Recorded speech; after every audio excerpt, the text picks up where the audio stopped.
Good morning, Virgin Islands. The Committee of Budget, Appropriations, and Finance of June 23rd, 2026 is hereby called to order. I want to say a pleasant good morning to all present, listening, viewing. Welcome to budget hearing.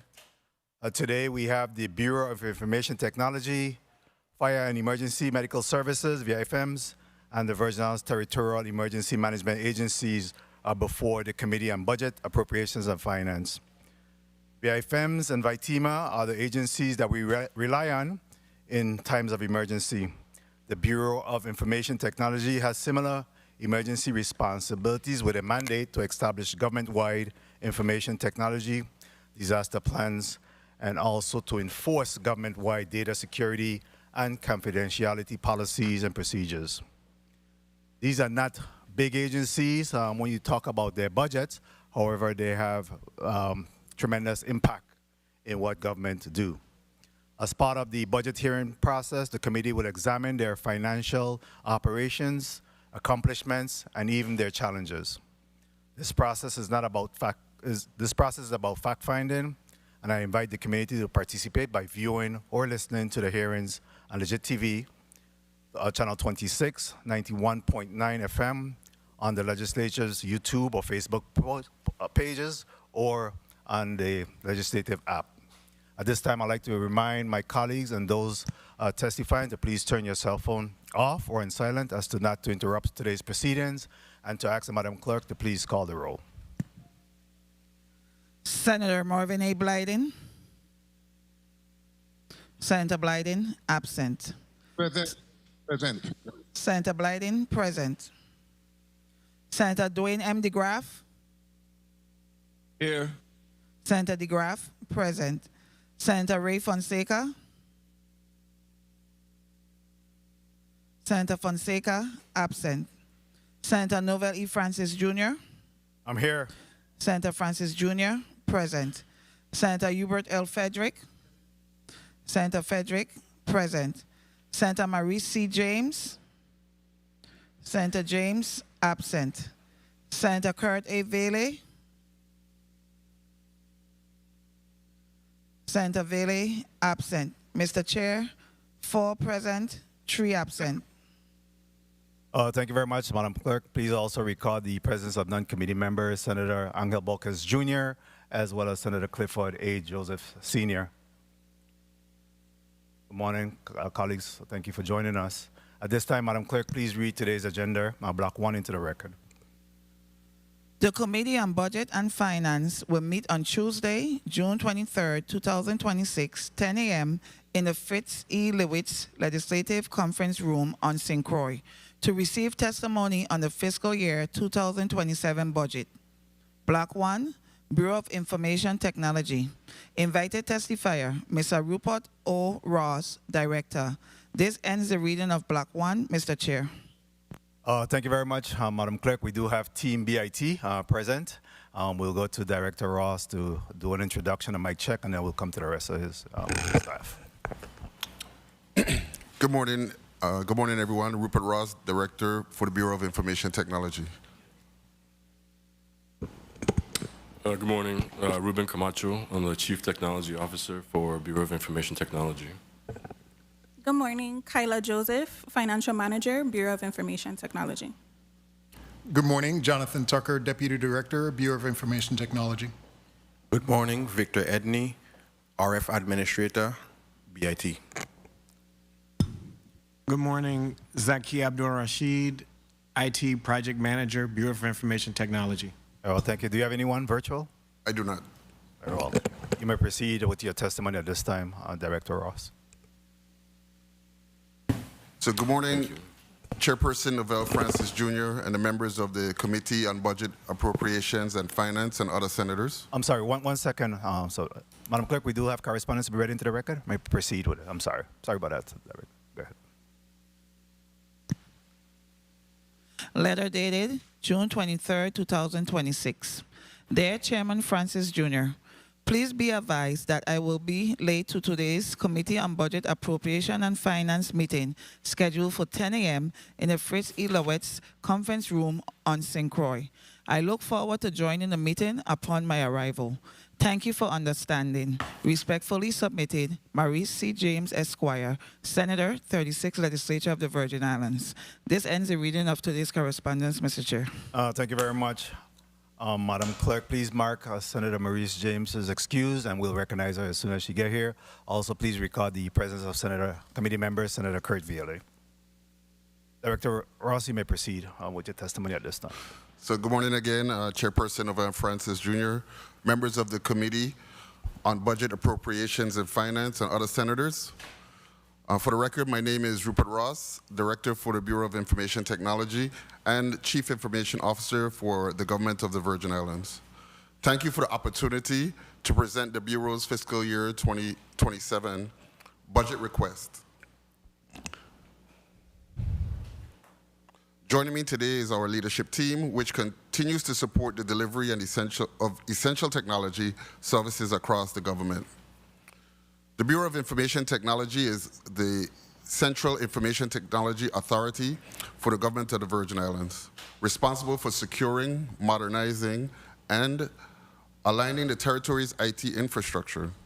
Since our establishment under Title III, Section 10 of the Virgin Islands Code, BIT has served as the operational backbone of government, ensuring that systems are available, secure, and capable of supporting public services.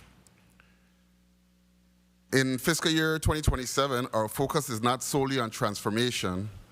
It is on execution, stabilization, and reducing risk across an increasingly complex, interdependent technology environment. Over the past fiscal year, BIT has continued to evolve into a shared services organization supporting nearly every agency across the government. We have made measurable progress in moving from a decentralized technology model toward a more unified enterprise approach. As a result, 30 agency technology environments are now connected to the centralized IT services managed by BIT, with 10 fully integrated into enterprise infrastructure and operations, and 20 participating in selected shared services. This progress represents a meaningful shift in how technology services are delivered across government. It also marks a turning point in our operational reality. We are no longer simply building capacity. We are now responsible for operating, maintaining, and scaling what has already been implemented. That shift is directly aligned with BIT's strategic direction. Our work is grounded in pillars of agency support, IT excellence, and innovation. In practice, that means strengthening enterprise cybersecurity and resilience, improving the consistency and responsiveness of agency service delivery, modernizing infrastructure that supports government operations, and positioning the territory to make disciplined use of emerging technologies and better data. These are not isolated projects. They are connected efforts to build a more secure, efficient, and accountable government technology environment. At the same time, the operating environment has become significantly more complex. Demand for services continues to rise as more agencies rely on centralized platforms. Expectations for uptime, responsiveness, and transparency have increased. We continue to operate within an environment that includes aging infrastructure, incomplete agency integration, and workforce constraints in critical technical areas. The central issue before us in fiscal year 2027 is not whether BIT has direction. It does. The issue is whether we have the resources necessary to sustain and scale the systems and the services that are now foundational to government operations. To sustain operations and reduce risk and continue advancing government services, BIT respectfully requests $14,329,386 for fiscal year 2027. This request supports 31 personnel positions, including targeted additions to strengthen cybersecurity and operational capacity. It also reflects ongoing investment in enterprise software licensing, infrastructure modernization, vendor support, and workforce development. These are not discretionary costs. They are the foundational elements required to operate a centralized government IT environment.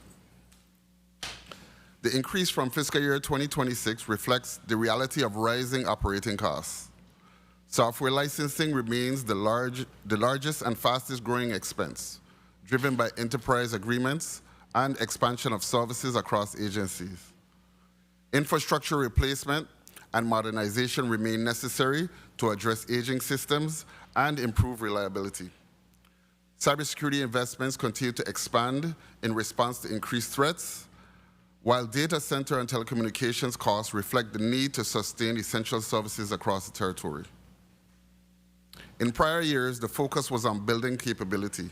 In fiscal year 2027, the focus is ensuring that those capabilities are sustained, secured, and fully utilized. This budget is structured around that operational reality, and it supports the maintenance of enterprise services already in use, the continuation of critical modernization work, and the disciplined execution of projects that are already underway. BIT's accomplishments over the past year reflect continued execution under real operational constraints. We have maintained and expanded enterprise service delivery through platforms such as ServiceNow. This is important not simply because of scale, but because it reflects a shift toward more standardized workflows, improved visibility, and more consistent agency support. As the platform has matured, so too has the expectation that BIT will continue improving service management and expanding enterprise capability in a disciplined and cost-aware manner. Cybersecurity operations have remained stable, with the Government Network Operations and Security Center continuing to serve as the central hub for monitoring and response. We have expanded visibility across systems, onboarded additional agencies into centralized monitoring, and maintain core protections for identity, network, and communication systems. While staffing constraints impacted our pace in certain areas, operations have remained consistent and reliable. This continued stability matters because the territory now depends on centralized cybersecurity operations to protect services that agencies and residents rely upon every day. In public safety, we advanced the Land Mobile Radio project through critical procurement milestones, completing the RFQ process, selecting qualified firms, and issuing the RFP. The project is now transitioning into design and implementation phase. This is one of the most consequential technology efforts underway in government because it directly supports public safety communications, emergency coordination, and operational resilience across the territory. We also continued agency consolidation efforts, onboarding additional agency and advancing governance using enterprise tools. That work is improving standardization and efficiency, but it has also increased demand on BIT to support agencies across varying levels of technical maturity. Even so, the direction is clear. BIT has built real momentum, and the progress of the last year shows that enterprise modernization in the Virgin Islands is no longer theoretical. It is operational and increasingly visible across government. Agency feedback continues to reflect growing trust in BIT's ability to deliver. The fiscal year 2026 satisfaction survey shows improvements in responsiveness, transparency, and cybersecurity awareness, with an overall satisfaction score rising to 3.9 out of 5. That improvement is meaningful because it indicates our agencies are experiencing better service and more confidence in BIT's operational role. It also confirms that enterprise technology investments are producing practical outcomes in the day-to-day work of government. At the same time, improved performance has raised expectations. Agencies are increasingly looking for more proactive engagement, better access to data and reporting, and faster delivery of complex services. This is a sign that BIT is no longer viewed only as a support function. It is increasingly viewed as a strategic partner. That shift carries responsibility. It requires stronger performance tracking, continued governance and governance improvement, and the ability to show the legislature and the public that technology investments are being translated into measurable operational value. The public impact of this work is direct. When agency systems are more secure, more reliable, and better integrated, government services become more responsive. When public safety communications are strengthened, emergency response improves, and when shared services reduce duplication and improve coordination, government becomes more efficient and more transparent. BIT's work may be technical in nature, but its outcomes are fundamentally about service delivery, continuity, accountability, and trust. The primary risk facing the government in the fiscal year 2027 is not the absence of new initiatives. It is in the inability to sustain and scale the systems already in place. Without continued investment, centralized systems will experience increased strain as demand grows, and cybersecurity coverage gaps may persist, increasing exposure to potential threats. Public safety initiatives such as the Land Mobile Radio project could face delays, and agency service delivery may slow as a resource constraint limits our ability to respond effectively. These risks are compounded by several operational realities. BIT continues to manage aging infrastructure, incomplete agency integration, and workforce constraints in specialized technical areas. Procurement timelines, software cost growth, and the complexity of coordinating enterprise services across agencies all affect the pace and execution. As the government becomes more dependent on centralized technology platforms, the margin for operational disruption becomes smaller. Sustaining reliability therefore requires deliberate investment, disciplined governance, and a workforce capable of supporting the environment we have built. This is why the fiscal year 2027 request is budget aware by design. It is intended to preserve momentum, reduce operational risk, and support the systems already underpinning government operations. The choice before us is not whether to modernize. That work is already underway. The question is whether the government will maintain the capacity necessary to secure, operate, and expand what has already been delivered. In fiscal year 2027, BIT strategy is centered on strengthening execution and reducing long-term risk. We'll continue advancing the Land Mobile Radio project into implementation, expanding cybersecurity capabilities and staffing, and completing the consolidation of remaining agencies into centralized systems. These are the next major milestones BIT is positioned to achieve, and they build directly on the progress already made. We will also support transition to a more data-first operating model, enabling better decision-making and improved service delivery across government. At the same time, we will continue modernizing infrastructure, enhancing governance frameworks, and improving performance tracking to ensure accountability and value from every technology investment. ServiceNow maturity, continued cybersecurity expansion, and stronger enterprise management processes will all remain part of the next phase. These efforts are not new directions. They're the next phase of maturity in a work that has already begun. BIT now has the opportunity to translate foundational progress into sustained enterprise performance with continued support. The Bureau is positioned not only to maintain service delivery, but to improve resilience, responsiveness, and accountability across government.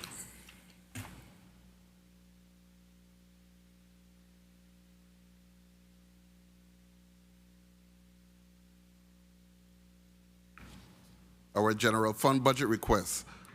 Our general fund budget request supports crucial initiatives for sustaining our department's operations. BIT requests $2,242,462 in personnel services and $1,058,963 in fringe benefits to fund 31 positions vital to the success of our IT initiatives. This includes 14 classified positions such as network analysts, help desk specialists, radio frequency technicians, and a web technician, and the remaining 17 positions are exempt, encompassing critical roles like the Information Security Officer, Network Systems Administrator, Network Security Administrator, and the Service Desk Manager. Of the 31 positions being funded, there are currently 7 vacancies.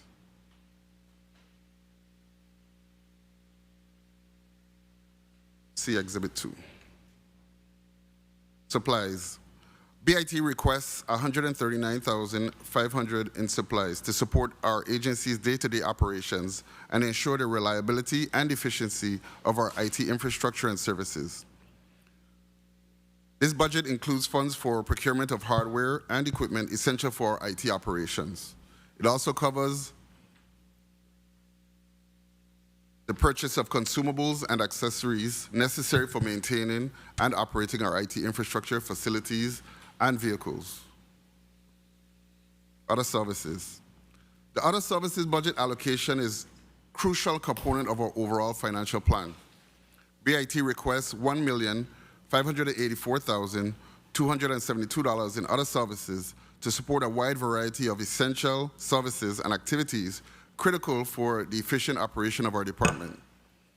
This budget category encompasses services aimed at maintaining our facilities, supporting our workforce, and ensuring the reliability and effectiveness of our operations.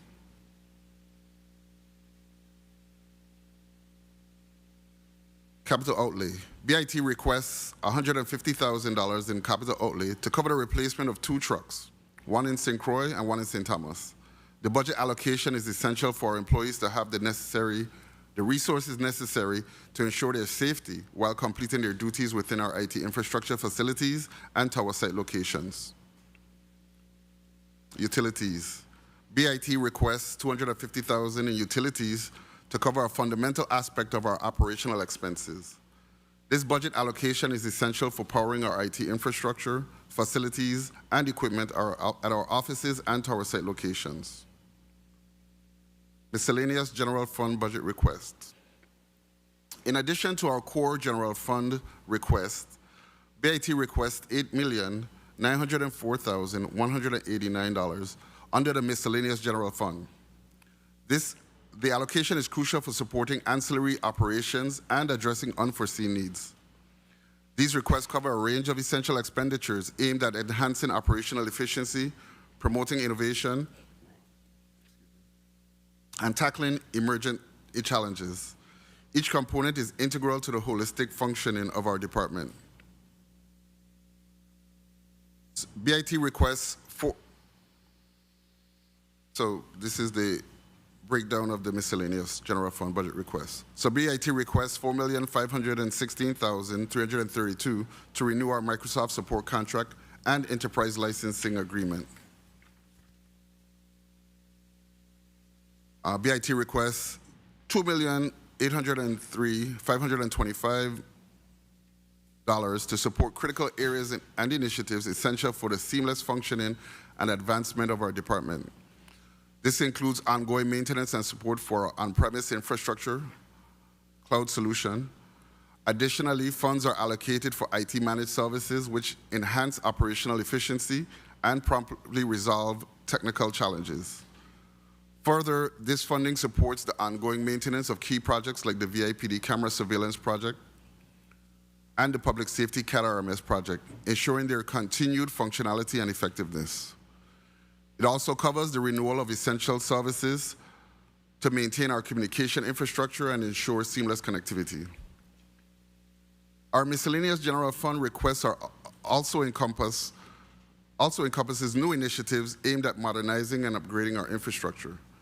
This includes the maintenance and upgrade of data centers and telecommunications tower facilities, battery backup systems, upgrades, repairs, and IT network upgrades and security upgrades. These initiatives enhance our technological capabilities, improve resilience, and mitigate potential risks. Additionally, a portion of the fund is earmarked for unforeseen public safety initiatives and other emerging needs throughout the fiscal year. This flexible allocation allows us to respond swiftly and invest in initiatives that contribute to safety, security, and efficiency of our operations. Together, these investments underscore our commitment to innovation and excellence in service delivery, positioning our department for continued success and growth. Lastly, $1,584,332 is allocated to support the renewal of essential software licenses and subscriptions, as well as advisory services critical for the continued functionality and efficiency of our department. This includes software licenses necessary to safeguard our network against potential threats. Additionally, funds are designated for renewing our remote monitoring subscriptions to facilitate remote support and troubleshooting for our IT infrastructure. Furthermore, this budget supports the renewal of our IT research and advisory subscription.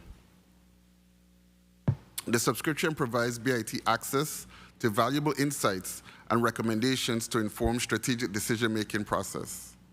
Similarly, renewals for Adobe Acrobat Pro and Adobe Creative Cloud licenses support creative and document management needs across our organization. This allocation also supports the renewal of WCAG-focused accessibility solutions that will help BIT and participating agencies continue improving the accessibility of public-facing digital services. By renewing these tools, BIT can better identify accessibility gaps, support compliance efforts, and ensure government information remains more usable for all residents. Renewing the ServiceNow licenses is essential for maintaining our IT service management platform, and our IT managed services renewal ensures continuous monitoring and management of our IT infrastructure. Additionally, renewing security awareness training programs fosters a culture of cybersecurity awareness and compliance among our GVI workforce. DocuSign licensing renewal enables secure and efficient electronic signature workflows, while the renewal of our policy management platform subscription ensures effective policy management. Lastly, renewing our training platform subscriptions allows our employees to enhance their skills and capabilities through comprehensive IT training programs. BIT has reached a critical point in its evolution. We are no longer simply building systems. We are now responsible for operating the digital foundation of government.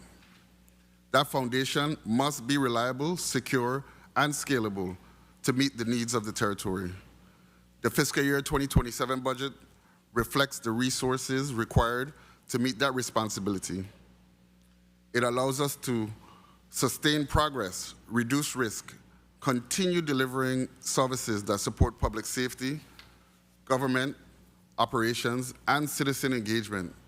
With your continued support, BIT will remain a stable and trusted partner in the delivery of government services.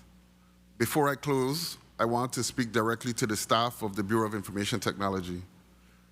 The progress described in this testimony is the result of your daily work, professionalism, and commitment to solving difficult problems under real operational pressure. Whether supporting agencies, protecting government systems, maintaining infrastructure, advancing public safety communications, or responding to urgent service needs, you continue to demonstrate dedication to the government and the people of the Virgin Islands. I also want to recognize our employees of the year. Julian Jackson Jr., radio frequency technician, representing St. Thomas, and Josefi Martinez, security analyst, representing St. Croix. Their service, leadership, and example reflect the excellence, accountability, and teamwork we are working to strengthen across BIT. And their recognition is also a reflection of the broader team whose work is felt across government every day. Thank you for your attention, and I welcome your questions. Thank you very much, Director Ross, for your testimony, and I hear some strong alert statements in your testimony. I'd love to do a deep dive and get some clarity in exactly what you saying in those statements. I also want to, before we go on to further discussion, welcome the presence of non-committee member, Senator Milton Potter, our Senate President. Good morning, Senator. Thank you for joining us. So let's, as well as Senator, committee member Senator Ray Fonseca as well. Good morning, Senator. Thank you. Thank you for joining us. So let's get some housekeeping out of the way. In terms of actuals, can you give us your current actuals for personnel, fringe, supplies, other services and charges, utilities, as well as capital outlay? Morning. Kyla Joseph, Financial Manager. For personnel services, And please give us as of what date? as of today, Today? as of June 23rd. Personnel, $940,051.29. Let's get it again, 940. 51.29. Fringe, $429,949.27. Supplies? Supplies, $4,549,071.48. Other services, $1,382,194.16. For our single payer for WAPA, $123,859.99. For a total of $7,301,266.20.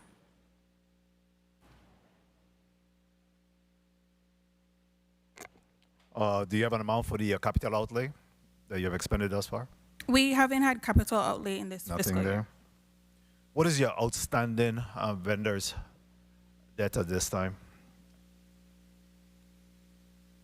The total amount currently is $298,564.27. 298.5. 64 with 27 cents. What age is that? The oldest invoice we have right now is March of 2026.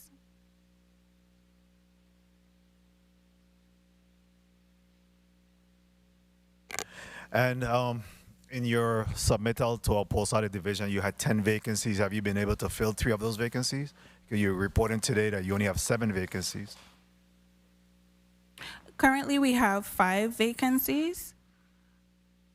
Those 5 vacancies would be So you have 5 instead of 7. The director just indicated there was currently 7. in the current fiscal year, FY 2026, we have 5 vacancies, and then for 27, we're adding an additional 2 for a total of 7. And those 5 vacancies, do you have PRFs for those? Are you authorized to fill those at this time? Yes, we're waiting on PRFs for 2 of the positions. The balance, we have the additional 3. Recording stopped. I'd also like to recognize the presence of Senator Maurice C. James Esquire. Morning, Senator. Thank you for joining us. I wanted to recognize your Employee of the Year, Julian Jackson Jr., as well as Josephine Martinez. Congratulations to them. I appreciate the fact as government employees, you go above and beyond in your work. As a matter of fact, I appreciate all of the work that has been done by BIT there. So one of your, before I open up to a 5-minute round, from you. One of the statements that you made is in your budget request for 2027, your budget aware by design. It is intended to preserve momentum, reduce operational risk, and support the systems already underpinning government operation. You care to expand on that a little bit in terms of what you're trying to achieve there? So definitely our investments over the past fiscal year have focused on security, compliance, and expanding shared services. Those investments lead to us having to keep the momentum with the agencies that we're supporting. We've brought on a few more agencies into our Government Network Operations and Security Center. Having those agencies on board requires us to meet those obligations to provide better services to those agencies. So we continuing to expand in those areas. We are also doing some innovative things, but those are new initiatives. But the initiatives that we've started in the last 2 or 3 or 4 years, we need to continue to invest in those so that they could be successful. Hence, that discussion in respect to the budget that have been requested here, do you believe is adequate enough to ensure that you continue the work that has been put forth and your plans in ensuring that the work continues? Yeah, the short answer is yes. The budget is smart. The budget is expanding. We are looking at bringing on more individuals. We're doing it in a phased manner. I think the budget is adequate for what we need to do next. Very well. At this time, let me just give the order of my colleagues questioning. Senator Balkes, Senator DeGraff, Senator Vielle, Senator Blyden, Senator Frederick, Senator Clifford Joseph, Senator Fonseca, Senator Potter, and Senator Maurice James. It's a 5-minute round. Senator Balkes, you're recognized for your 5 minutes at this time. Thank you, and good morning to you, Mr. Chair. Morning. Good morning, colleagues. Good morning to the listening and viewing audience, central staff, my staff, and the testifying panel here before us from the Bureau of Information Technology. Morning, Director. Morning. All right. Director, I see that BIT is requesting about $8.9 million in what I consider to be miscellaneous technology items in the areas of contract, software, licenses, infrastructure maintenance, managed services, cybersecurity, consulting, etc. Right? You know, the Microsoft agreement is $4.5 million. The maintenance 2.8, license fees 1.5. So I'm just curious to know how the agency measures the metrics or success of having all of these different components in the sense of contracts and software, because do you have any performance indicators that you track with all of these additional infrastructure items that you're paying for? So we do have performance indicators that we do track. There's a wide group of performance indicators that you just mentioned with all of the different software solutions and the licenses that we have. We have utilization metrics. We have cybersecurity metrics. We have how do you determine if these contracts are producing any value for BIT? The value, I think the value that we're looking at is we seek feedback from the agencies to find out how we're doing as an agency, where they want investments.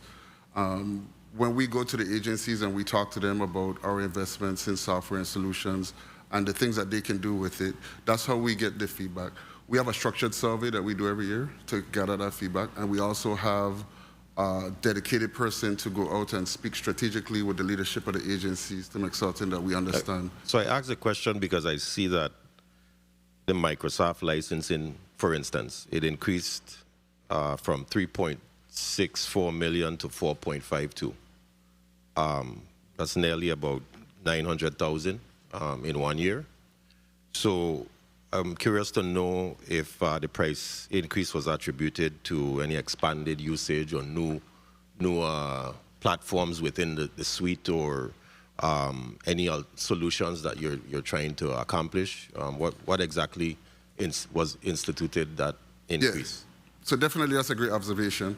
The Microsoft licenses are three-year contracts.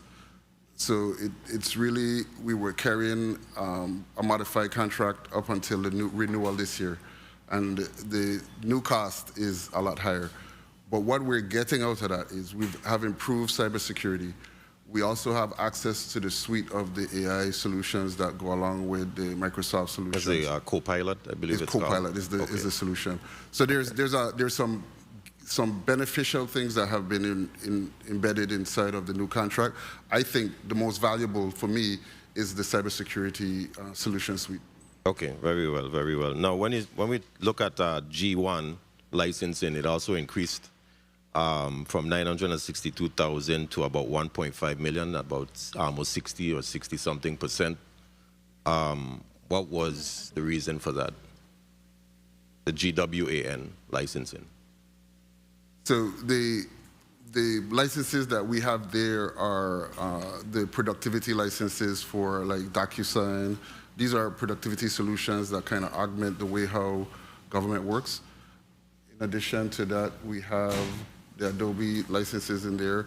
Some of the things that we get high demand for from all of the agencies, and instead of them going out and purchasing it on its own, we add it to our license group so that we could continue to bring down the cost as it relates to buying those licenses. Okay, so but that's 66, almost 60-something% in 1 year, so I think it's a pretty big jump. But I also want to ask, during these price increases, does BIT have any negotiation time or 1 minute? between all of these different changes with these providers? Do you negotiate with Microsoft or other entities when determining a contractual price, or is it just it jumps up this year and we just accept it as is? We try really hard to negotiate the prices down. We do a lot of investigation before the actual license date so that we can understand the structure of licenses. Microsoft's a pretty big company and they're kind of pushy on their pricing. 30 seconds. We do have licensed service providers. We don't really contract directly with Microsoft for the licenses. We go through a third party. Mm-hmm. But we do negotiate as hard as we can. Interestingly, in this area of the world, there's only 2 or 3 providers of licenses for Microsoft, and so we try to get the competition going so that we can get the prices down, but it doesn't really come down as much as we want it to. And lastly, before my time expires, you indicated in your testimony that you had 7, Mr. Chair, thank you, Mr. Chair. You indicated in your testimony that you had about 7 vacancies, and also citing basically some workforce constraints that you're actually going through. How long have those positions been vacant, and what are your efforts to get them filled? And what are the positions or compensation levels? While you have the listening viewing audience, you might have someone that may be interested in a cybersecurity or technology job. Thank you for the time, Mr. Chair. I think so thank you for the question. Those vacancies are in different stages. Definitely there were some that have been there from the beginning of the fiscal year. We've been having some trouble filling the RF technologists or the radio frequency technicians because we had to redesign the job description with the work that's being done now. With that effort, just kind of snowballed into a time constraint. I believe that one is starting at around $50,000 a year, and we're looking for 2 in St. Croix. We've interviewed, we've gone through processes, but we're not getting the right people yet, so we're still trying to get that. Others, the network security administrator has lapsed. We had a resignation last year, and we haven't been able to focus on filling that one. But I do want to say that we have filled a huge amount of vacancies this year. We've added to the team, well, I consider it huge, I mean in my small department, but we've added about 5 to 6 individuals over the period of time that we've been working on these as well. So we're still looking for, or we just opened up an IT project coordinator position, and that's at $86,000. The network security administrator at $60,000. The IT specialist is still available, right? And that's at $50,000. And then we're intending to add, I think we're intending to add a security analyst for next fiscal year for $59,000. Thank you very much for your response there. I also want to recognize the presence of non-committee member, Senator Avery Lewis. Good morning, Senator. Thank you for joining us.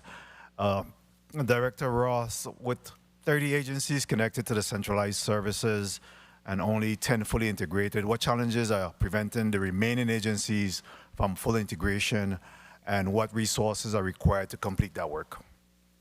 Each agency, if you've seen one agency, you've seen one agency. It's not easy to just integrate agencies by just showing up and saying, let's flip a switch. So what we've been doing is working methodically in phases to really bring them on in different areas.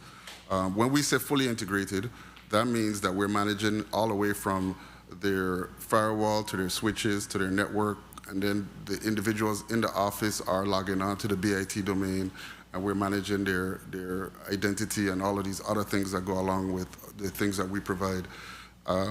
We're continuing to work with the other agencies to bring them to that point. We've had some good movement this year. I think we've added some smaller agencies like the Taxi Cab Commission. We're working on Veterans Affairs in the St. Croix side. We have also added OCB this year, collective bargaining. We finished up property and procurement this year as well. We're working. We have on the schedule DLCA. Am I missing any others? So we're going through the process of getting them on fully. So under that concept, how do you reconcile the financial costs associated with that integration? Is there a cost share? How do you hold those individuals responsible then to be a part of the funding or payment towards that integration? So right now we do an allocation method. This is why we're here asking for the allocation. There are other methods to be able to fund the shared services that go along with the agencies. But it's the most simple. I would like to just advocate for BIT for a second. We're technologists, and we've been asked to do some things that are outside our wheelhouse, like financial management and these other things.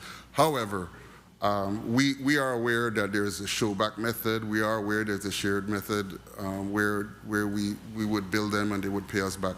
But I think it's complicated, and the most simplest form that we have right now is the allocation method, where we go to OMB, we say these are the areas that we're servicing, and they say, okay, you need an allocation for the work that you're doing.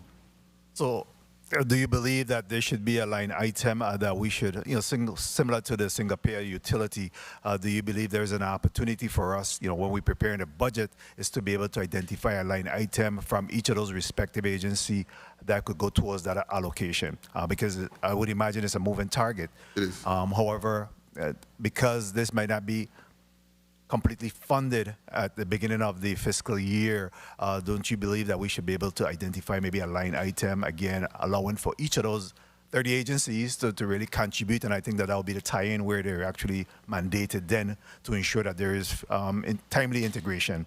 What's your thoughts on that? I think that brings us closer to the target. Definitely a different method for us to be able to have the right resources at the right time in order to be able to close the gap of how do we deliver the services that we need to deliver at the right time? Because, again, the consequences are so grave, right? We see what happened to the lottery. We see what happened to the hospital in those areas. We either going to pay now or pay later. So I think that we need to really have that conversation in terms of what that allocation could look like and how each of those 30 agencies, hopefully inclusive of our semi-autonomous as well, could really buy into that whole enterprise. All right? At this time, the chair will recognize Senator DeGraff. You're recognized for your 5 minutes. Thank you. Thank you, Mr. Chair. Good morning, colleagues. Good morning, testifiers, all of you listening and present. Director, to you and your team, thank you guys for all you have done for the government of the Virgin Islands, and continue doing a great job. Thank you. Also, I'll make sure I wanted to add the Board of Nurse Licensure. They were in consultation with you guys also in regards to putting in a payment system. Is that also a part of what we are just speaking of? We don't. So, no, we don't have that project with us at the moment. It doesn't sound familiar to me, and I'm asking my project lead, and he's telling me it's not something that we're doing at the moment. Okay. We are working with them on a different project. Okay. On their website. And we could always follow up on that. Okay. Thank you. Okay, in regards to, has anyone received any wage increases last year? Yes, we've had a total of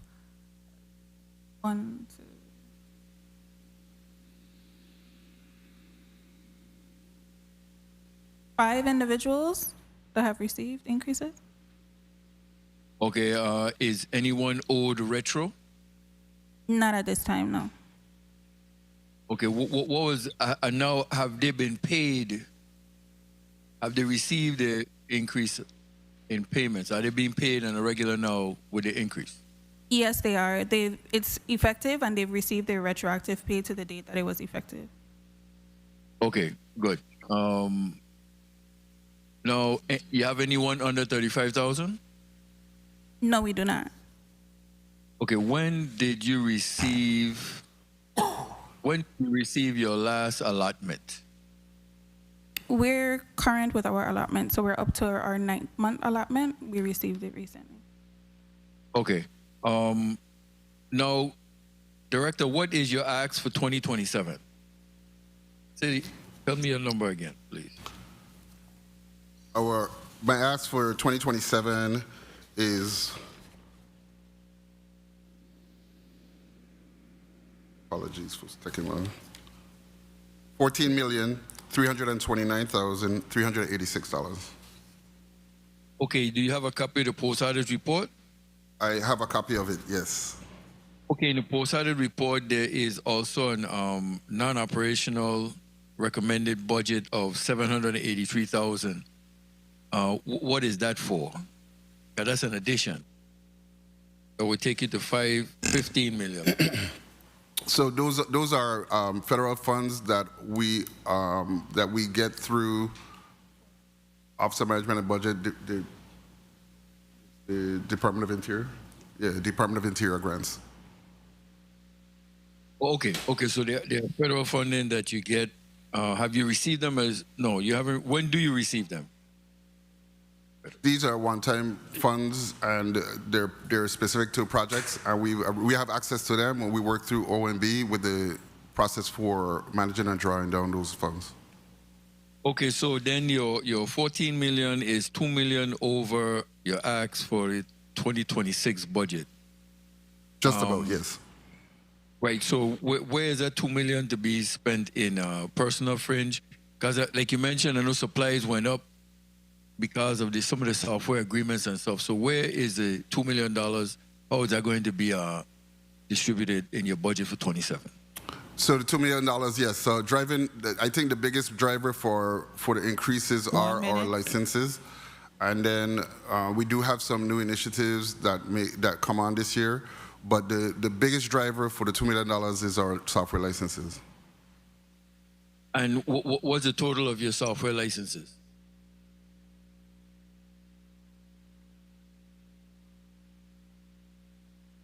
Getting that number for you now. Okay. Now, your facility that you work, you don't have any capital outlay. Have for the 27 budget some monies for capital outlay. What is that for?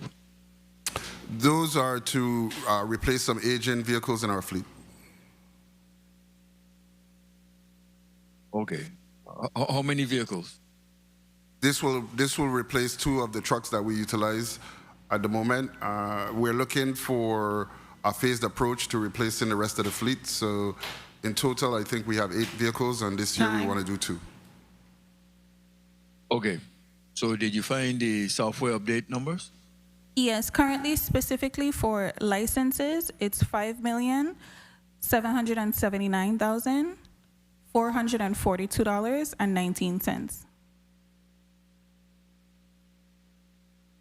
Okay, you said that is currently in your 26 budget because your ask additional is for $2 million. So is you have the difference of that $2 million to cover this 579 that you're looking at right now, or would it turn to 7,779 is what we say?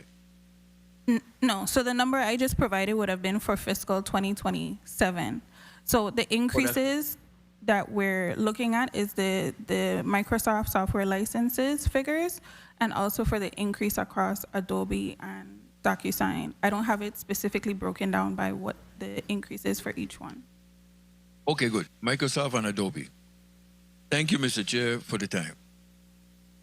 Thank you very much, Senator DeGraff. Senator Bulkers Jr., you had a point of information. You recognize? Yes, Mr. Chair. Thank you, Mr. Chair. In the post-audit report, page number 5, and the page number is up on the header. I was looking for it on the subheader, but it's on the header. The supplies and other services and charges, I see that the supplies went up 879%, and then other services went up 49%. Would you be able to share with us the reasons behind those? I don't know if it was asked while I went out. No, okay, but I wanted to get some clarity on that, please.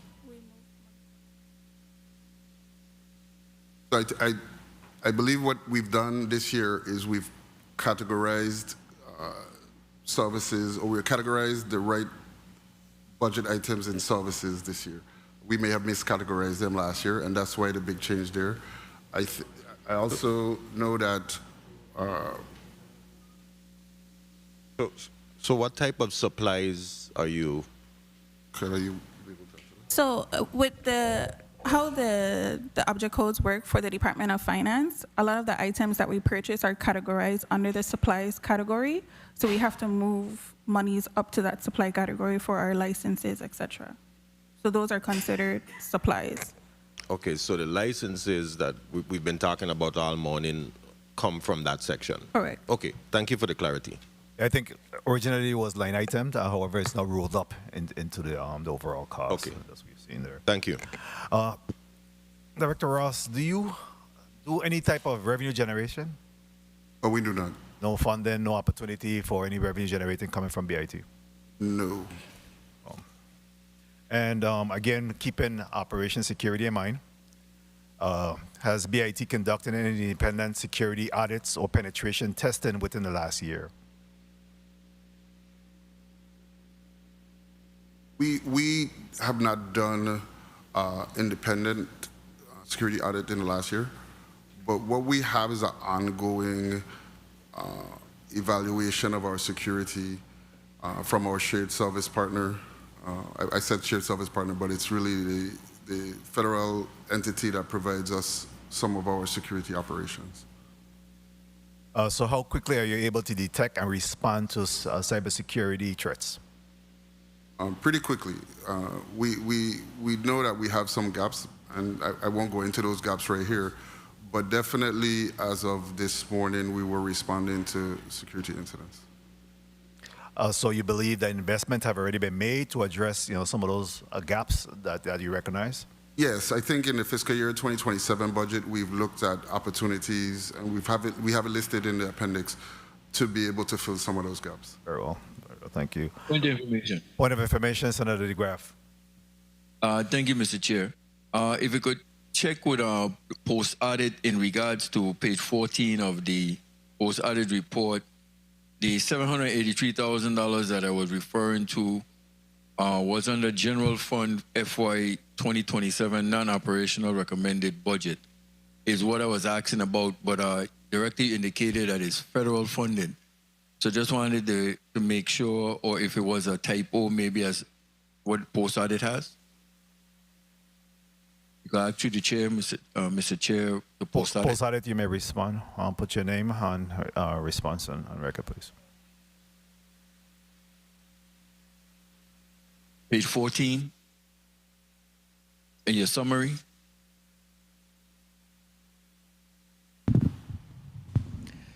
Good morning, Dr. Theodora Phillip. Response to Senator DeGraff. Through the chair, the amount is federal funds, sir. Okay. Okay, so that's why I had the mix-up. I just wanted to make sure it was clarified. Thank you for the time, Mr.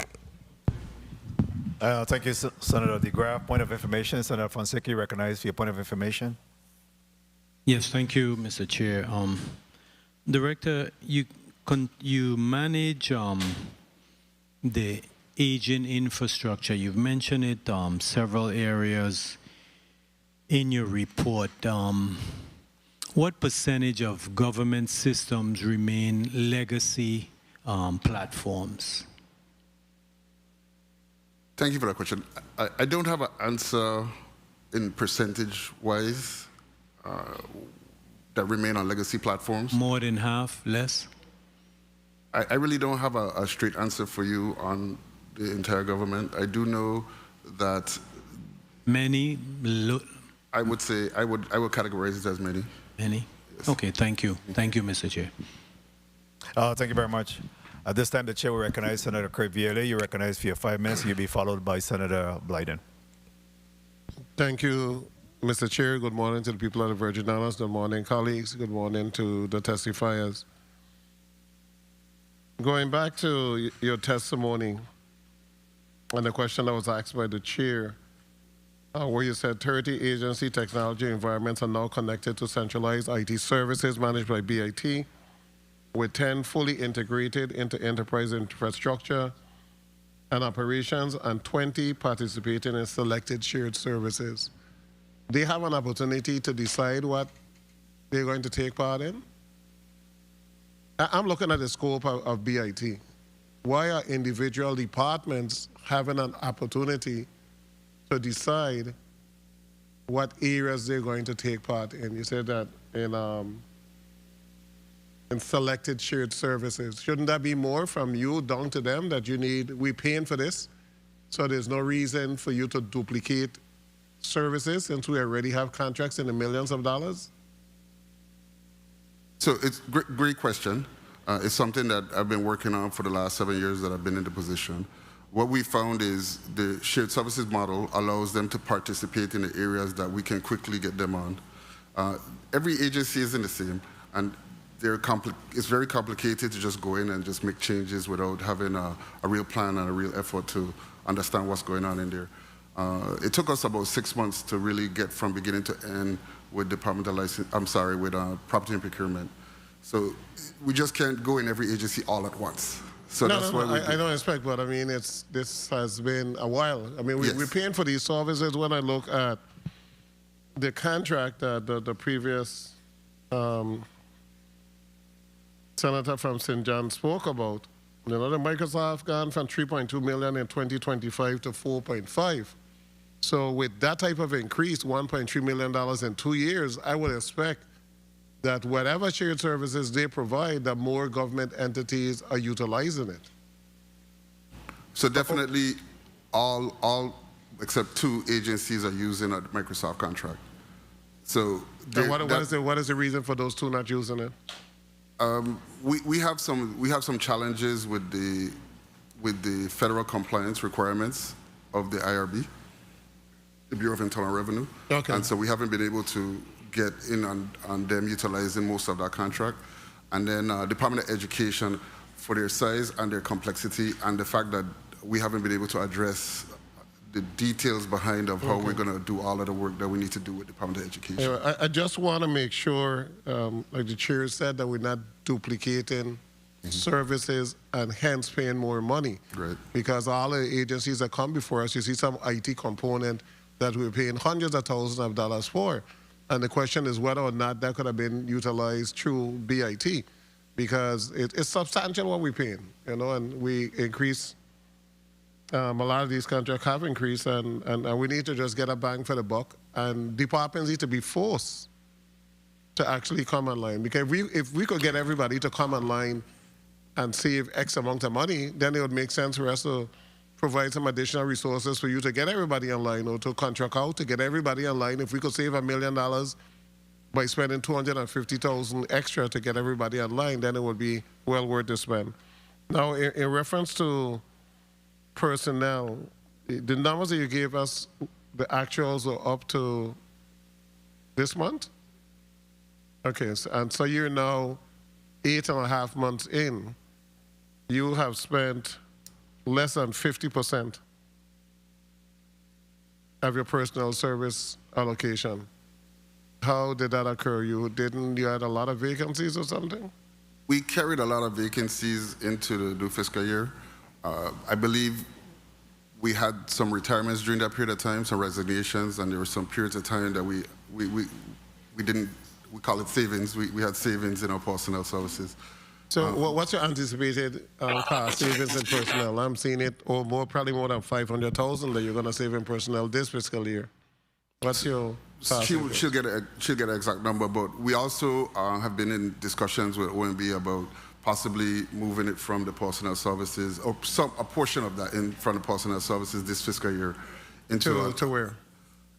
capital outlays. So as we expand, we're trying to make a better footprint for the team that's there in the agency. Okay, so if you move some of those monies, if you're able to move some of those monies, then we could reduce the capital outlay for this year. Because you have more than 150,000 that you're projecting for next year. You could get 150 now, and we delete the category. So we would consult with OMB on what's possible.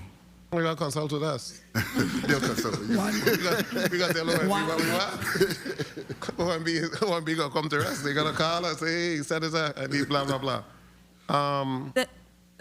The cost savings that you had asked about, it's about a total of $557,000. Okay, so I was pretty close.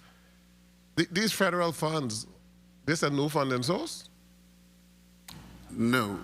Okay. When you look on page 7, I'm not seeing anything under federal funds for 26. 30 seconds. Page 7 of the post audit? Yeah.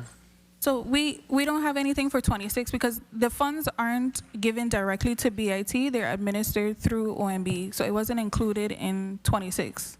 They included it in 27. But did OMB receive it? Yes, because we expended 2 grants FY25. Okay, then it probably need to be included there because it's making it look like you didn't get anything and then you're getting this big infusion the next year. Time. So can I complete this? In 2025, you receive 222,000? No, we expended 222,000, but the total that we had received. Are you referring to the revolving fund? Yes. So I can The revolving fund is composed of the federal fund? No. Okay. What's the source of the revolving fund? So we do internet service we provide internet services to some of the agencies, and we pass through the costs for the services to them, and then they pay us, and then we pay. That was a question that the chair just asked. It's not revenue. I think in Title 3, subsection 10, doesn't allow us to. So this is a creative way of being able to pass you the costs? I wouldn't say that. I would just say that we're by law, we're not able to charge more than we're being charged for the services. Okay. Your professional service and contract. There's a maintenance fee of $352,000 for the camera project. Annual maintenance fee? Yes. Annually? Yes. Is it 352? Yes. So it comprises the 104 sites of cameras, the communication backbone, the maintenance of those cameras so that they can be operational. 352,000 for 100 cameras. 100 sites. It's more than 100 cameras. You don't find that to be excessive? No. Okay. And lastly, on the rentals, on page 10, you have Shawuma rental properties at 100,000 up above, and then below, you have Shawuma rental properties at 144,000. Which one is it? On page 10. Look at lease and rentals. You have the big chart, and then you have a smaller chart. At the bottom, that says vendor name. Under vendor name, it has Shawuma at 144, but when you go above with the lesser, you have it as $100,000. So their lease was recently renewed. I'm not too sure why. And the lease jumped $44,000? These people just gouging the government, and right? They just got to say, you go from $100,000 to $144,000. That's almost a 50% increase. So there's a discussion around that. What's the discussion? So we've been rented from the company for a period of time, and the lease had stayed steady for all of that time. And they just refused to not go up. So we worked on them on a phased process to go up. Our fiscal year 26 budget just could not go up So we put it out into the other budget years. So that's why it jumps so much in this next year, then it will slow down into the other years. Hey, slow down. You need to begin to reverse. That's too much, you know. I mean, how much square foot is this? It's a $44,000 jump no matter what. If they sign a lease for X amount, that's a lease for X amount. You can't come back and say, well, we didn't increase it for 4 years, so now we want a tremendous jump. We're going to increase the lease, 44% increase on the lease. That's not, how much square foot is it? Do you have the square footage? I don't have the square footage at the moment. Okay. Working on getting the square footage. And this is the property back there where the bowling alley? Yes. Thank you, Mr. Chair. Very well, thank you, Senator Bailey. And is there a CPI? What was used to then determine that amount? Yes. You use a CPI? Yes. And in regards to the conversation you had with the previous senator in respect to the law, do you see the need for us to be able to tweak it? Because the bottom line is we can't allow for BIT to be burdensome. If there's an opportunity to collect on administrative fees or whatever, I think that you administering the surveillance cameras and the work there, if there is an opportunity for you to address, you want the return on the investment, right? So if there is a need for us to tweak the law, then certainly you could make that recommendation, and we're the body that will be able to modify it accordingly. So give some thought, I guess, discuss it with your team, and come back to us and see where the needs may be for us to tweak the law in that respect. Tracking? Yes, tracking. Very well, thank you. Senator Blyden, you're recognized for your 5 minutes. Thank you so much, Mr. Chair. Good morning to my colleagues, listening, viewing audiences, staff, central staff. Good morning, Director Ross and supporting team there with you, and thank you so much for your testimony. I know you stated in your testimony that in prior years, your focus was on building capacity. Building capability, but in 2027, the focus is on ensuring that those capabilities are sustained, secured, and fully utilized. So let me ask you, in respect to your budget, right? You said that you request $8,904,189 under the miscellaneous general fund, right? And you're saying that fund is crucial for supporting ancillary operations and addressing unforeseen needs. What type of unforeseen needs you speaking to, and what about how much have you spent in this calendar year thus far from that part of the budget? So, for instance, unforeseen needs. Last year in November, we suffered 2 lightning strikes, one in St. Thomas and one in St. Croix, that damaged the tower sites that we use for emergency communications. And in order to repair those, we would have had to purchase the right equipment to be able to get back online, the right licensed microwaves and the right frequencies and all of these other things. So those are the type of things that we're talking about. I believe in St. Croix, the lightning strike took out the transfer switch, the UPS, the radio system. Anything I missed? But in general, those are the type of emergent things that happen during the fiscal year. Working on a number. How much have we utilized? How much have we utilized this fiscal year thus far from that fund? 1 second. Okay, and while you're looking for that, let me ask you in respect to other services, training. Let's speak about training because that's very important in terms of the staff. I see you have $30,000 for training. Is that a standard amount, or is training based on the need of the agency at the time and capacity? So the training that we utilize is a virtual or a online training platform. It allows the team to be able to get training in multiple areas, and it gives them the opportunity to be instructor-led or on their own pace. So that's the training that we have. We also have a separate training program for the entire government, which is the Cybersecurity Awareness Training Program. And then we also have some other partners that provide training opportunities inside of their contracts. Okay, very well. While you're still looking for that number, let me ask you, your ServiceNow platform, what type of platform is that? So that is our IT service management platform, and it also supports the customer services management of the Bureau of Motor Vehicles. We also utilize that.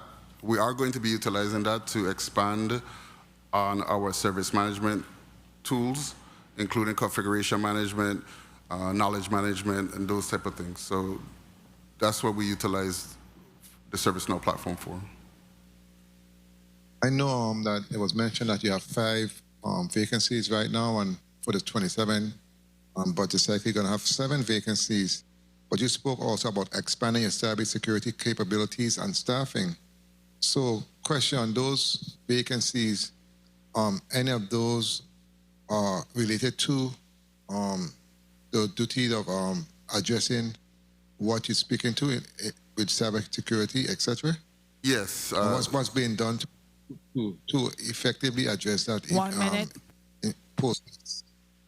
Yes, so there are some positions there that are going to be focused on cybersecurity, our network security administrator and our IT security analyst. We also recently just brought on our information security officer to augment that group, and we also have an opportunity for us to utilize external resources to augment the group as well. 30 seconds. Okay, very well. Did you get that information for me? Yes. Currently expended is $5,351,494.53. Very well. Thank you for that. Before my time is up, I also want to say congratulations to Julian Jaschen Jr. and Mr. Martinez for being Employee of the Year. I must say that I always the right thing to appreciate our employees because they are the one that actually on the front line, and they are the one that actually make us look good. So congratulations again, and thank you so much for what you're doing, Mr. Chair. Thank you so much for the time. Thank you very much, Senator Blyden, for your line of questions. Before we go on to the next senator, which is Senator Frederick, and he'll be followed by Senator Clifford Joseph, what have been the discussion, or have you had any communication with the individuals associated with the new school, the Edith Williams, Arthur Richards Junior High School? What is the symbiosis, communication in any way, shape, or form in regards to the technology that's going into the new school? I don't remember if we've had any, I don't think we have any discussions with them. We haven't really been in communications with them on the design of the technology that's going into the new school. Do you believe that there's a missed opportunity there? I mean, obviously that's going to become the responsibility of the central government at some point. At some point. And I think it's important for us to be able to get in on the ground floor in regards to the discussion. I will make the overture to Department of Education as well as the School of Maintenance and Construction Bureau. But I think you two should reach out and have some conversation with them. I think you should have sight of what's transpiring with that new school. Just a suggestion. Yeah, I think that's a great recommendation. Point of information. Point of information, Senator Avery Lewis. Yes, thank you, Mr. Chair, and good morning to everyone. I just want to piggyback on something the chairman was asking there, because my line of questioning was coming to you, Director, about I am seeing we have all these infrastructure bills, and all of them that's currently under BIT, if they're actually communicating with you. Because one, I've seen in previous entities, like when I was in education, we would bring in these people and they would put these new systems in place and so forth, and then when they leave, our people behind are there to fix them, and we never really had training on it and everything. So I'm just saying, maybe, I don't know the type of conversations you're having, not just with education, but even with all who's doing construction. All these projects are under ODR that falls under eventually will fall under you. To see if, if we have any uniform equipment, I don't know the brand names, but, we don't want one brand in one entity and then another brand in another entity I mean, in case we need parts or something, that's the way how I'm looking at it.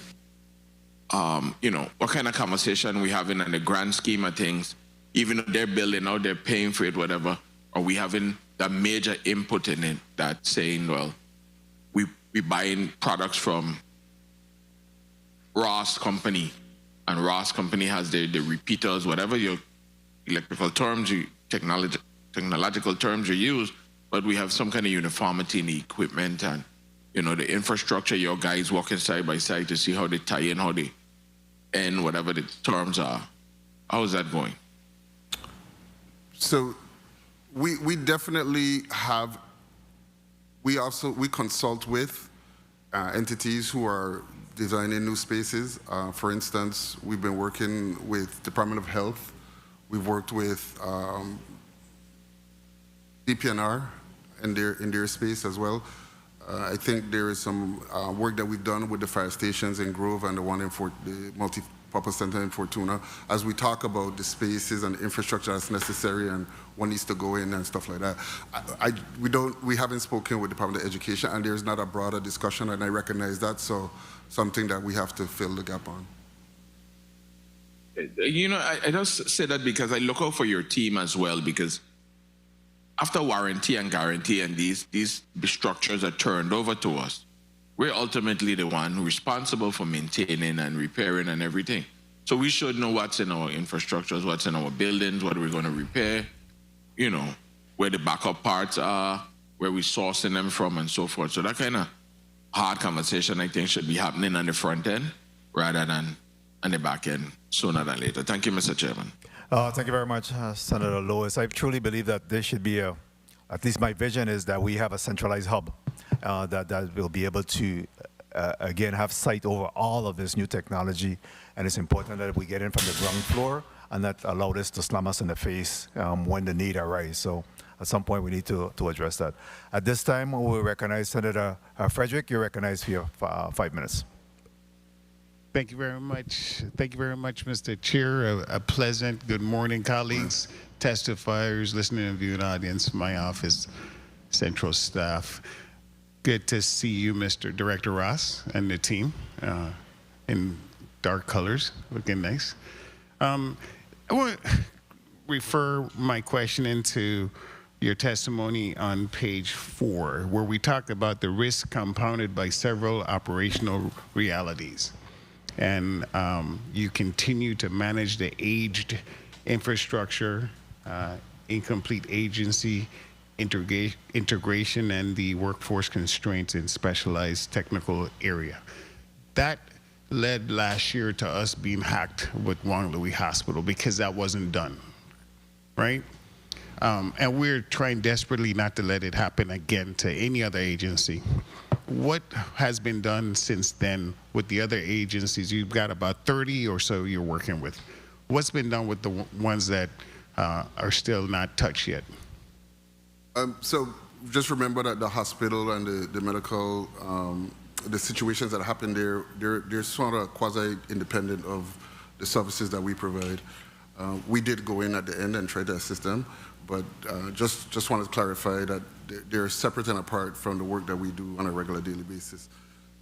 From the government's point of view, definitely we've in the government's network on operations and security center, this is where all the information is fed into. This is how we're able to identify that threats are happening or risks or attacks are happening and the like.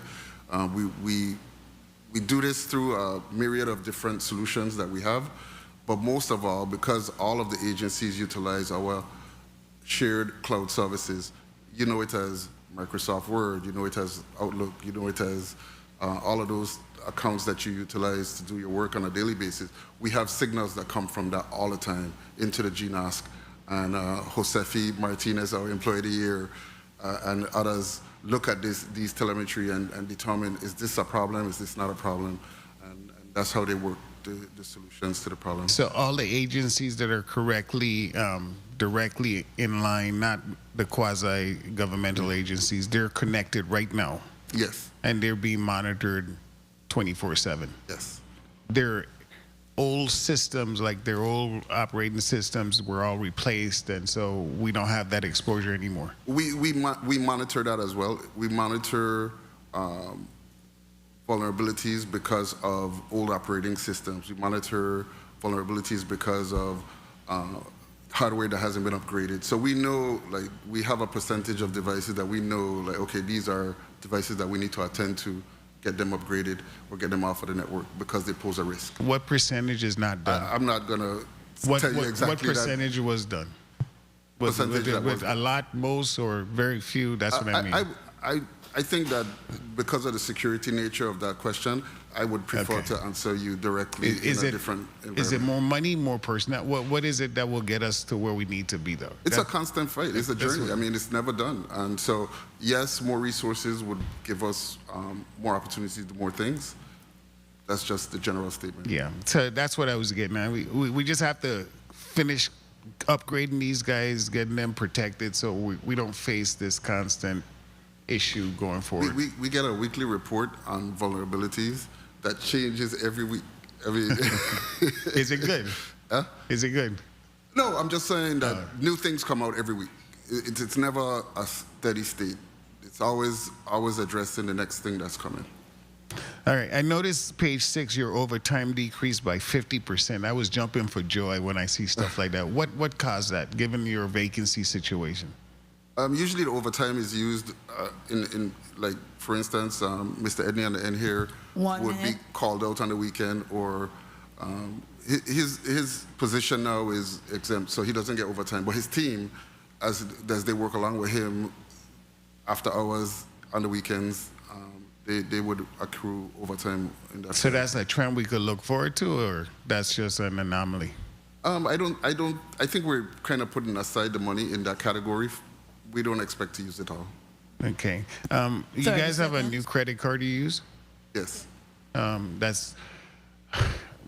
Please be careful with that cost. I'm only saying that because every time we offer that, someone has the ability to use a new account credit card for that agency, after a while it turns into a problem. So just please personally make sure you are watching that thing closely, because it gets out of hand and then you'll be coming back to us asking us for help. So I'm really expecting you to stay on top of it. Thank you very much for answering the question. I appreciate it, Mr. Chair. Thank you very much, Senator Frederick, for your line of questions. The chair will now recognize Senator Clifford Joseph Sr. You recognize for your 5 minutes. Thank you, Mr. Chair. Morning to the BA. One second. Let me recognize. I'm sorry, she just popped up on the screen. Let me recognize the presence of Senator Carla J. Joseph. Morning, Senator. We see you. Thank you for joining us. And I did. Thank you so much, Mr. Chair. But I had a quick point of information because I've been monitoring the proceeding downstairs. You may proceed. You may proceed with your point of information at this time, Senator. Thank you so kindly, Mr. Chairman, and a pleasant good day to everyone. I just wanted to follow up on the previous senator, the past previous senator question regarding the BIT and the alignment of all of our systems, as well as the hard equipment. Now, in 2016, when I was earning my certification as a public manager, that was being discussed to house the entire IT department within BIT. Is that something that is now on the back burner? We have put a pin in it, or is that something that we are going forward with still and we want to look at, and if there's any cost associated with that? I know I said a mouth. So it is our goal to go to a centralized model. I wish I could describe the complexities of what you've just laid out so that you can understand the nuances that you've raised. But we do have, and we are utilizing private cloud infrastructure that agencies share with, they put their new solutions on, and they put their servers and the like on. We do have the public cloud infrastructure that we're utilizing for our modernization efforts in the agencies that are now coming off of their legacy systems. Our goal is to get everyone in those two environments. I would say that this has been a journey that is ongoing. I find that the agencies all have missions, and because of their missions, they all have solutions that they want to utilize in order to execute on their mission, and all of them don't fit into those two solution sets. So it's very nuanced, and so there's a lot of discussions around how do we do this and how do we successfully do it. Okay, so thank you, but my question is, we need to have the plan. We can't be able to execute this that has been sitting on the burners since 2016, and we don't have the implementation plan and being able to look at it and do something like that.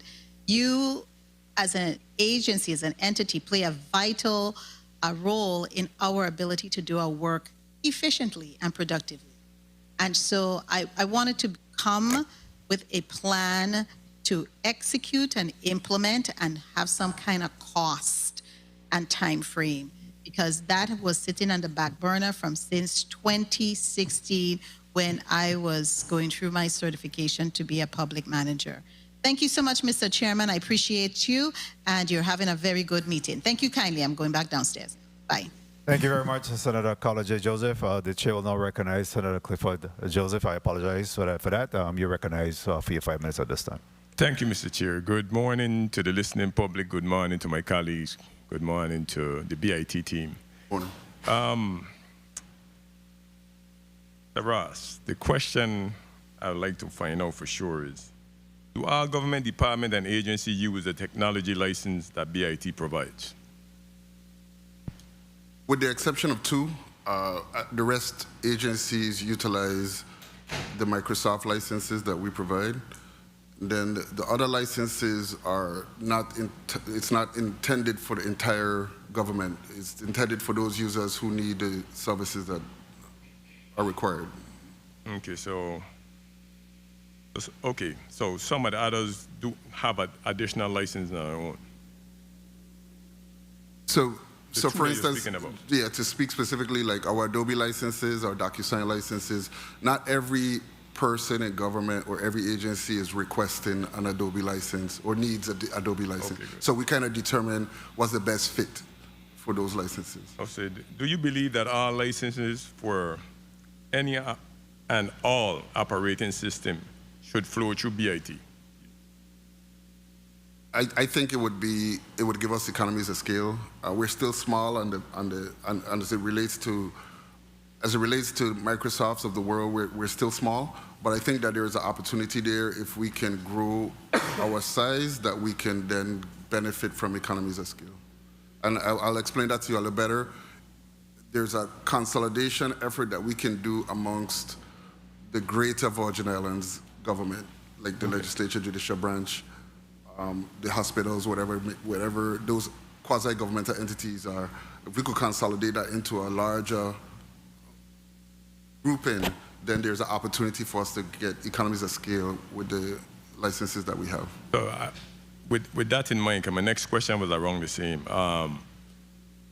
So if we get together collectively as a government and start to work on a plan to have the quasi and everybody else under the cost for software stuff would be a lot cheaper on us. Definitely with the main solution, which is the Microsoft solutions, it would give us a better footing for negotiations. Okay, and is the Bureau right now conducting training in every different department that is using BIT to make sure individuals are not clicking on what they shouldn't be clicking on? You know, sometimes, just like how right now you're looking for new individuals to come to work or to become your employees. Every department hires employees, and maybe are you just going over to make sure training is continuous throughout these departments? I'm going to ask Deputy Director Tucker to talk about the training effort. Deputy Director Jonathan Tucker. Yes, Senator. We are using the Microsoft security stack and we send out emails to GVI personnel with the security awareness training, and we have metrics or collect metrics on the completion rates for the different agencies. And you're doing the follow-up as well? Yes, what we've done is in cases where employees are not taking the training, we report that to the leadership of the agency. Okay. And we work with them to make sure that their employees are fully aware of the requirement that they complete the security awareness training. And as far as the battery backups that I see that you guys have, what's the lifespan on most battery backup? You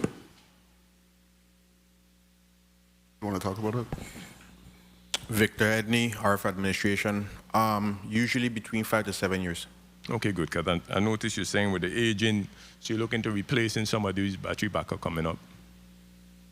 Yes, we do have a RFP that was public, and I think we have to re-release it, but it is to upgrade all of the battery backups coming up soon. Okay, since we're talking about battery backup, I want to know too your conditions of your generators and if each generator have like a battery backup in case the generator fail.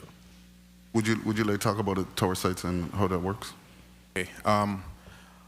We do have trickle chargers on our batteries. I usually try to cycle them at least every 2 years. Mm-hmm. As far as battery backups, again, it's just something that we have to we have a solution that actually looks at that, and that's how we monitor them. I'm just asking, so if at your tower, if the generator doesn't start, just saying, do you have something to hold? You're going to be informed at some point that the generator ain't starting, but we have a battery to hold, whatever system we have in place for a period of time. We have something like that? Yes. Okay, good. Thank you. 1 minute. I noticed that on the post added on page 12 with your vehicles, I noticed in the poor vehicles, I saw where you have a Silverado that under maintenance you're at $941, and in fuel you're at $3,404. What type of fuel are you using? These are all unleaded regular. 30 seconds. Okay, so with the new vehicle you plan to buy, are you planning to buy a diesel vehicle or buy back fuel burning vehicle? What's your plan? We're working with the Division of Energy Office, the Energy Office, to find out which is the best direction to go. We were looking at electric vehicles. Okay. But I know that the terrain that these guys travel is very difficult. We're kind of trying to work with the other agencies that have the vehicle to understand what capabilities they have. Okay, good. Well, thank you guys for the response, and thank you, Mr. Chair, for the time. Thank you very much, Senator Clifford Joseph, Senior. We recognize Senator Bulkes for a point of information. Thank you, Mr. Chair. My point of information stems from the previous senator's query in regards to the suite and the structure of the suite and how it would bring down the costs.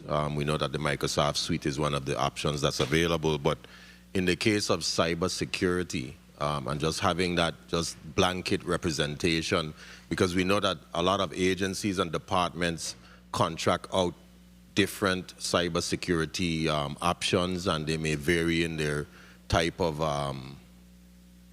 information or how they monitor, etc. And perhaps it also makes it difficult for BIT to come in on the back end to try to assist, and then having to communicate with them in regards to cybersecurity and trying to find the nature of the threat, etc. Would you say, Director, that it would be more prudent for all the agencies and departments to just come under one government, one GVI type of cybersecurity system that would be administrated by your department? The short answer to that is yes.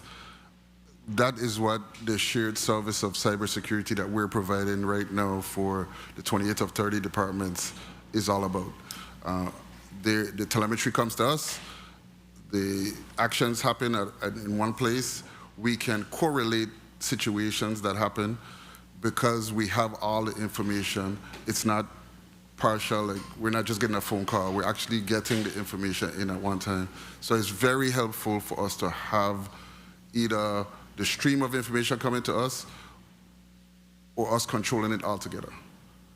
Okay, and what is prohibiting other agencies, departments, instrumentalities from actually aligning or joining or the cybersecurity system that you have?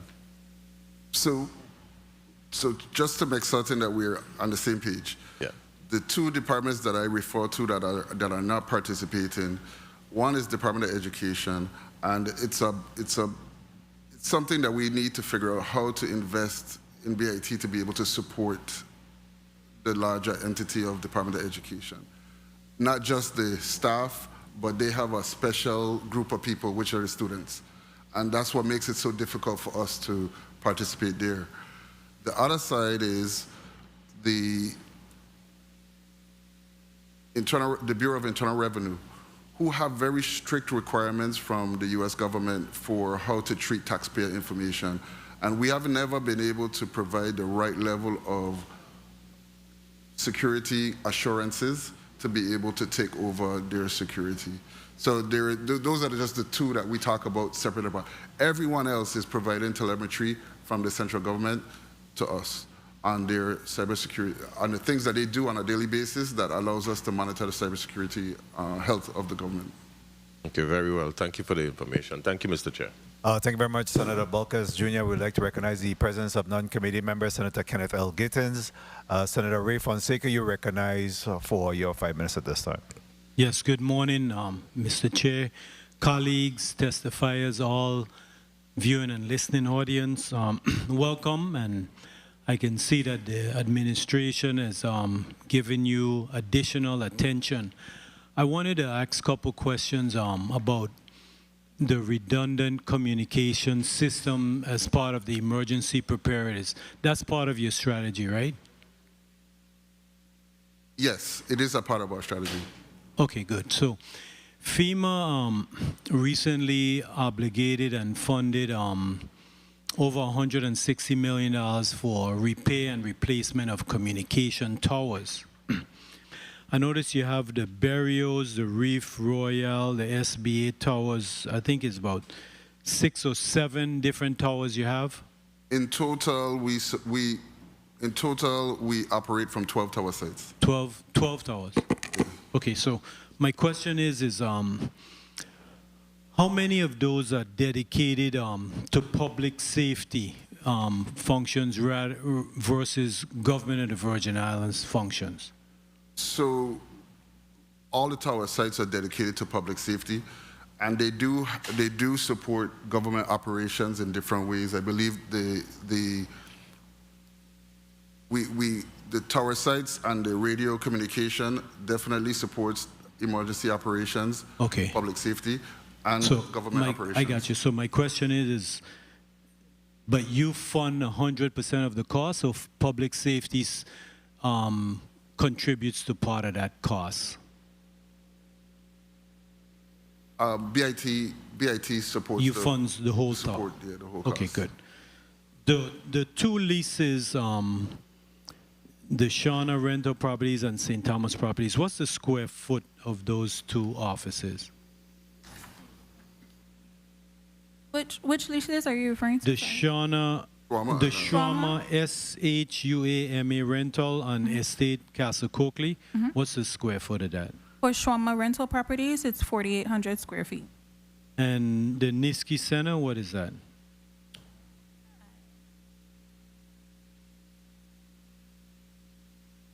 Mr. Chair, can you hold my time?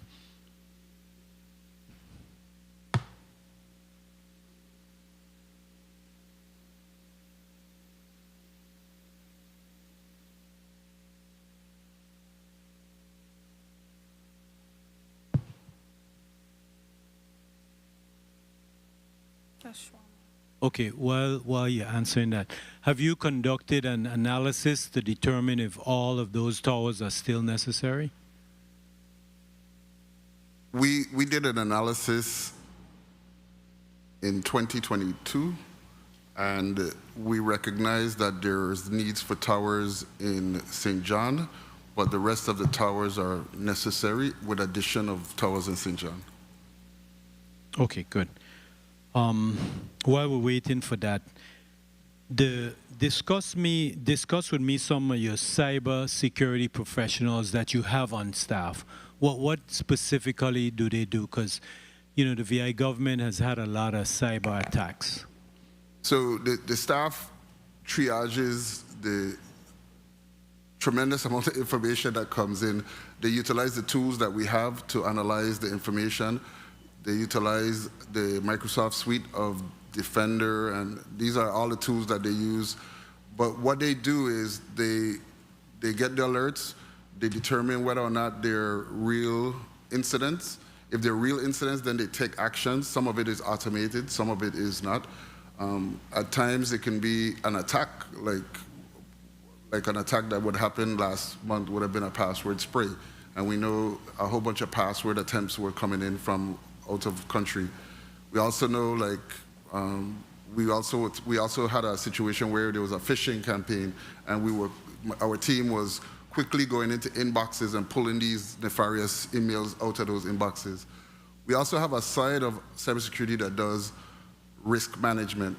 And what they do is they create the policies that establish what we can and should and should not do. And then they go out to the agencies and measure against these policies if they're being followed. So that's the risk management group. Couple more questions real quickly. So those towers that you mentioned, all of them have backup generators, and who pays for the fuel? Do you pay for the fuel, or the agencies pay for the fuel? So the government owns 2 towers and the generators there, and then the generators, they're mixed. Let me just start there. There's a mix of generators. They're private sector generators, and they're our generators. And we pay for the fuel for the generators that we operate. We mean in the Bureau of Information. The Bureau of Information Technology pays for the fuel that we, for the generators that we operate. There may be one generator where we share with Fire EMS, and we share the fuel from time to time. Okay. You know, the last time you were here, you were given some testimony, you read testimony regarding the Taxi Cab Association, but you had to leave early, and a question came up, and I needed to ask you, and I needed this testimony to go on the record. The OMB director testified that he had a cheaper software for the Taxi Cab Commission, and I wanted to ask you, had you been involved in reviewing and analyzing that software? I have not. So I haven't seen it. I've heard about it, but I haven't been able to review it. I want to continue with this. Do you have the square footage for the St. Thomas property? Yes. 1 minute. The square footage is 5,546 square feet. 5,546? Okay, that's a pretty good price. You have, you guys got a good deal. Okay, good. So your budget increase now is about $1.6 million. You have a $400,000 appropriation. You have a special fund. I'm trying to understand that. 30 seconds. So 400,000. On page 5 of the post-audit report, it shows a 400,000. So we have a revolving fund that we deposit the payments. You have a revolving fund? Yeah, the payments from the agencies, and then we pay the vendor directly. What's the balance in that revolving fund, do you know? We can get it for you, Senator. Okay. Thank you. Thank you, Mr. Chair, for the time. Thank you very much, Senator Fonseca, for your line of questions. Next, the chair will recognize Senator Potter. You recognize for your 5 minutes. Thank you very much, Chair. Good morning, colleagues, and a special good morning to you, Director Ross, and the members of your executive team. Thank you for what you do on behalf of the people of the Virgin Islands.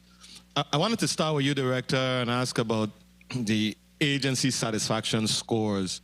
You mentioned that it increased from 3.9. It increased to 3.9 out of 5. What were the most significant complaints or deficiencies identified in the remaining 1.1 point gap? So the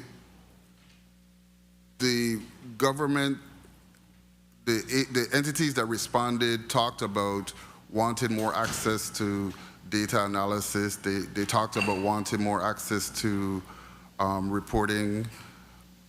I believe there was some free comments that spoke about more collaboration with BIT on solutions to help them work more effectively or efficiently. Those are some of the things that I remember off the top of my head. So are there corrective measures that you plan to take based on the feedback you got from the customers? Our efforts have been around strategic alignment. So what we've done is we've sent in our relationship manager to speak with leadership about strategy and less about IT and technology, talking about where they're trying to go, and for us to align the feedback that we're getting as well as the interaction between us and the leadership of the agencies so that we can now position ourselves to fill the gaps in the agencies instead of them seeking the solutions externally. Excellent. Given the significant allocation to vendor services and licensing, what is BIT's plan to rebalance spending so that more core capabilities are performed internally over time? I want to say I have a view on that. I believe that government doesn't move as quickly as we need to. And so there is a need for us to kind of maintain external resources to be able to be nimble in the delivery of the things that we need to deliver. This process that we go through on a yearly basis probably should happen on a less than yearly basis for us to be as nimble as we need to be in order to execute on the missions that we have. So saying that, I still think the investment in the external resources to be able to move quickly is necessary, and it shows in our budget that we're thinking in that way. Definitely, and I know, and that might be your approach, that might be your philosophy, and I see where you're coming from, but I'm thinking that there should be, your current budget, you prioritize definitely substantial vendor spending, and I understand what you're saying about speed, while your investment in training and staff capacity remain limited. Isn't there an argument for investing more in internal training and capacity as opposed to, focusing on the vendor spending? I think they go hand in hand. Argument. I think they go hand in hand. Okay. I believe that the team that we have is focused on delivery of solutions more than the core IT operational things that you think about most of the time. So investments in project managers, investment in subject matter experts in cybersecurity, those are the areas that I'm more interested in investing in. But when it comes to, I need a data engineer to be able to deliver a project for X agency, it's going to take me 1.5 years to get a person on board, and then I will lose the opportunity to deliver on the project that the agency needs. So there's a combination of things that are going on at the same time. I got you. Your testimony identifies cybersecurity as one of the Bureau's fastest growing expenditures.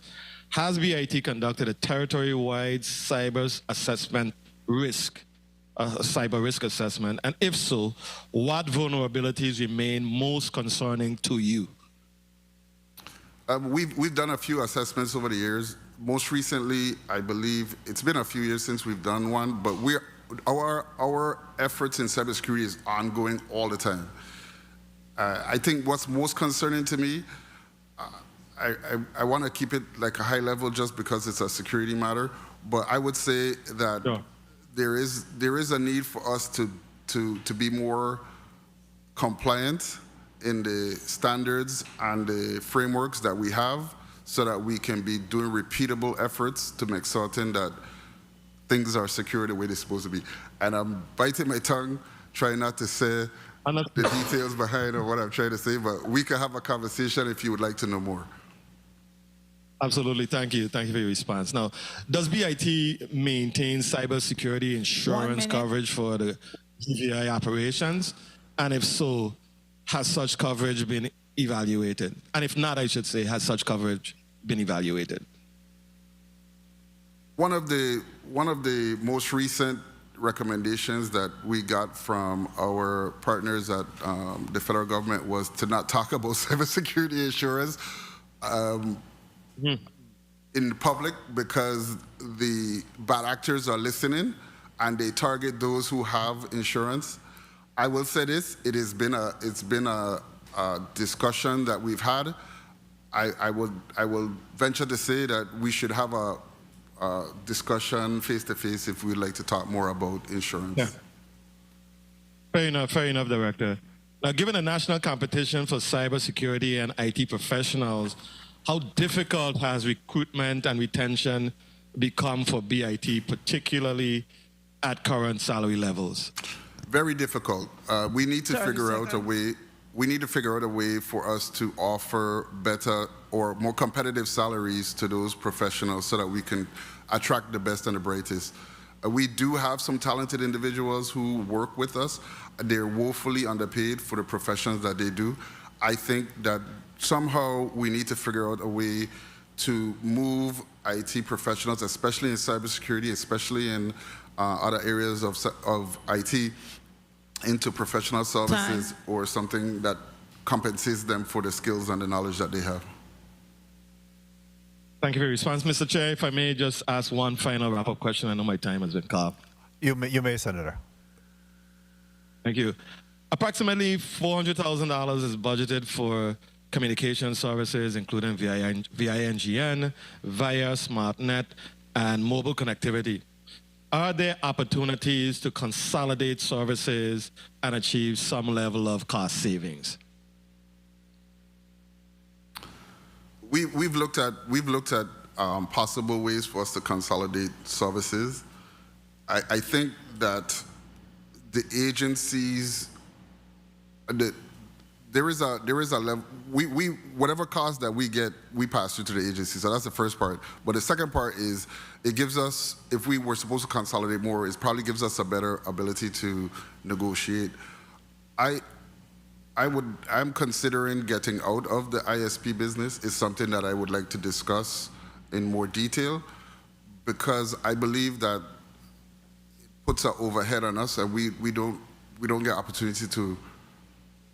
We have a lot of costs that go along with it that we don't have an opportunity to recover, because we're just passing through the costs. So there's a lot of work in the background that's going on there, and it's not fully baked. I just kind of mentioning it because the question was asked, but it's not fully baked, but definitely a different way for us to go about utilizing the services for communications.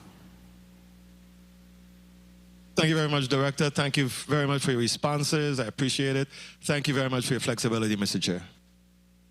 Thank you very much, Senator Potter. At this time, the chair recognizes Senator Maurice James. You recognize for your 5 minutes.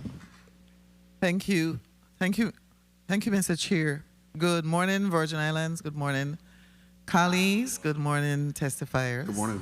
Everyone in and outside the room. I just have a few questions. There, in 2024, the legislature passed Act number 8857 that is entitled the 21st Century Integrated Digital Experience Act. You're familiar with that, right?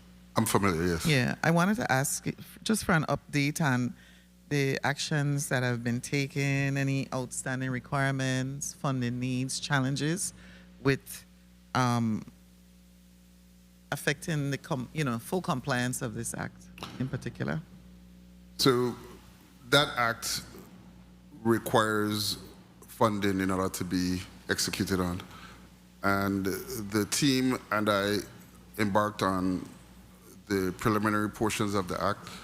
However, we just don't have the resources to execute. So definitely some way to be able to fund that would be important for us to be able to deliver on the requirements of the act. Yeah, it would, I guess it also include additional personnel to because it involves so much interaction between you and all the agencies and departments, correct? That is correct. Okay, I just wanted to follow up on that because a lot of times we pass legislation and then the agency or department that's tasked with it faces a lot of difficulties or challenges with just implementing it, especially because of funding. I wanted to ask also on page 1 where you started out by saying that 20 meaning 20 agencies are participating in selected shared services. Can you give me examples of what shared services they're participating in and then why they are not fully integrated?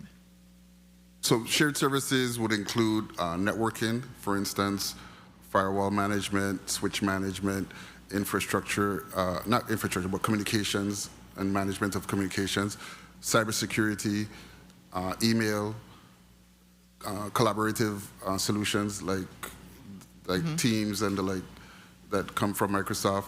So those are some of the shared services that we provide. Yeah. The agencies are in different maturity levels, and it just makes sense that we can't do everyone all at once. So we kind of phase each one in as we get the right equipment, as we get the right. We have standards. I forgot to mention that we have standard equipment that we recommend to all. We don't recommend. We have standard equipment for all agencies. So when they're replacing their equipment, that's usually when we start talking about, okay, it's time to consolidate. You need to come onto our network. You need to do our systems. Those type of things. Oh, okay. And you including a lot of the government agencies face workforce shortages, right? We hear it all the time. We don't have enough people. We need more personnel. How is BIT leveraging automation, artificial intelligence, which is here whether we want to acknowledge it or not, enterprise workflows and digital service platforms to help agencies do more with less personnel? So one of our initiatives right now with our partner Microsoft is to establish use cases where we can help agencies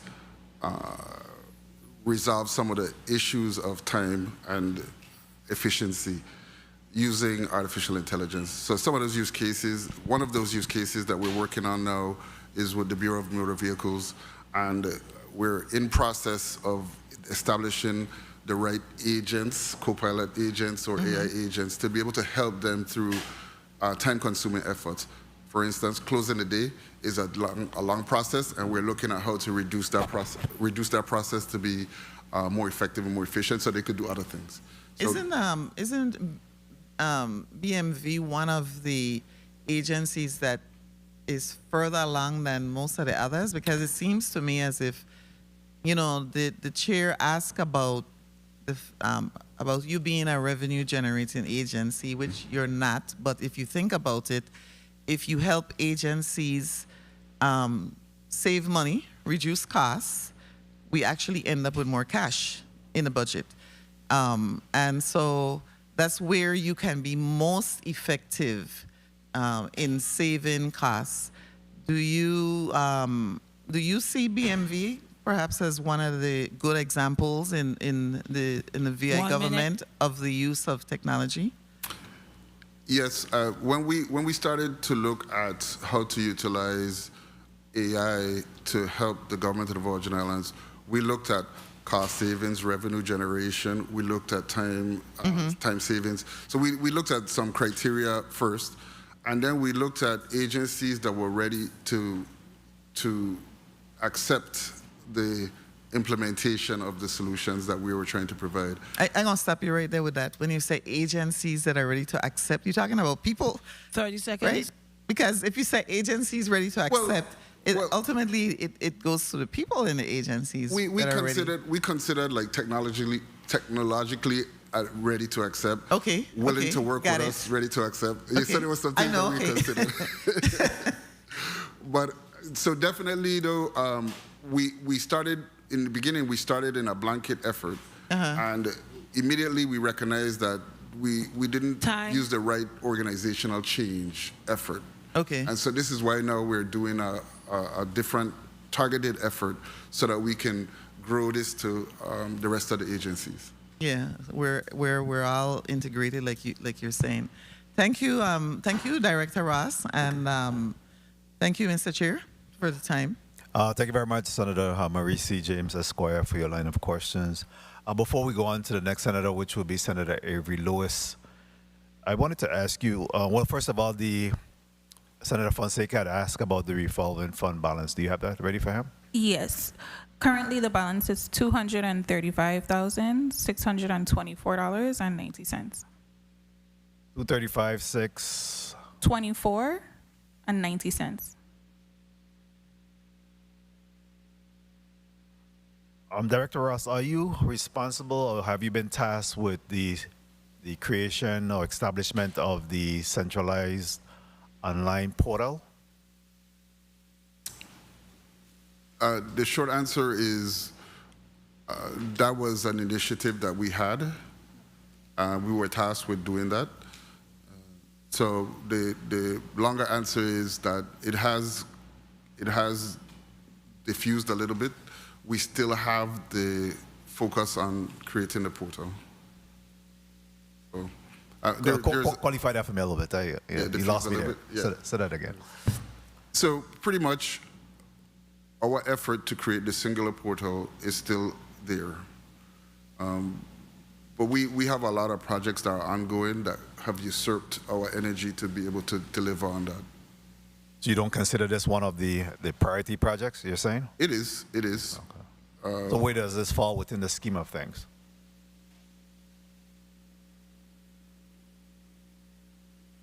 It's difficult to say. I would like to just tap Zaki Abdul-Rashid to talk about all the projects that we have ongoing, just to kind of give you an idea of how large the effort is that we're working on right now. I think we have over 25 projects ongoing. It's divided up between 3 IT project managers. It probably involves at least 15 agencies. So it's just that we're kind of spread thin doing a lot of things, and this is something that we need to do internally. We need the help of external partners. We did lose, or we reallocated our funding towards external help for our licenses in order to be able to manage our Microsoft license requirements. So a lot of things have changed, and that's why we're not focused on it at the moment. Well, let me just say this to you. In terms of where I sit as the chair of the Budget, Appropriations, and Finance, revenues collection is extremely important to me. And certainly I see this as a priority that needs to happen in government, because we need to ensure that when individuals are prepared and ready to pay, that there is an opportunity for them to pay. When they step away and have to come back, there's always some difficulty or some reluctance for us to be able to get that in place. So, somewhere along the line, I would love to see where this is amped up and made somewhere a priority moving forward, because I think it's critical, in terms of that. Not to mention that I want to minimize as much the opportunity for us to have to collect cash. Simply put, I believe that an opportunity for us to be able to have online payment, get this money quickly into the government, avoid us having to handle cash, having to deposits, and just create a mundane type of environment. And truly, this day and age, I think that we really need to ensure that we are creating. Stopping short of saying anything else, I think it's critical that we focus and getting that in place. I hope that you'll agree somewhere along the line with that. So you're referring to a single payment portal? Yes. Okay. So we're not tasked with doing the single payment portal, but I understand now that's what you're. So what are you tasked with? Because that was my question. A service portal. A service portal, so you could access government services. Yeah.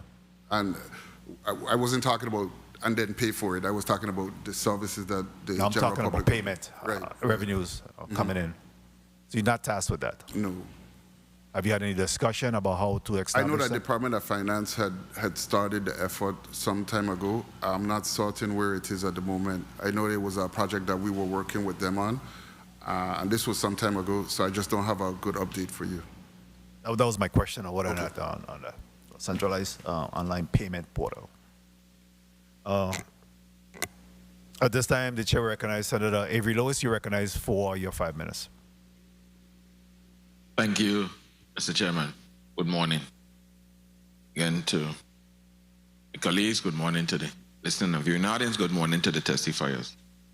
Director Ross, before, good morning to you and your team. Good morning. Is Mr. Tucker there with you today? Yes, he is. Mr. Tucker, good morning. Good morning, Senator. How are we, or where are we with the communication on the western end of St. Thomas? Thank you for the question, Jonathan Tucker, BIT. The Liberty FirstNet has produced a report, and they do it monthly, indicating that they're still trying to identify a property in the western end of St. Thomas to install a monopole. They've had some challenges. We at BAT has made recommendations to them that anything they do must involve the community. So they're working hard to finish that project and provide FirstNet services to the western end of St. Thomas. Good. And while I have you there, as we're talking about communication and servicing, we have a lot of private projects and public projects that are going on now. And in certain, I'm coming from a public safety standpoint, the first responders especially. In certain areas, I know there's some lack of communication. What are we doing to improve in that area, or we good in that area as well? Because I know one of the areas, let me talk about one of the areas, was in Water Island, and there were certain dead spots in St. John and St. Croix as well. And I know on more of the southern side of St. Thomas, we were having some issues as well. So where are we with those capabilities and improving that infrastructure there? The FirstNet Authority and FirstNet Liberty, the plan of record calls for 8 new site builds. And they are working through completing the 8 sites of the plan of record. We are aware that there are dead spots in St. John. You mentioned St. John, on the eastern side of St. John. And there are also dead spots on the western end of St. Thomas. BIT, in its role, has advised Liberty FirstNet, to assess and expand where they can. One of the things that they have done is on the current sites that they have now, they've expanded the band 14 frequency, or included the band 14 frequency on current towers, which expands the service or capacity in areas where it was needed. The other things that we are doing on the BIT side is we're trying to acquire assets on our own that would augment, in the case of an emergency, that can be deployed. And we're also encouraging agencies like VIPD and others to acquire their own assets as well to help with the communications in dark spots throughout the territory. So I know that a few years ago we had a demonstration with Liberty as well. And I think some of the conversation was for us, and I know One Communication have some of them as well. I know there was a talk for us to buy some of our own, I believe. And I think they called it, the call at the time, Sell on Wheels. Or Sell on Wheels, sir. Help me out. Sell on Wheels, yes. Yes, and so where are we with that? Because in terms of, we have large activities, it was just for, assist not just with hurricanes and so forth when we have large activities to make sure that our cell services are, amplified are still in good. Where are we with that? Maybe the director want to weigh in now and for us obtaining our own or even working along with Liberty and One Communication, whoever at this time. So working along with first AT&T, they have a compact rapid deployable in the territory in St. Thomas. And we also have one of those in St. Thomas as well. And it provides similar services as a cell on wheels, creates a bubble for emergency communications on LTE in a specific area. And then we also have access to a mini CRD, which is another solution which provides the same services. And those two, the one CRD and the one mini CRD, belongs to the government of the Virgin Islands. Is there any other tools that we had that they? Liberty FirstNet also has assets in St. Croix. They have a CRD in St. Croix. They also have a CRD in St. Thomas. And we have indicated to them that the desire or the need for the territory would be to have a CRD on each island, including St. John, and possibly even Water Island. Good. Mr. Chairman, just let me wrap up here real quick. And the reason I ask these things, Mr. Ross, is because there's no secret, there's a sunset coming on this administration. And I just want to make sure that the things that you put in place are concrete and solid, that we could have continuity. For the next person coming, could pick up the playbook and run with it. There may be some twists, a few tweaking here and there, but I want to make sure that we have some continuity going on and there's a game plan that when you leave or stay, however it goes, there's continuity, and somebody else could take the torch, and we're safeguarded within our technology world. Understood. Thank you, Mr. Chairman, for that. Thank you very much, Senator Lewis. Before we go to our next senator, which was Senator Kenneth L. Gittins, I wanted to ask you, given the BIT staffing challenges and increasing reliance on enterprise platforms and managed service, which functions do you envision remaining in-house, and which functions are most likely to be outsourced or supported through long-term managed service contracts?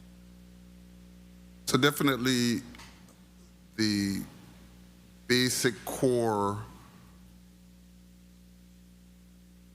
skills that are necessary to keep in-house is the leadership management of the networking, the systems, the cybersecurity, and the project management. I think that project management is one of the major areas that we need to be focused on, because we need to be able to deliver whatever we're delivering on time as quickly as possible in scope for the least amount of money. The managed service providers long-term probably are going to focus in the areas of cybersecurity as well, only because we don't have a 24 hours operation, and so we need someone to be at the desk throughout the evening and night times. Other solution providers to help us to bridge the gap between what we need immediately when a new technology arrives. How do we get from where we are to where we need to be in the short term? So those are some of the managed service providers or the managed services that we would want to be able to engage. Very well. And again, keeping operation security in mind, what cybersecurity capabilities do you believe are still lacking today? And where do you anticipate needing additional support over the next 12 to 24 months? So the areas that we probably need more investment and that we're working on is in the protection area, the detection area, and the identification area. So we do have some initiatives for identification that's going on, and this is a high-level statement. Like, identification is knowing what you have, knowing who's there, that type of thing. And then in the detection area, to continue to round-the-clock efforts in detection. So, and then protection again is we're more working on consolidating the networks to come through BIT so that the protection can be given by our policies that we've initiated, the the systems, like for instance, the servers are maybe located in Department X, but we manage the policy that guides the security in that area. So more investments in those type of things. And education, you mentioned protection, detection, and education. Identification. Yes. Identification. Identification. Identification. Thank you for your responses there. Senator Kenneth L. Gittins, you're recognized for your 5 minutes at this time. Thank you, Mr. Chair, and good afternoon to all. Oh. Afternoon. How you all doing? Yes, good afternoon. Just a quick breeze, right? Welcome. Good to see my GOJ brother. How are you doing today? You good? I love the tie, Mr. Edney. Thank you. All right, you came prepared today. Director, I want to look, in reviewing your budget preparation, I'm looking at accountability, duplication of services, and whether agencies are bypassing BIT for the services that you're providing. So I wanted to ask, since BIT is now the government's centralized IT provider, whether or not, I want to know if executive branch agencies are required to first consult with BIT before procuring outside services. So the process allows them to seek outside services, but we would be inserted in there at some point. So they're not required to first come to you? I would say not required, no. Okay. What's your thoughts on that? So all our agencies have a mission, and they're working to deliver on their mission. And so they are always seeking ways to do that. And so I understand that they go and they find solutions before they come to us. But the final process is we're involved at some point. So they don't usually come to us first. We're trying to be a little more proactive. That's why we're going to them, to the leadership of the organizations and talking to them about where they're planning to be in the next year. So in this case, absent them having to come to you first, how does the left hand know what the right hand is doing? So I have a hammer of Thor in my... Do you have a hammer of? Thor. It's every Monday morning when we have our staff meeting or leadership meeting, I have someone in the meeting with the hammer of Thor saying, "We saying no today." So most of these agencies have their own IT outfit within the respective agencies? Some do. Do these IT directors within the respective agencies report to you? Such as the CFOs all report to the finance commissioner? They do not. They do not? Yeah, it's an initiative that we're working towards, though. So this will be a bridge right there to ensure that your office knows exactly what's taking place in these other agencies. So if agencies continue contracting outside vendors while you, BIT, is expanding your budget requests, how do we ensure that taxpayers aren't paying twice? So how do we ensure it is by investing in BIT? Part of the problem is that BIT does not have the resources, if you don't invest in us, to be able to deliver on the services that... So not to cut you off, we want to invest in BIT. Yes. However, we want to make sure that we're not duplicating these services as well or continue to outsource. I have a problem with all this outsourcing. I tell people all the time during budget here, and I could remember when my mom used to say, rest her soul, the government going to continue to outsource till they outsource that and then they're going to can't So I'm trying to avoid this duplication. So while you ask for the increase, tell me how will we assure that the taxpayers aren't going to be paying twice? I think in our consolidation efforts, this is where we're beginning to see opportunities for savings. Definitely in the effort that we're doing with cybersecurity and networking, the fact that we have a standard for Individuals just can't go out and buy the next switch or the next firewall without following our lead as far as what we're expecting them to have. How they're connecting back to us is another way, instead of them going out and, or when they do come to us, we are dropping off their connections that they've created. Right. So no duplicates there. So again, hence why we need that connectivity to ensure that the other IT outfits within the respective agencies are connected directly with your office.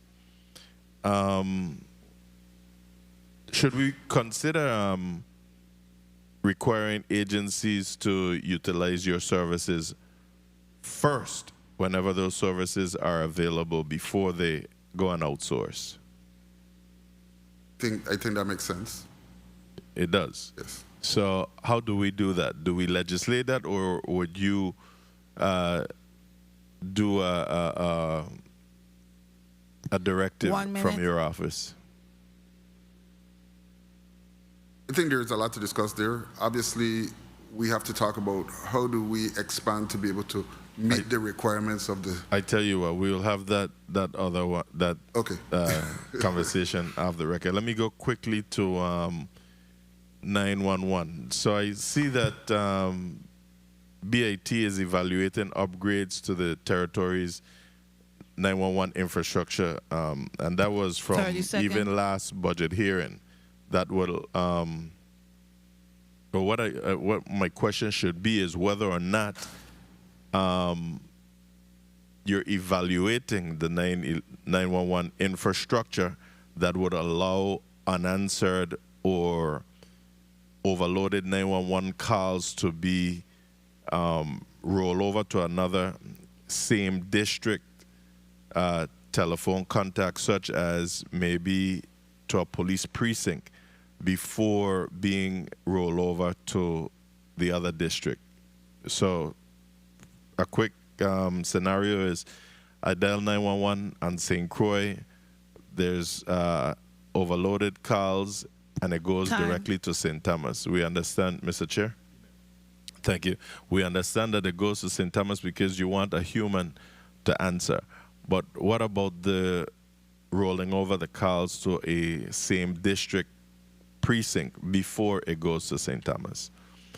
Can we look into this, see what it will cost, and how long it'll take for that to be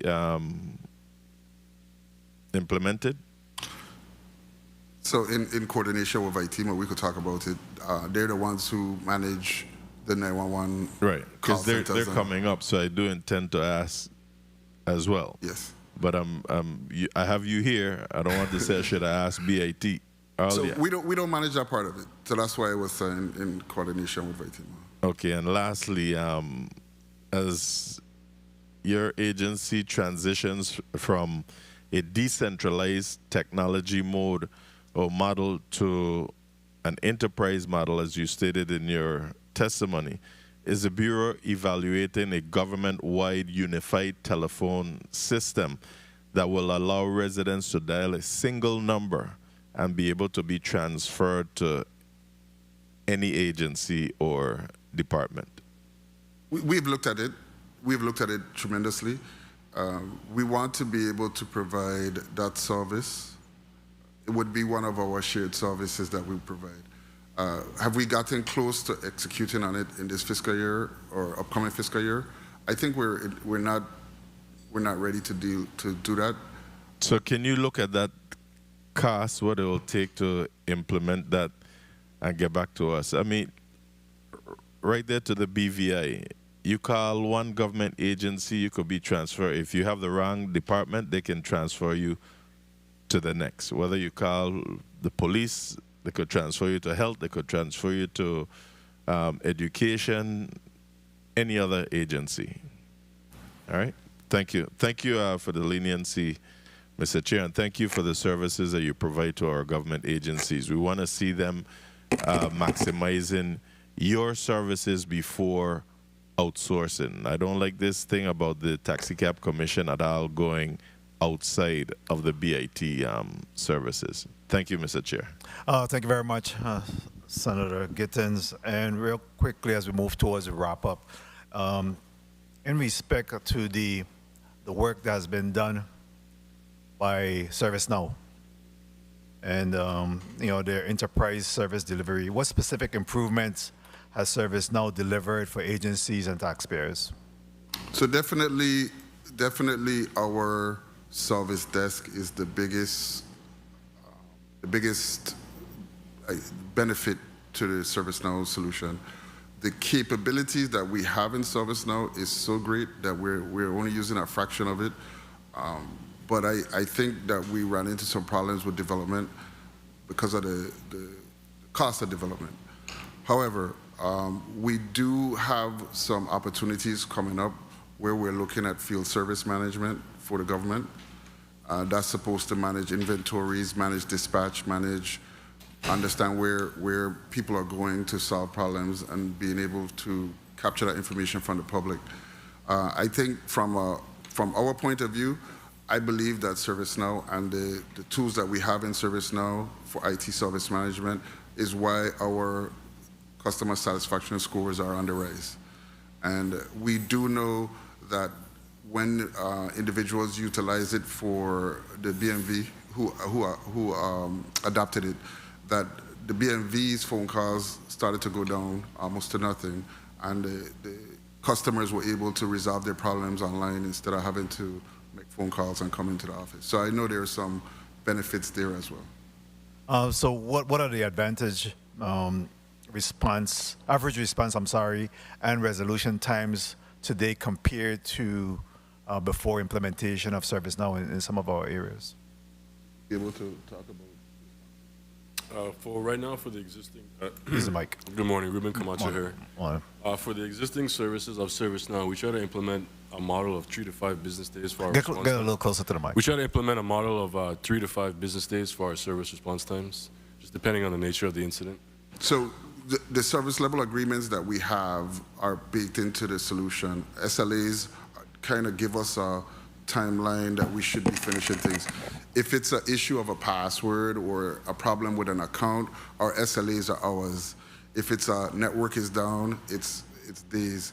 If it's a major incident, then our SLAs are hours again. But there are different levels of agreements that we have that we try to utilize in order to deliver the services that we need to deliver.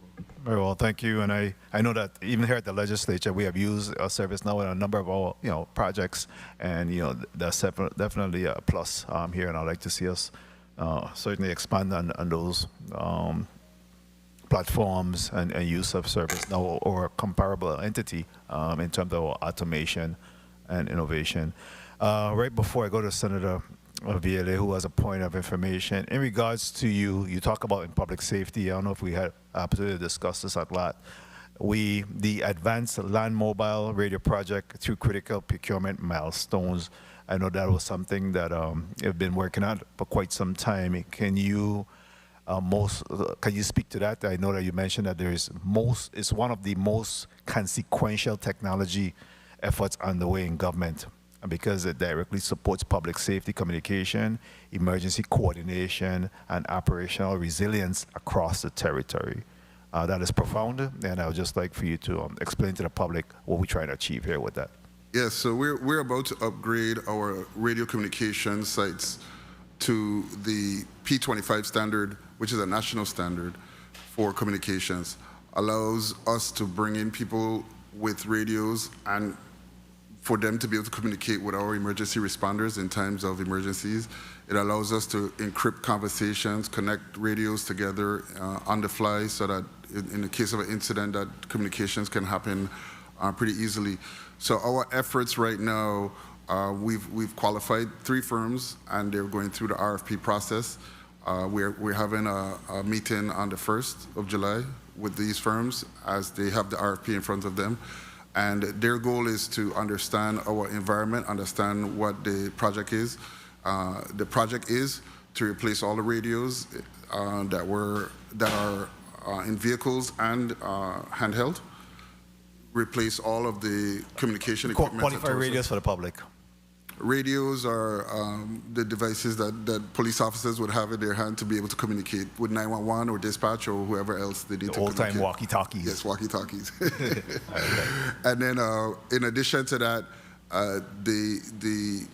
the tower sites are going to get an upgrade, so we're going to repair any of the tower sites that need repair. We're also going to put in radio communications and microwave backhaul and connect fiber and do all of these other power solutions that we need to do at these sites in order for them to be more resilient and for them to be, last through hurricanes, last through power outages and the like. And access to real-time information as well in terms of being able to send messages back and forth via text and all those type of things are also part of the capabilities, correct? Those are all part of the P25 capabilities, yes. Thank you. A point of information, Senator Viola, you recognize. So much, Mr. Chair. What is the status of the GVI Pay Portal pilot program? Not certain. I think that Mr. Senator Francis may have asked us about it. He did ask? Yeah, but pretty much it was a Department of Finance initiative. We were involved in it in the beginning. I'm just not certain where the status is at the moment. So was the contract for that particular program ever executed? It was not. It's that property? Yeah, I don't think it was. Again, there was a contract number, RFP-052-T-2020.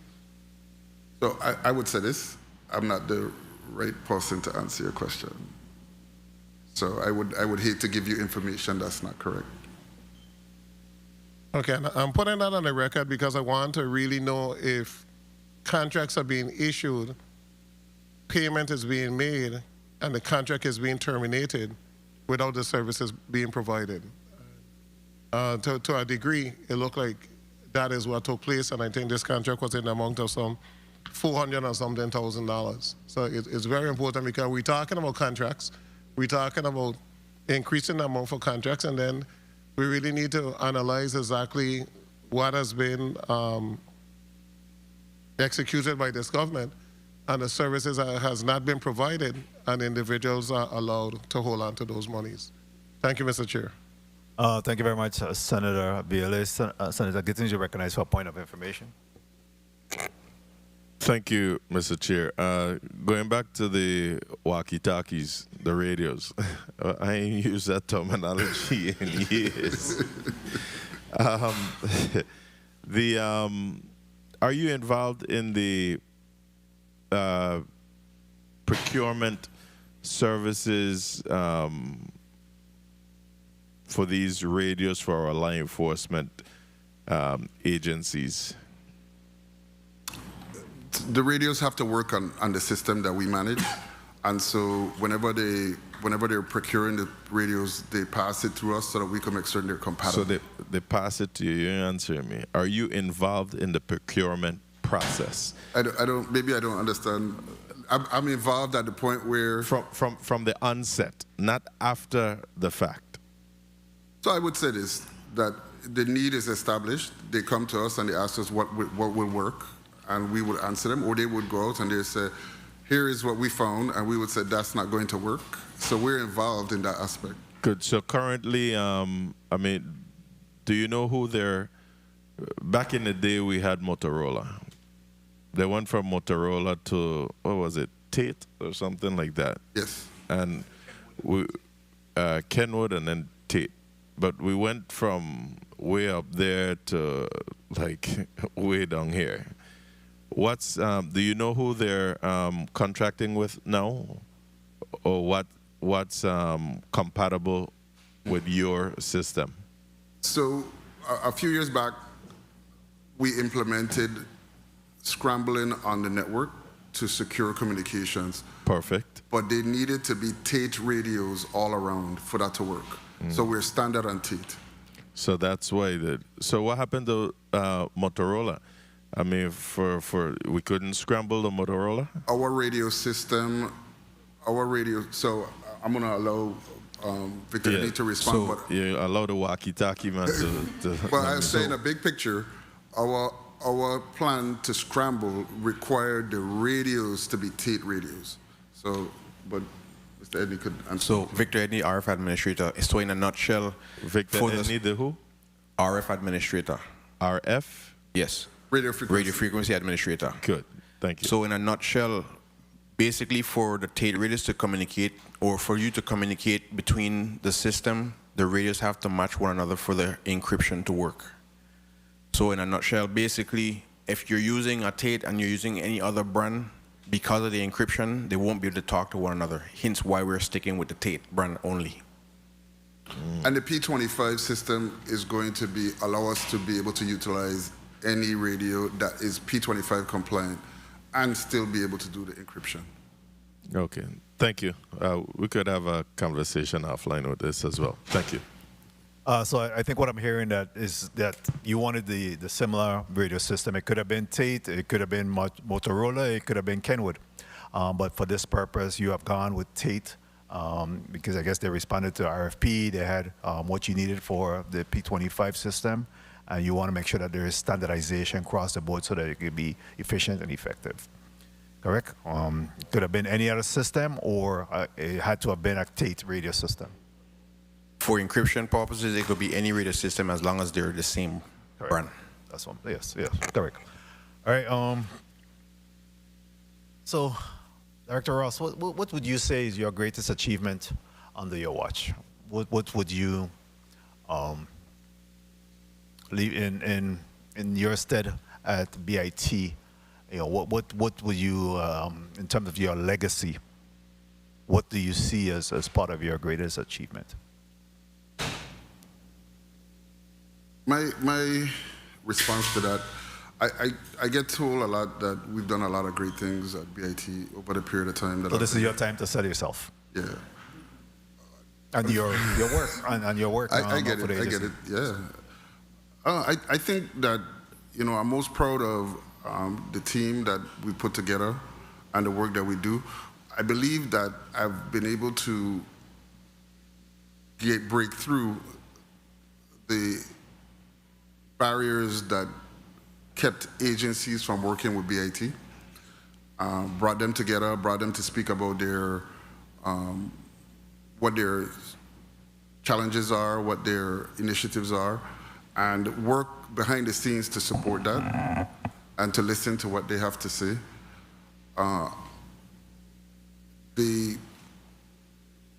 It's difficult for me to talk about what I feel I've done in my time, but I know that this team has really put a lot of effort in improving services, establishing the Network Operation and Security Center, learning the new tools and technology that's out there, establishing or keeping the emergency responder radios up and running at all costs for life and safety.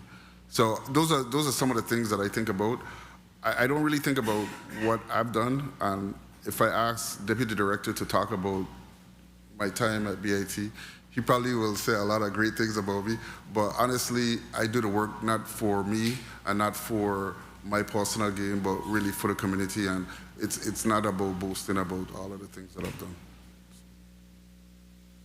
Thank you. It's so important that I believe that agency heads could really just champion the work that's been done by the team. In government, we keep hearing about this dysfunction of government, and I think it's critical that when you talk about the inroads that have been made, that you're able to articulate those things, because we have hard-working public servants that every day go out there and do the work that's required. Yes, we do have some bad apples, and those are the ones that we got to focus on and getting rid of. But nonetheless, the majority of our government employees are hard-working public servants, and it's important for us as leaders to be able to speak their praise and really recognize their contribution and work here in this government. All right? So tell me then, what keeps you up at night? Since you don't want to talk about your achievement, tell me what's your challenges and what keeps you up at night? What keeps you up at night? Lots of things keep me up at night, right? I think, I think I'm most at ease when I get that call that something is wrong and I can respond to it. Bosses anticipating that something is going to go wrong. So that keeps me up at night, like what's going to go wrong next. But our life, we're almost a fire brigade. We out fires on a daily basis, and I think that just anticipating the next fire is what keeps me up at night. And it doesn't have to be cybersecurity. It could be that call that says, the whole office is off, or the network is down, or whatever that fire may be. So we're in a disaster recovery mode, of course, and also we're in a hurricane season. So let's talk a little bit quickly about your recovery capabilities in the event of a major hurricane or a severe outage. So if you're talking about IT and the network for IT, yes, we do have some capabilities to be able to come back up in the case that we're down. We do have a lot of underground infrastructure in St. Croix for our main enterprise internet-facing internet connections. We do have in the process some terrestrial or non-terrestrial connectivity that we're looking at to be able to deploy or utilize in the case of emergency. On the emergency responder side, we do have a plan to restore communications in a very methodical way. We have at our disposal towers, mobile towers, for us to deploy in the case of destruction of a site or the like, so that we could continue to keep communications going. We also work with ITEMA very closely on our interstate ability to ask for more help if we need it. So. Oh, thank you. Sydney, still climbing towers? You give that up. If need to, yes. Very well. He climbs towers all the time. Thank you for your presentation here this morning, and again defending your requests for a budget of FY 2027 of $14,329,386. I'll give you 30 seconds to wrap up. I'll start out by saying it's a relief to be able to come before you and have this discussion, and it's at the end of the discussion. So first of all, I'd like to thank you and thank the rest of the senators who all asked great questions. You've always been engaging, and so I just want to personally thank you as well for your engagement. The agencies of the government, I also want to say thank you to those, the agency heads and the agencies that work with us on a regular basis, on a daily basis. We do this for them, and that's our main customers, and we know that their customers are the public, and so we thank them for the work that they do with us and the like. I'd also like to thank Governor Bryan and Lieutenant Governor Roach in my opportunity to do this for the last 7 years. I look forward to a successful budget pass so that we can continue to work into the next fiscal year. And then last but not least, thank you for the opportunity for me to bring the BIT team before you, and for those back in the office who are doing the work. I always talk about the fact that I don't do the work. What I do is I just organize it, and then they execute on it. So any accolades that come my way or come our way, it's really the team behind the team that's really getting it done. So I really want to say thank you for that. And with that, I appreciate the opportunity to defend the budget, and I look forward to any discussions that we may have in the interim. On behalf of my colleagues, I want to say thank you to the Bureau of Information Technology. You have a tremendous amount of work. You have done the heavy lifting, and of course the important role that you play here in terms of government to ensure that we continue to provide protection, detection, identification, education. We truly appreciate the work that you have done, you and the team. So thank you. And the Committee of Budget, Appropriations, and Finance will stand in recess for 15 minutes, and then we'll come back on with the Virgin Islands Fire and Emergency Medical Service. The Budget, Appropriations, and Finance Committee stands at recess.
The Committee of Budget, Appropriations, and Finance is back on record and out of recess. At this time, Madam Clerk, please call up the second item in today's agenda. Block 2, VI Fire and Emergency Medical Services. Invited testifier, Mr. Antonio Stevens, Director. This concludes the reading of Block 2, Mr. Chair. Thank you very much, Madam Clerk. Good afternoon, Director Stevens, and good afternoon to your staff. At this time, I'll come to you to identify yourself, and then we'll go around the room, starting off with Chief Byrne and come right around for everyone to introduce himself. You may introduce yourself first, sir. Good afternoon, Honorable Senator Novel E. Francis. My name is Antonio Stevens, Director of the Virgin Islands Fire and Emergency Medical Service. Good afternoon, welcome. Chief Byrne. Good afternoon, sir. This is Robert A. Bryan. I'm the EMS Chief of the St. Croix District, Virgin Islands Fire and EMS. Good afternoon. Rupert A. Titus, Fire Chief, St. Croix District. Good afternoon. Barbara Williams-Brown, Director of Human Resources and Payroll. Good afternoon. Lyle Evelyn Jr., Assistant Director, Emergency Medical Services, VI Fire and Emergency Medical Services. Good afternoon. Clarence Stevenson, Assistant Director for Fire.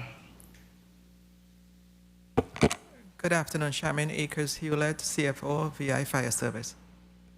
Good afternoon, Eustace Grant Jr., St. Thomas St. John Fire Chief. Good afternoon, Victor Adams, St. Thomas St. John EMS Chief. Good afternoon to all. Director, you could go ahead and put your testimony record at this time. Good afternoon, Honorable Senator Novel Francis Jr., Chairperson of the Committee on Budget, Appropriations, and Finance, other distinguished members of the 36th Legislature, and the viewing and listening audience. I am... Director, either get closer to the mic or let me ask him to turn it up so we could hear you. Go ahead. I am Antonio O. Stevens, Director of the Virgin Islands Fire and Emergency Medical Service. Accompanying me today are members of the VI-FEMS Executive Team, Assistant Director of EMS Lyle Evelyn, Assistant Director of Fire Clarence Stevenson, Chief Financial Officer Charmaine Akers Hewlett, Director of HR and Payroll Barbara Williams-Brown, Medical Director Robin Ellett could not be here today due to a medical issue.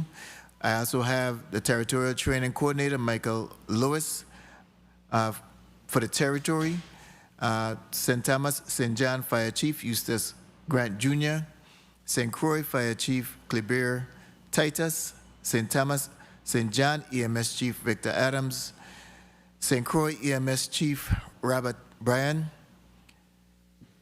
and Deputy Chief Paul Christian. We appear before you to present the proposed VI-FEMS budget for fiscal year 2027. The Virgin Islands Fire and Emergency Medical Service is an all-risk emergency service agency capable of responding to a broad range of natural and man-made disasters. The agency operates 10 fire stations, 2 EMS bases, and 3 administrative offices, manages an array of response assets to include a fleet of ground and marine response vehicles, and we employ 289 personnel, 255 of which are trained first responders. Based on our roles, agency personnel are assigned to 4 units: suppression, EMS, arson prevention and investigation, and administrative. The suppression unit is staffed by single and dual role firefighters who respond to fires, medical emergencies, technical rescue incidents, and hazardous materials events. The arson and prevention investigation unit is comprised of inspectors and led by the fire marshal. Members of the unit are responsible for conducting fire investigations, enforcing fire and life safety codes, and providing public education on fire prevention. The EMS unit consists of primarily single-role, nationally registered EMS practitioners who, along with dual-role fire personnel, provide pre-hospital emergency non-emergent medical care. This unit also includes the ambulance boat crew who operates the Star of Life, transporting patients from St. John to St. Thomas. The administrative unit provides essential support to the other three units. It includes the agency's unsworn personnel responsible for managing human resources and fiscal operations, as well as the maintenance division, which repairs and maintains the agency's fleet and mechanical equipment. The Virgin Islands Fire and Emergency Medical Service operates operational costs, which include supplies, utilities, personnel costs, fringe benefits, and other services, are supported by legislative appropriations, non-appropriated funds, and grant funding. The requested general fund appropriation for fiscal year 2027 is $34,318,681,000. As personnel costs will account for over 90% of the appropriation, most other operational costs will be covered by other funding sources. Other local funding that will support operations include monies collected and deposited in the Fire Service Emergency and Medical Funds.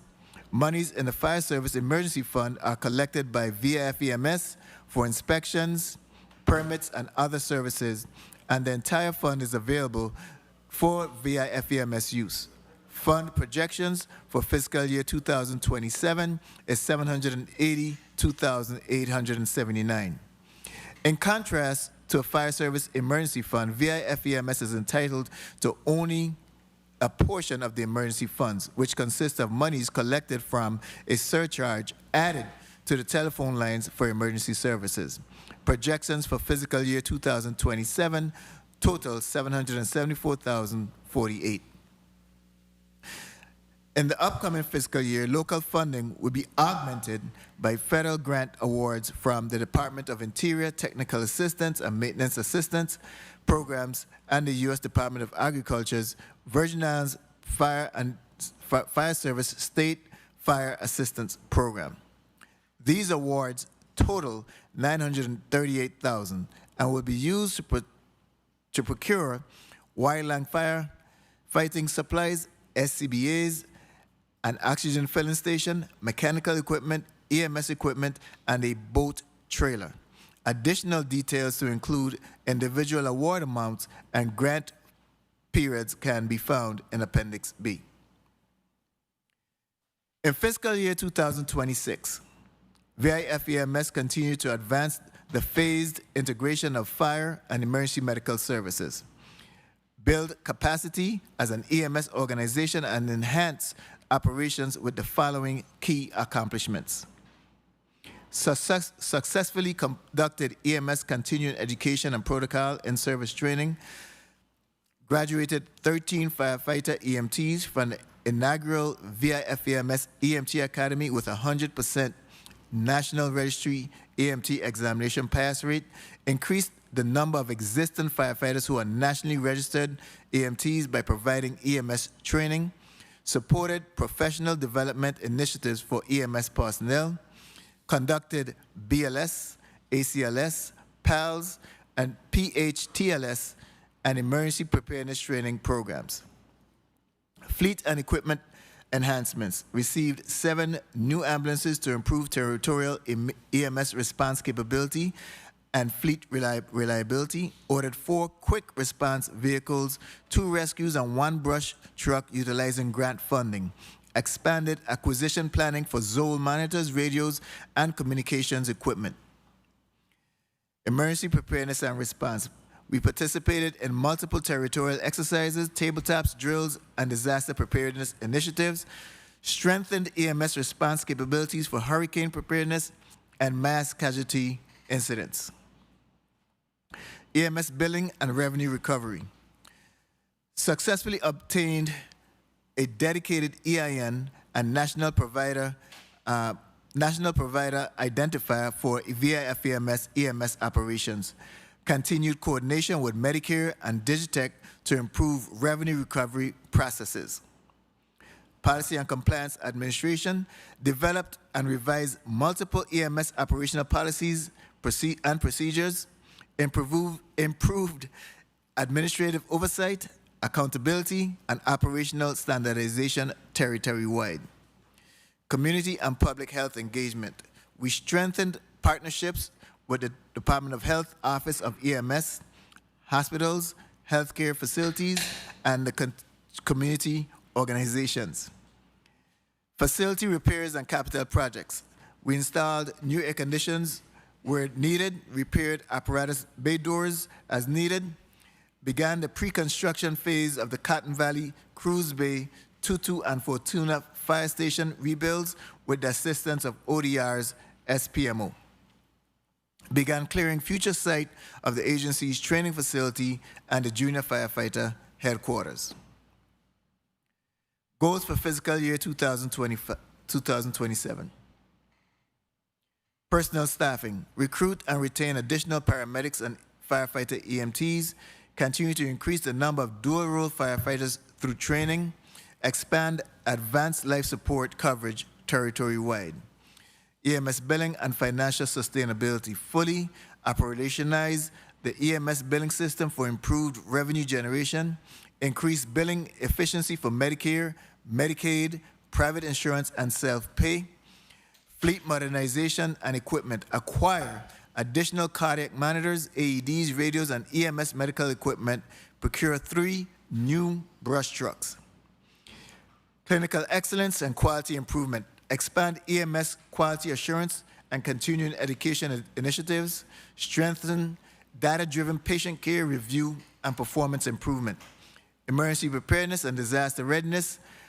Participate in additional full-scale exercises and disaster simulations.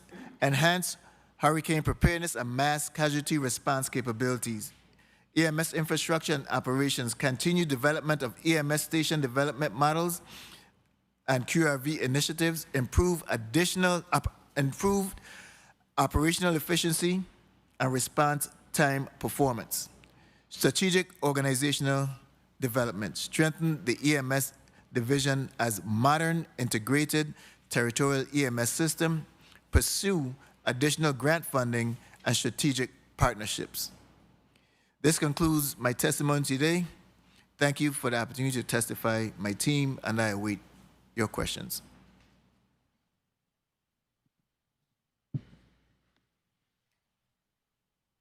Finish already? On numbers? All right. Well, first of all, let's go back to your list of accomplishments. I see you used some letters there that I think is important for us to be able to tell the public what those are. And maybe we could get Chief Brian to speak to that. The BLS, ACLS, PALS, PHTLS. Robert Bryan, EMS Chief, St. Croix District. These letters and acronyms and abbreviations refer to the training that is provided to EMS providers. The first would be, of course, BLS, Basic Life Support, which encompasses CPR, first aid. Advanced Life Support is ALS, which is the advanced measures paramedics and advanced EMTs bring. PHTLS is Pre-Hospital Trauma Life Support.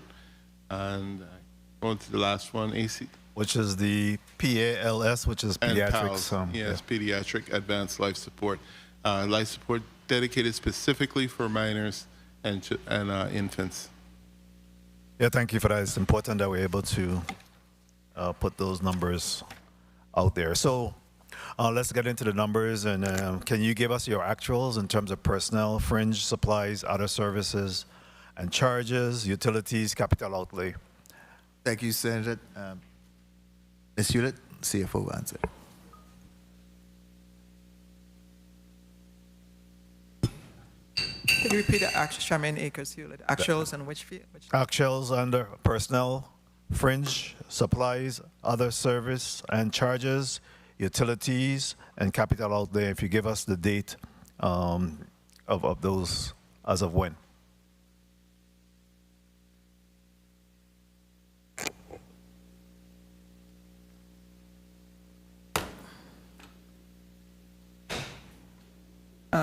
For personnel,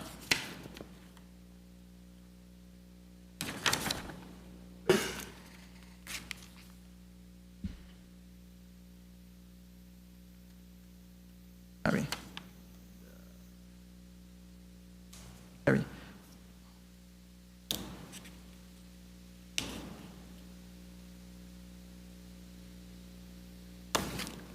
Can you ask another question while I try and get the total amount? How many vacancies do you currently have? Thank you. Ms. Brown? Hello? Yes. Repeat the question. What about the other mic? Let me use this one. Okay, go right ahead. Exactly, clarify exactly what you want. You want the total personnel currently we have? The vacancies. Or the vacancies we Yes, have? ma'am. 13. 13 vacancies? Correct. And what areas? We have in all areas. We have in the EMS area, we have paramedics, 5 paramedics, which is currently being advertised. We have 7 firefighter EMTs, 1 receptionist collector, and of course, we still are seeking a fire marshal. You get a little closer to the mic.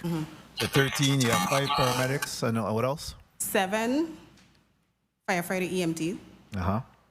1 receptionist collector, which is currently being advertised as well, and fire marshal. And you do have PRFs, so all of those that you could hire today? We have PRS for the paramedics, which is currently being advertised, and the receptionist collector, which is also currently being advertised. The firefighters, 7 firefighter EMTs, we haven't made a decision if we're going to start a small class, which districts or anything like that, so that is on hold. Those vacancies arrive from our retirement and resignation as of December to current. Very well. What do you have in outstanding vendors payment? Charmaine Akers Hewlett, all our vendor payments are at all the vendor payments that we have in the system are at finance. We have none pending at our office. So they're finance to be paid, or what do you owe, and how long have those been at finance? Different days. They have been approved, but checks have not. Most of them have been approved, but checks have not been printed. So they're still outstanding, correct? Correct. Yeah. So you don't have a total of that amount? All right now? Not right now. What is your revenue collections? How much revenues have you collected so far this year?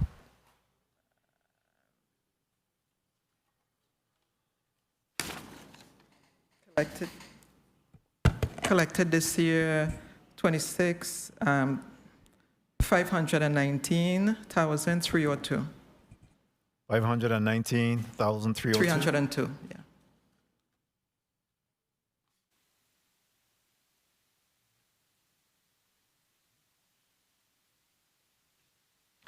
And in terms of grants, I know that you mentioned in your testimony that you're expected to receive any grants for projected for FY 27. What have you received thus far for 2026? There's one grant that I'm currently working on, and that's 244,000. And I just applied for a safer grant. Yesterday, that's 9 million for 40 firefighters. And then I did an AFG grant to purchase equipment and supplies. That's 444,000. You have not received those yet? That's those grants that you just those were just entered yesterday. have you gotten the actuals for personal fringe supplies? I have to calculate because I have them in line items. You have to calculate So I have to calculate each one, yeah. Okay. I can give you the line items. All right. And you mentioned there is a 1.4 that's available under the general fund that should actually be rolled up into your revolving fund. Why is that still sitting in your general fund? The 1.4, because OMB said, when I called and they said that because the funds were low, they weren't able to distribute the funds yet, but that's pending. That's coming. So eventually that's going to be brought up into your revolving fund. It's not going to remain under your general fund, correct? No, it's going to go in the revolving fund, correct.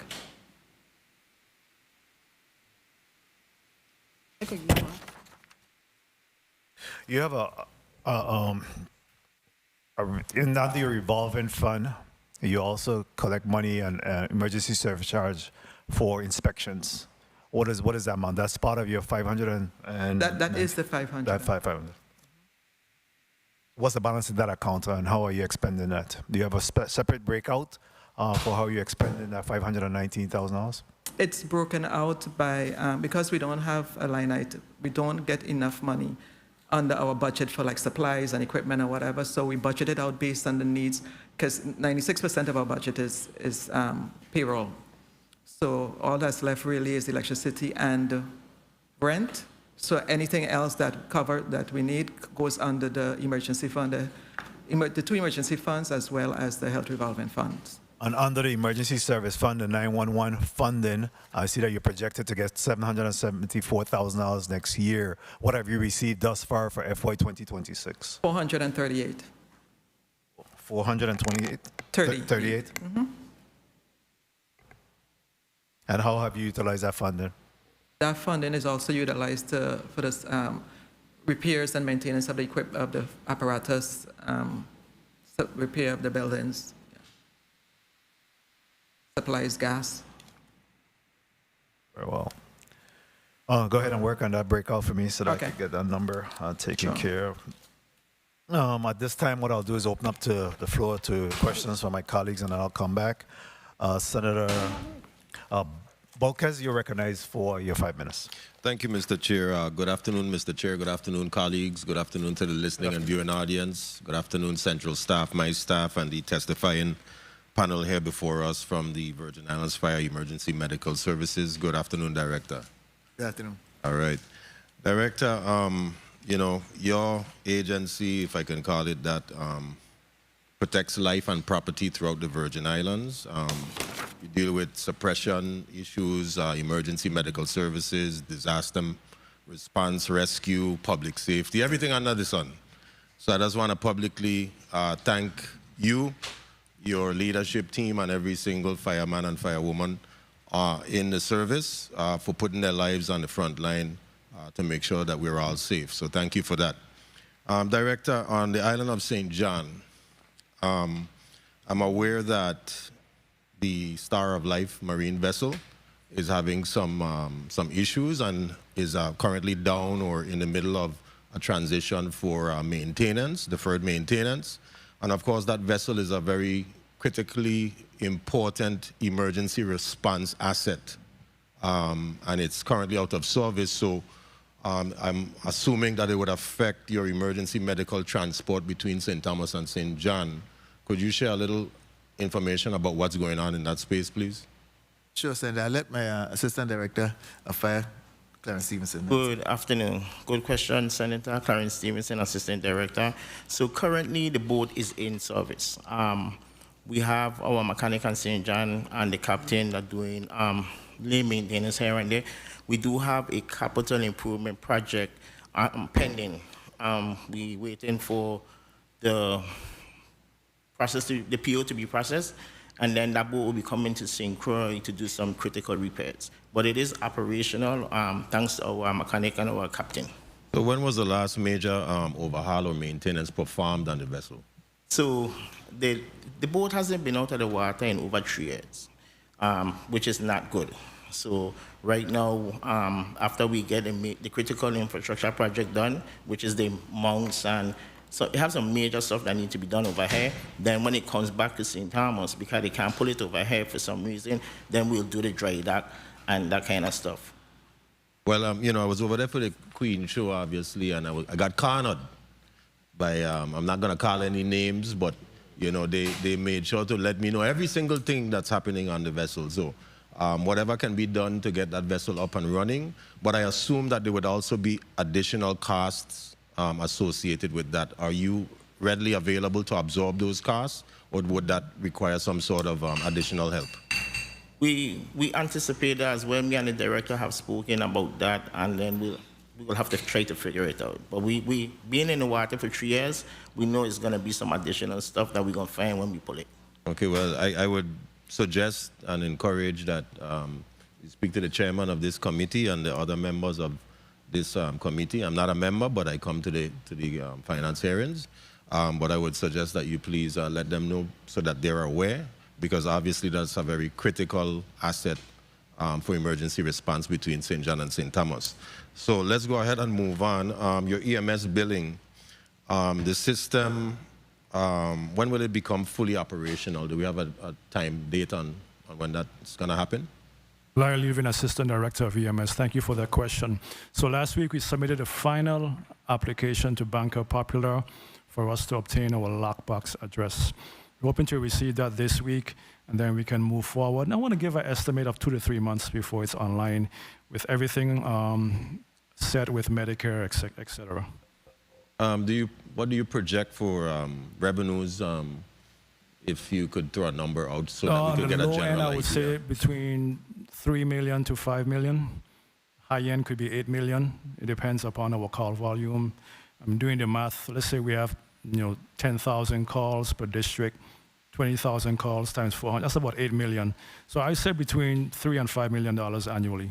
Okay, well, that would definitely make a huge difference, especially with the 90% going to the operations. 1 minute. How is overtime in the department? Overtime, thank you for that question, Senator Director Stevens. Overtime is overtime. We can't eliminate it. We just have to, we've been doing a very good job, I think, trying to manage it. But we do have, we are above our overtime budget. But again, that's because of calls and stuff like that that we get, people asking for 30 requests. seconds. For example, you have the St. John Festival right now going on. In order to provide coverage for that event, we have to call in overtime personnel. So we understand overtime comes up, and we just try to manage it as best as possible.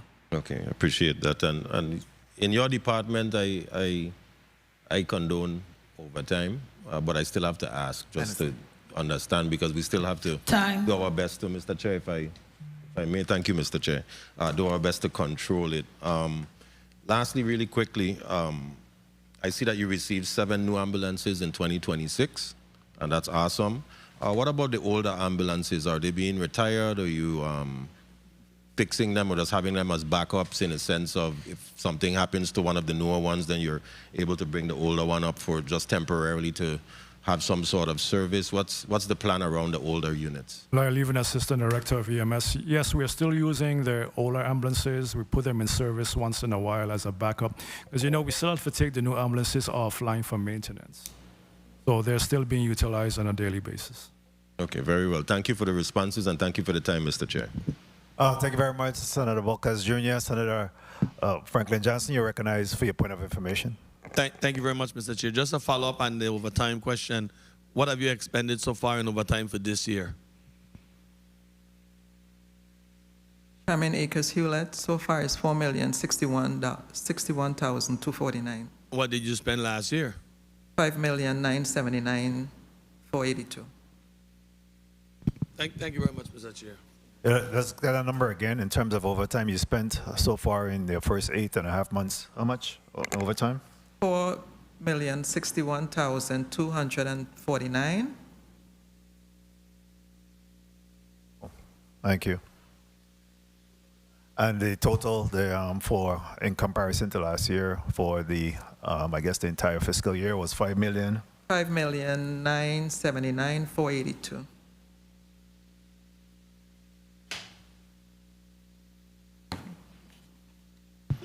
Thank you.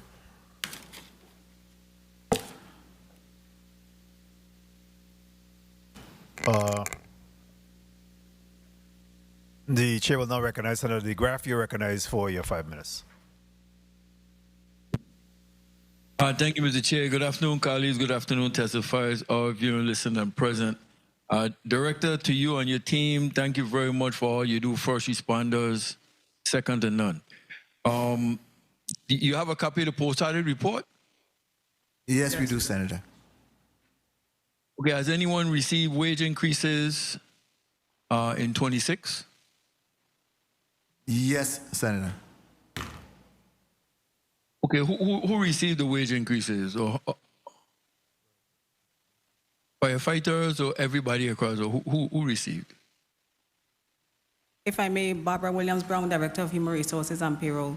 Wage increases were processed for firefighters, that are probationary firefighters whose salary was below the $35,000, and as well as some administrative support. No PERS were processed this year. However, well, yeah, it was budgeted for FY 2026 and they were recently processed. Any retro owed? No. Okay, no retro. Okay, so I'm looking at the budget here, the budget book. You had a chance to look at this post-audit report? What is your ask for personnel and fringe? The personnel for FY 26 is 32,000. Sorry, 32 million. Okay, 32 million is the ask. See, because the post-audit, go to page 8 on the post-audit report. You have it?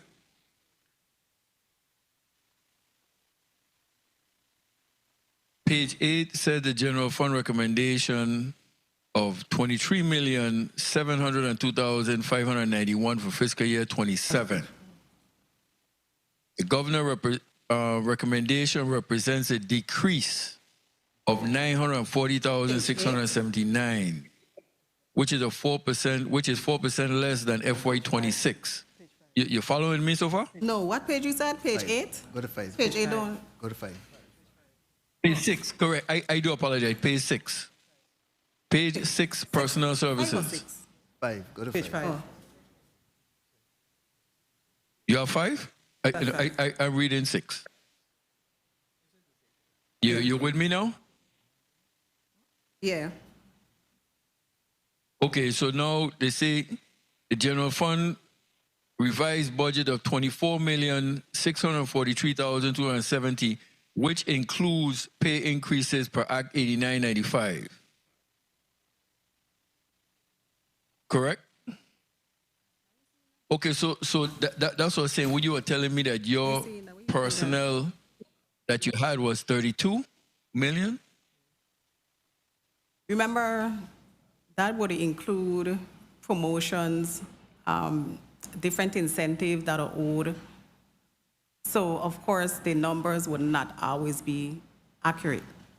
Okay, so, excuse me one second. Okay, go to, okay, what is your ask, Director, what is your ask for this year budget for 2027? For 27 budget, what is your total ask from the general fund? For personnel? No, the total ask of the total ask for general fund. Testimony. Personnel, fringe, supplies, other services and charges, utilities, what it comes to total that you're asking for.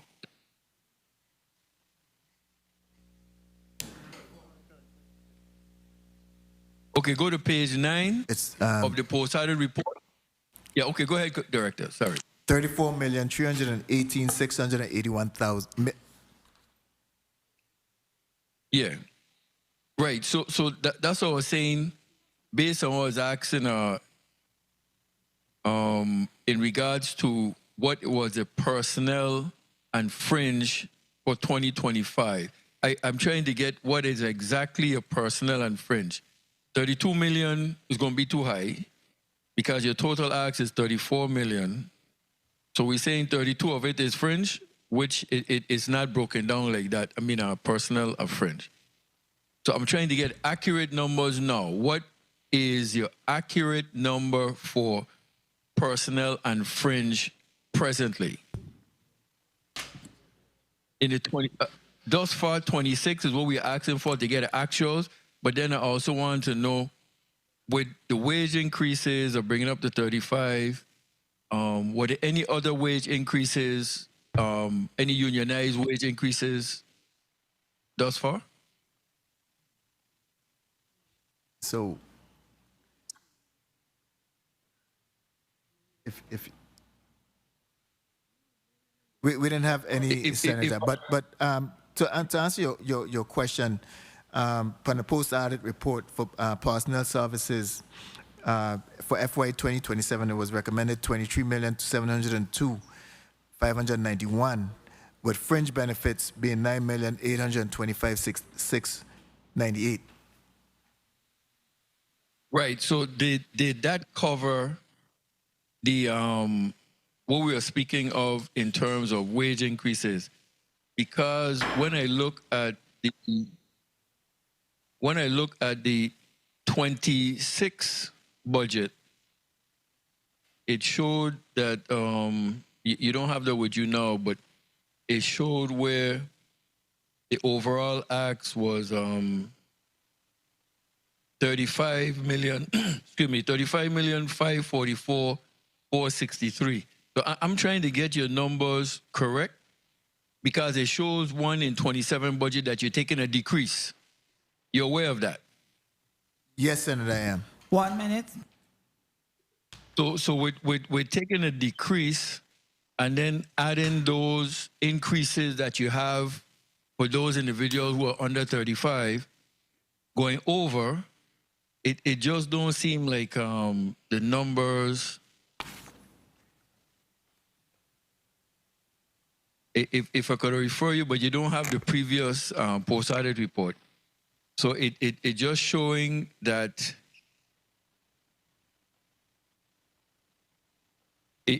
for the post-audit report that I'm reading, no, and I'll just read it what it said. It said the Governor Fiscal Year 26 General Fund recommendation for personnel services is 24,591,270, reflecting an increase of 3,850,896, or 19% more than 25. Appropriation of 20,740,374.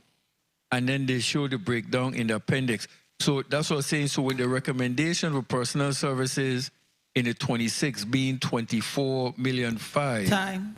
How come you're making such a decrease to 23,700, which also reflects the wage increases, is what I'm trying to get your accurate numbers. So if I know my time has been called, but that's the dilemma I'm looking at. So, Mr. Chair, just to wrap up, maybe I could ask through post-audit, through the chair to post-audit in regards to the numbers. I know these are the numbers that you were given, but just based on the comparison of 26 to 27, the reduction that's being taken place, would this 27 budget cover fire EMS going forward? Well, I'll have the post-audit speak to that, but if you look at the personnel at the 23,702,591, and when you include the fringe with that, that's where we get in, and of course backing out the vacancies, that's where you get in the $32 million as she first explained. That was the amount in terms of personnel costs. That's where she arrived at that number.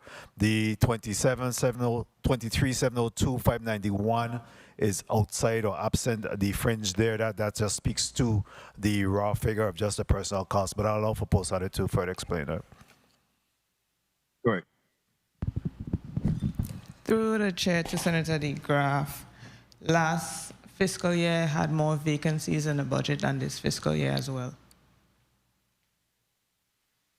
Okay, so like I say, it's I just wanted to make sure, because if you're looking at the previous, where the ask in the general fund asked for personnel services was 24,500. That's all I'm asking. That with removing those vacancies that you were speaking of, they had 13. The book for last year mentioned for 12. I just wanted to make sure we had the correct numbers, because it seemed as if something might be off, but don't want it to reflect in where they need this funding and we don't provide it. So we follow up on it. Thank you for the time, Mr. Chair. I'll follow up on it some more. So based on the personnel listing provided, the personnel that they have this fiscal year for FY27 is going to be covered.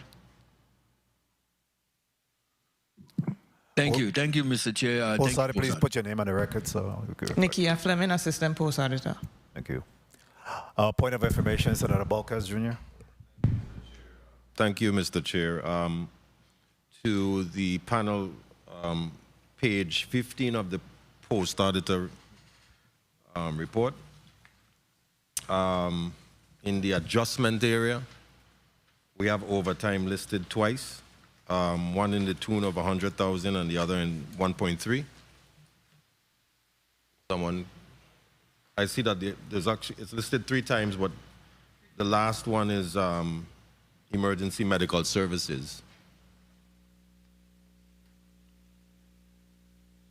Chairman Akers Hewlett is separated St. Thomas, St. John, EMS, and prevention. Could you repeat that, please? It's Chairman Akers Hewlett. The overtime is when it's on the report, it's separated by district. By district. So which district? Which district is 100 and which is 1.3? What page are you on? I'm on page 15 of the post auditor report. The larger one is usually St. Thomas. So, Thomas. 1.3 is St. Thomas and St. John. Yes, sir. Okay. And then I see on page 17 for the arson unit, it's 1.3 as well. The figure matches with the same exact figure that is listed on page 15. So I'll repeat one more time. On page 17 for the arson prevention and investigation unit, the overtime is listed exactly the same as on page 15. that's incorrect because our total overtime this year is $3,306,000, not this year, I'm sorry. For fiscal year 27, it's $3,368,735. Could you repeat that for everyone one more time, please? Sorry, one moment, sorry. And this is for the arson prevention investigation, correct? But that's for the total, that's total for everyone. So I think that's an error. Could you please repeat? $3,368,735. Okay. Thank you, Mr. Chair. Well, thank you. At this time, the chair will recognize Senator Viola. You recognize for your 5 minutes. Point of information. Point of information. Thank you. Before you go to. Point of information, Senator DeGraff. 1 second, Senator Viola. Yeah, thank you. I do apologize. The overtime number that I just wrote down was 4,061,249. Now you're saying it's 3,368,735. It's two separate. Make sure years. I have. Chairman Akers Hewlett. It's two separate years. The one for 26. The question was how much we have expended so far, and that was the 4,061,249. Projected for next year, 2027, is the 3,368,735. Oh, okay, for 27. Okay, thank you. Thank you for the time, Mr. Chair. Thank you, Senator DeGraff. Senator Viola, you recognize for your 5 minutes. Thank you, Mr. Chair. Have you completed the actuals? No, because every time my numbers I get. Okay, can we really need that to? I have the individual line items, but That's what we want. Okay. So you have for personnel? Personnel and classify, I have 8,884,889. We say it again, 8 million. For classified, 8,084,889. For unclassified, I have 1,027,133.91. Well, 134. Okay, and French? And part-time is 16,796. Because we have a part-time. 16,000? Yes, 16,000. Okay, and French? And have them individually run. So I can, do you want me to give you individually or let me calculate them up and then give them to you? You could give me classified and non-classified. No, this is the French, which is the employee contribution and all that. I have them by categories. Yeah, I separated by categories. I didn't categorize them together. So I can calculate them quick and. Okay. Okay. In reference to the figure you get for personnel, that doesn't include the overtime? No. And the overtime as of June is what? The 3 million figure you said? As of the 22nd is 4,061,248. 49. 4 million. 4,000,000. 061,249. And that's as of June? Yes. Okay. So you've already spent about $13 million in personnel? That's the total. That's the actuals. The total. That's the actuals. Okay. We are over by 931,000. Now, in reference to, what was your total overtime last fiscal year? Last fiscal year overtime, that was 25. That was 5,979,482. Okay. Now we have 3 more months to go. So you're going to be about the same, 5 million? It's heading that way, yes. Okay. Have there been a reduction in overtime, Director? What are you doing in reference to overtime? In trying to reduce it, Antonio Stevens, Director of the Virgin Islands Emergency Medical Service. In trying to reduce it, Senator? Yeah. You have had some new classes come on board, right? You have had new firefighters, etc. Why is the overtime figure literally the same as last fiscal year? Young lady, you look like you have the answer. And understood, Senator, but understand it's also a revolving door.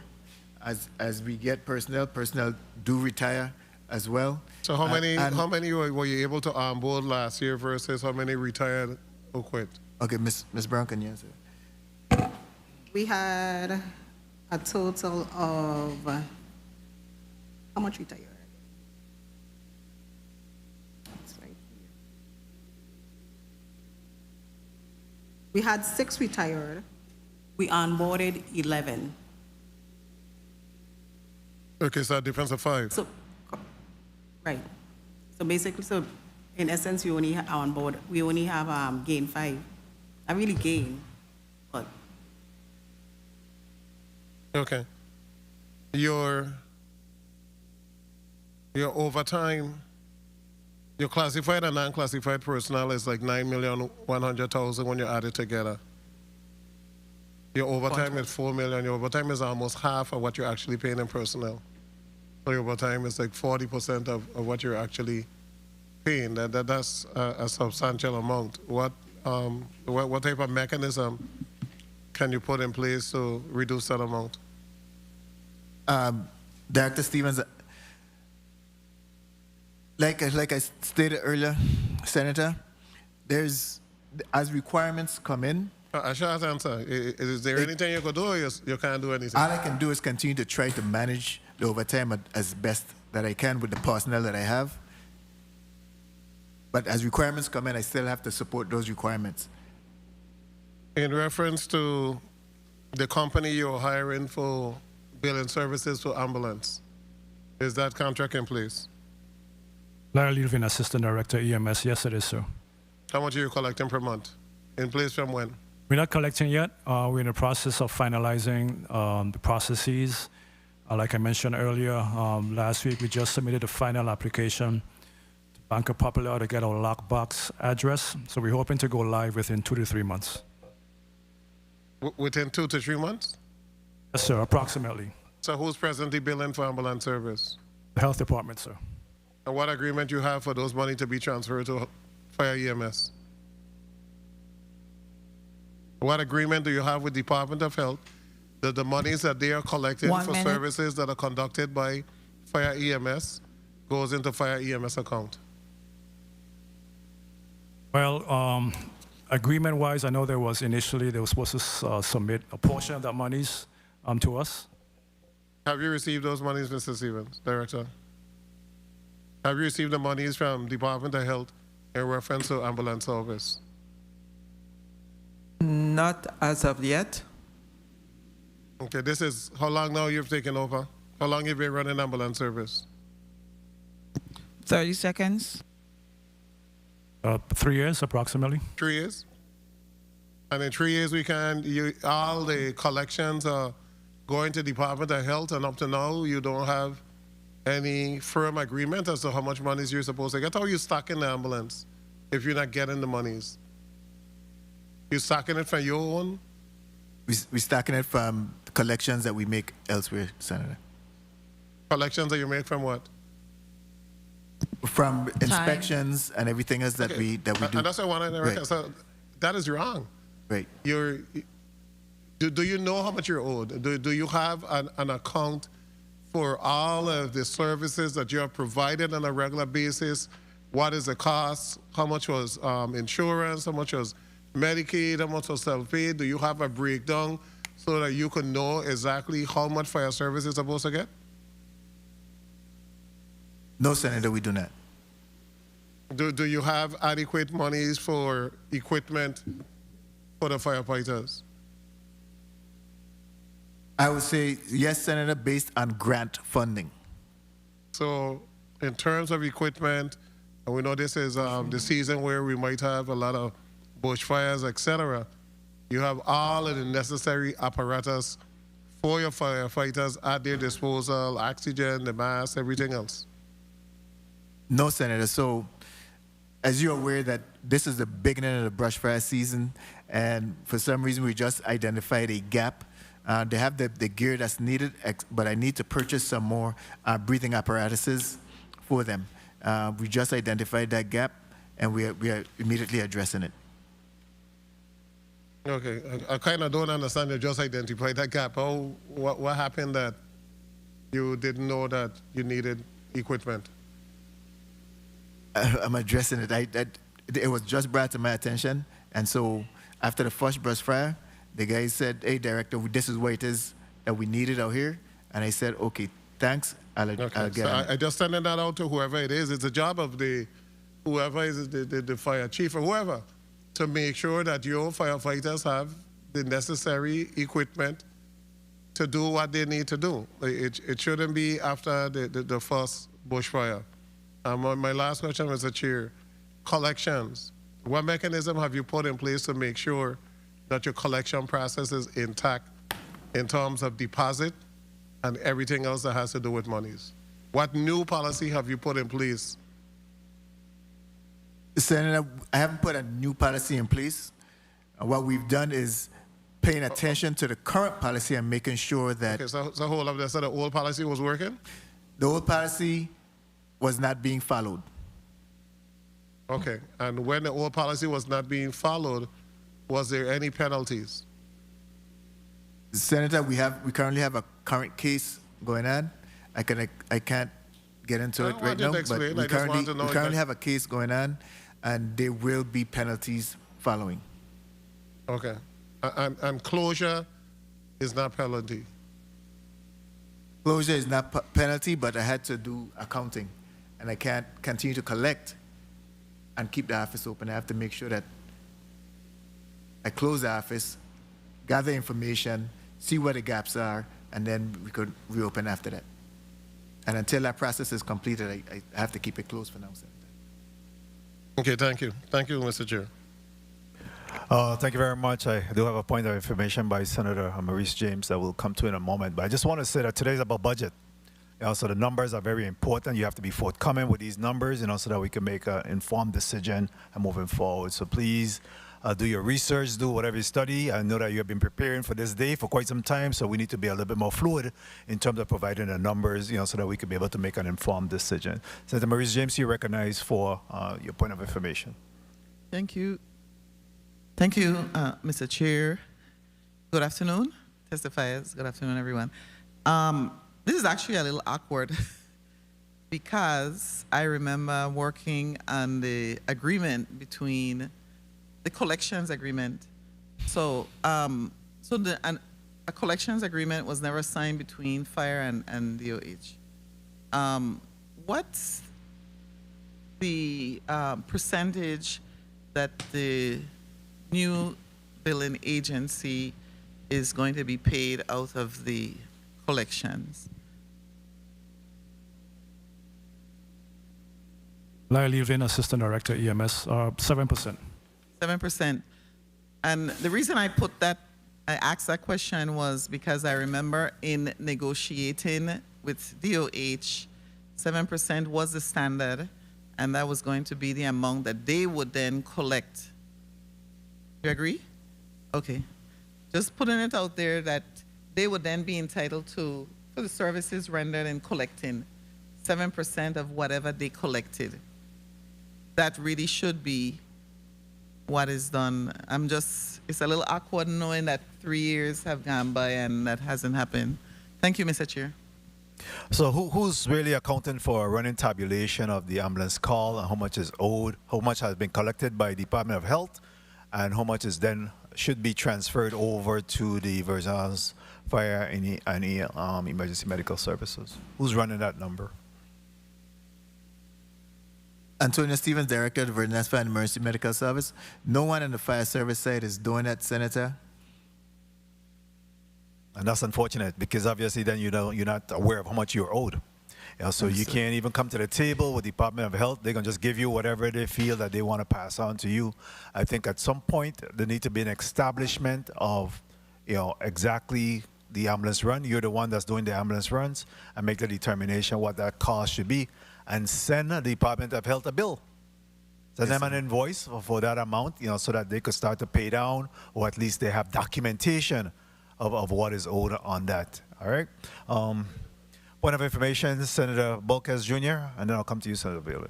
Thank you so much, Mr. Chair. Mr. Chair, my point of information stemmed from the previous senator that spoke before the last, from Princess. I wanted to clarify because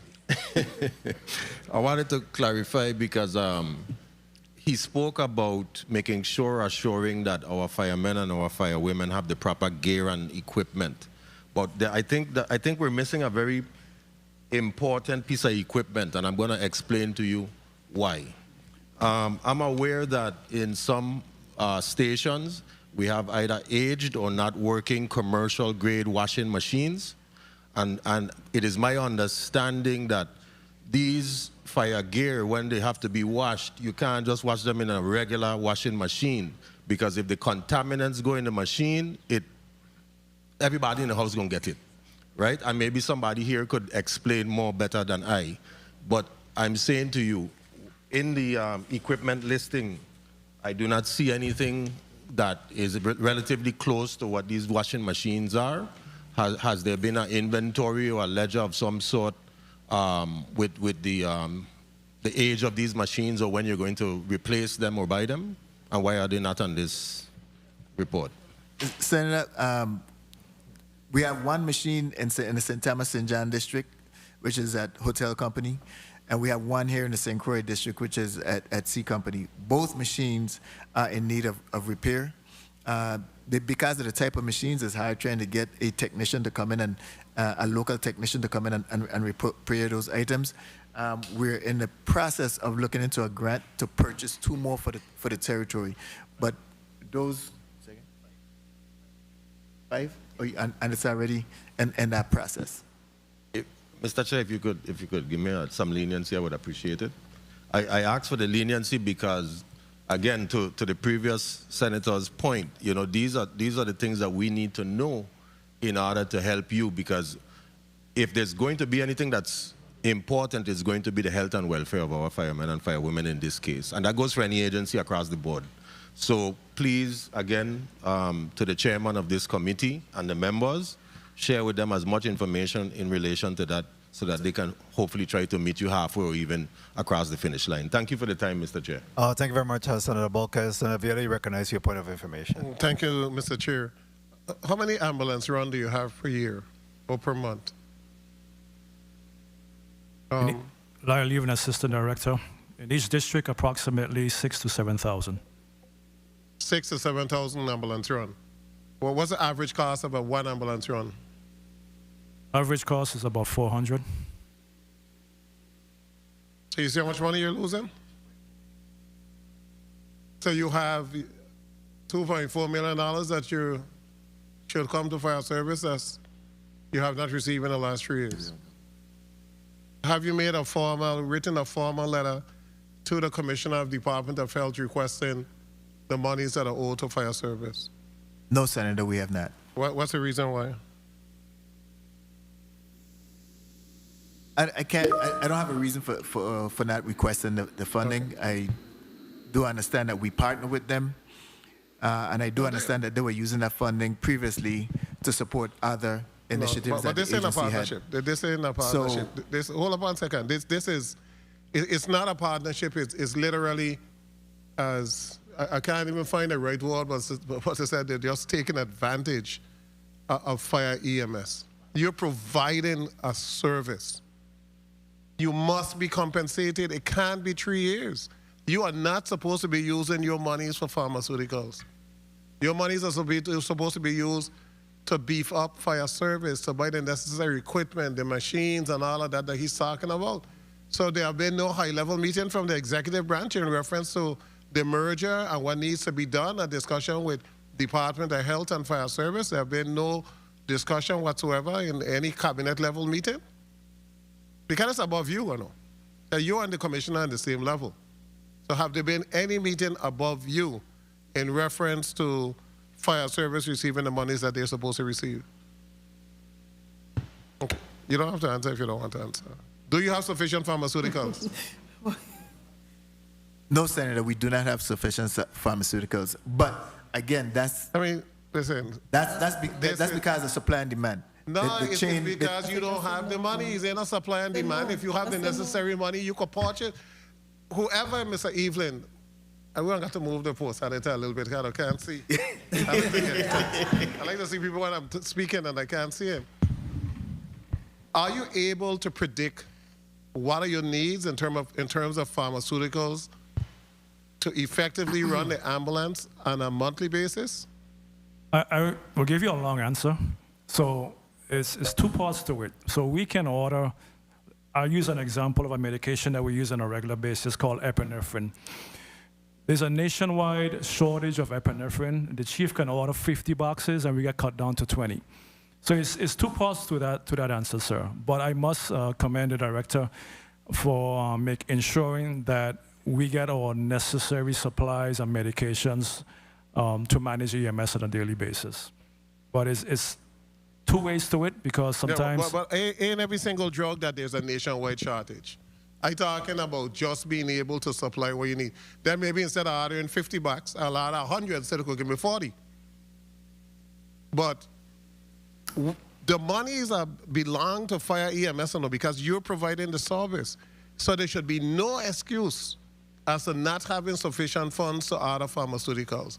And you should not have to dip into Fire EMS budget to purchase what Department of Health is supposed to transfer for you. If they're going to keep a certain fee, whether it's 7, 10, or 14% because they're billing, that's fine and that's expected. But you can't keep 100% because now we don't even know if that the monies from 3 years ago are still in that account or whether or not they have spent those monies. So we're going to know when they come. But we have dealt with this, the chair dealt with this before. We have dealt with this for months. It's like nobody is listening.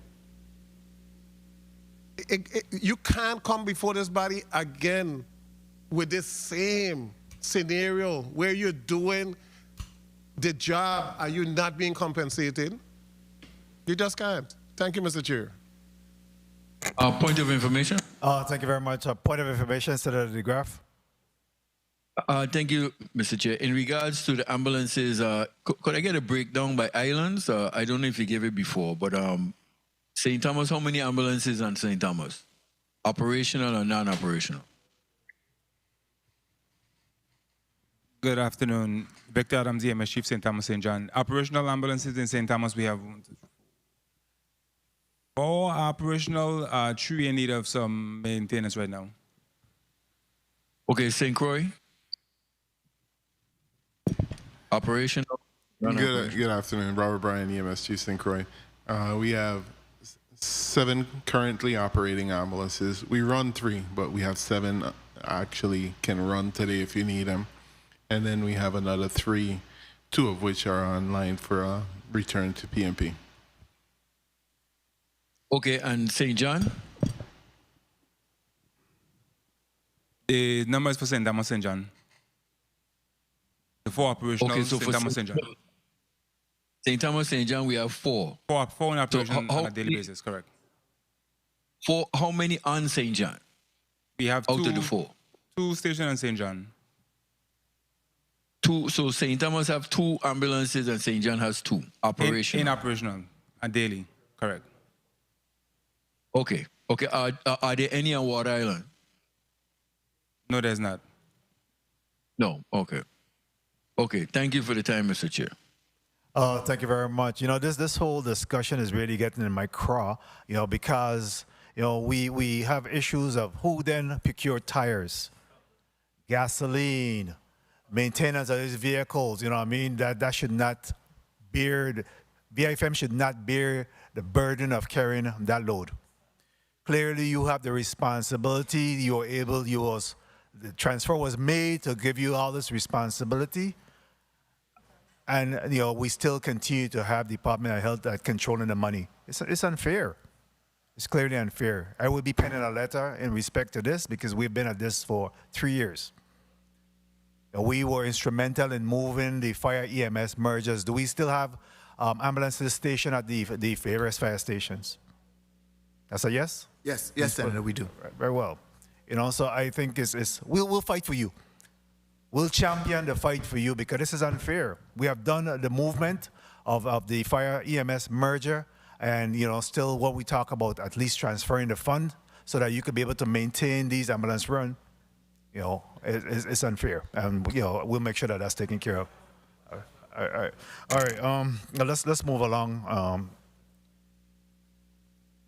So the 7 new ambulances that we have gotten, they're all completely deployed out, and they're still in working condition. Operability and functionality is still suitable. Yes, Senator. At this time, Senator Blyden is not there. Senator Fredericks, you recognize for your 5 minutes.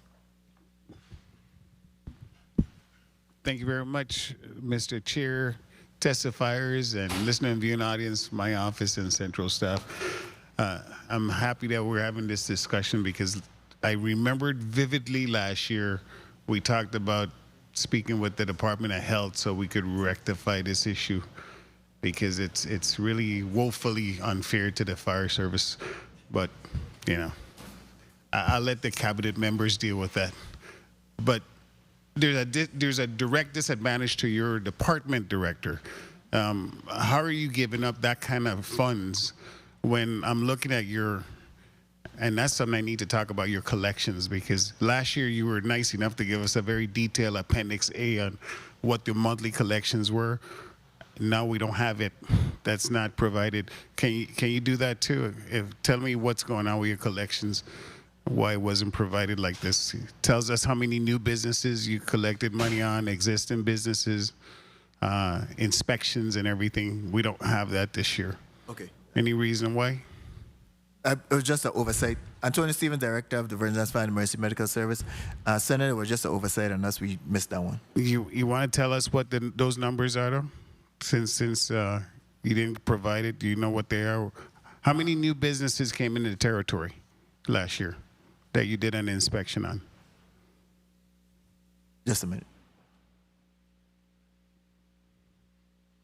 And what was the revenues we got collected from them? For 2025 or 2026? 26. Was it? Okay, 26 new businesses. 25, 26. New businesses that came in the territory, 626 new businesses. And collected from those new businesses, we collected 93,250. And we had 2,152 existing businesses, from which we collected 323,536. And then there were late fees and other miscellaneous items, such as if we sell T-shirts, hats, plan review. How much was your miscellaneous total? Miscellaneous total is 61,603. And late fees is 42,875. 42. So all your numbers are heading down for some odd reason. Director, you were at 101 the prior year in terms of your collections from new businesses. So I don't know if that has anything to do with the economy or not, but that concerns me, being the chair of economic development. So existing business, that's down too. So I don't know if we're losing businesses or you guys, I don't know. There's an explanation why these numbers are fluctuating like that. That's why I'm just concerned. It's either you're not going out to do the inspections, which I don't believe that's the case, but that's a possibility based on these numbers, or we're losing everything across the line. New existing business, new business applications, Do you have any idea why these numbers are trending down? Senator, no, but we have noticed that there's a trend downward, but we have seen that in the past before, where it trends down for some reason, depends on what's going on, and then next thing you know, we have an influx of a whole bunch of new businesses coming into the territory. You know what doesn't change? Costs. That goes up. Everything else is going up. The population is declining, but the cost for us to run this government continues to increase when every other indicator goes down. And that's the V that doesn't make any sense financially to any of us. We're paying more for a smaller government. So anyway, that's my little soapbox. In terms of fire trucks, how many fire trucks do we have on each island that's operational? St. Thomas St. John Fire Chief Eustace Grant. On St. Thomas, we have pumpers. We have 4 pumpers and 4 tankers. St. John, we have 2 pumpers, 2 tankers. They're all operational? Yes. Good afternoon, Senator. Fire Chief Cliver Titus, St. Croix District. On St. Croix, we have 4 tankers. We have 7 per truck, and a total of 9 raw operational. Okay. In terms of the pumpers that we have, are the motors working on those things properly? We had a fire recently. I think we had some issues. Did we have any issues recently? Yes, Senator. So for the brush fire that was on South Shore recently, that you were in. The first truck that arrived and seen, once they got into operation, something went wrong with the pump. 1 minute. But the follow-up trucks were able to assist, and now that truck, the following day, that truck was fixed. The pump was fixed on that truck and is in operation again. Okay, so how do we prevent that from happening again? It's mechanical, Senator. It can break at any time. We just can't anticipate it. It was working when the crews did the inspections in the morning, like they do every morning. It was operational, and for some reason, once it got into operational mode, after about 5 minutes, it went down. But again, 30 seconds. The backup trucks were there, and I was able to assist. How long did it take for the second truck to arrive? The second truck was there in 5 minutes. 5 minutes. Yes, sir. Okay.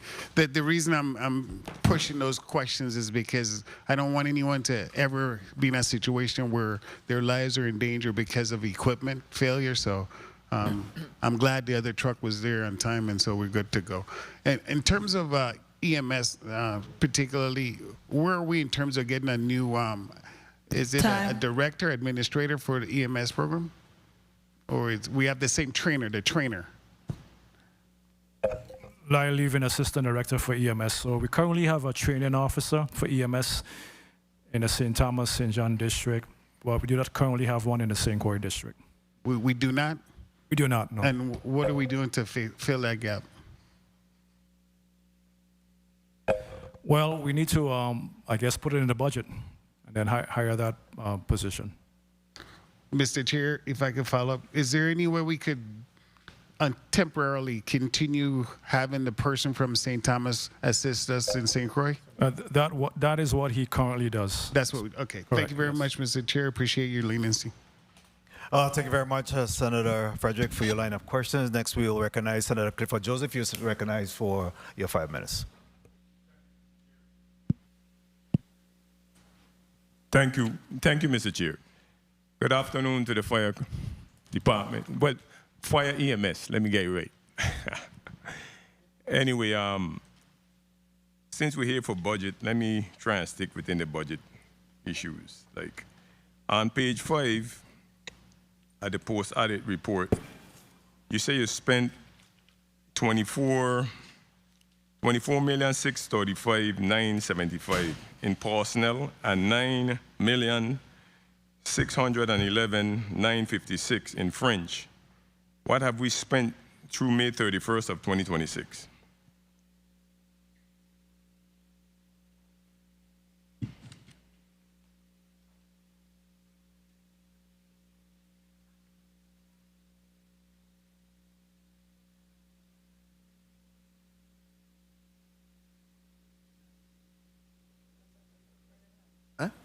Yeah, hold the time. Mr. Chair, could you hold my time?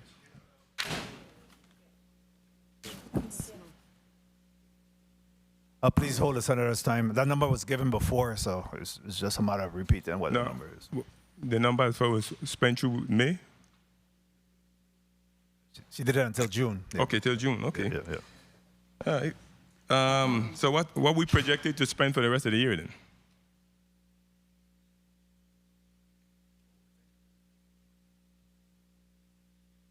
Director Stevens, for overtime, Senator? Yes. Regular time. What? Regular, what you going to spend on an average before the overtime?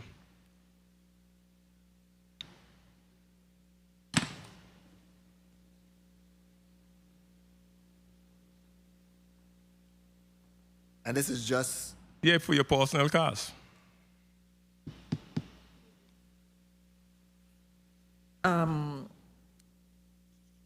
So we have spent,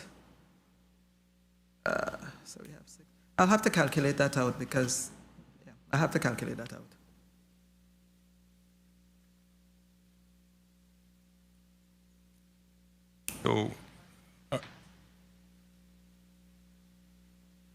So the 23 is sufficient then? The 23, 702, 591 in personnel and the 9,825,698 in French coverage. Your costs? Senator Joseph, your question, clarify your question. Your question is how much we have spent thus far for 2026? Yeah, and then I want to know if what you requested 23 million, if that's going to be sufficient. No, I think we went over that already, but thus far from October to present, we have expended a total to include French $24,174,215.85. And so the other 23 that you're asking for 27 going to take you through? Yes. Okay. Any I know they asked about unionized increases. Any ununionized increase to anyone? Yes, Senator. We've had a couple. Could you give me some factors? Everybody got, some didn't get? Some got, some did not get, Senator. Any reason for others not having? I mean, if you're doing exempt employees and you're giving, I don't see, and your team working together, I don't see why some should get and some shouldn't. I understand, Senator, but there were some concerns and issues that occurred recently that we had to hold back on some getting. Okay.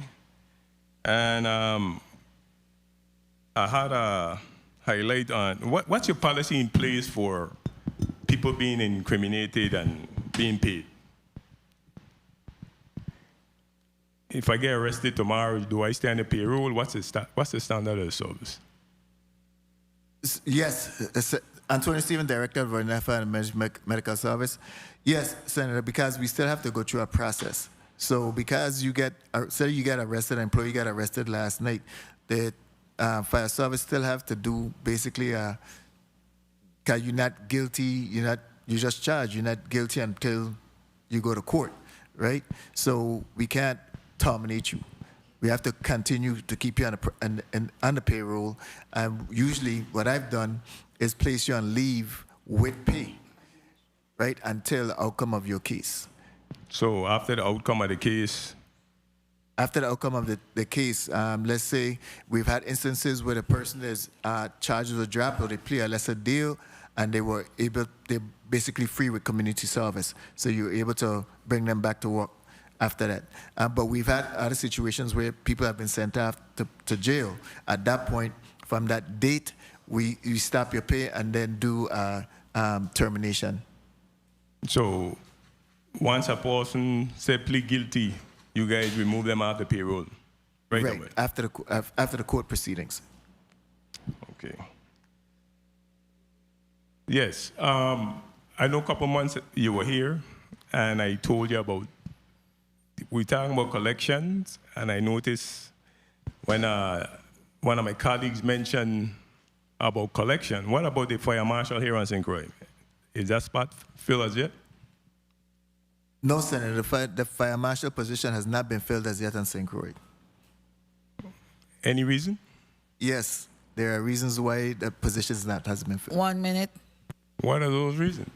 So the main reason is, I feel, as the director of the Virgin Islands Fire and Emergency Medical Service, that is critical for me to have 4 captains on shift rather than putting a captain off a shift and putting them in the unit.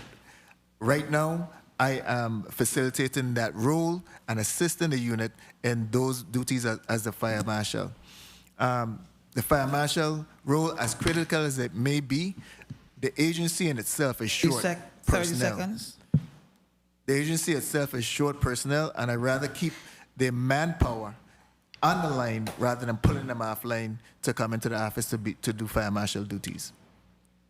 Don't you have so you don't have anybody on your captain list right now? That's what you're saying?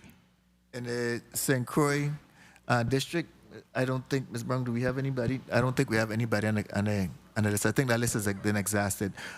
I don't understand, because they not call for you to have a fire marshal in place. They don't call for you to have captains in place. They call for you to have a fire marshal online. That's what they call for.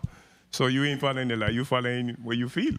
I feel personally the lieutenant coroner shift, and I feel if all your captains are not EMS certified, one of them should have been your marshal. Let's be real.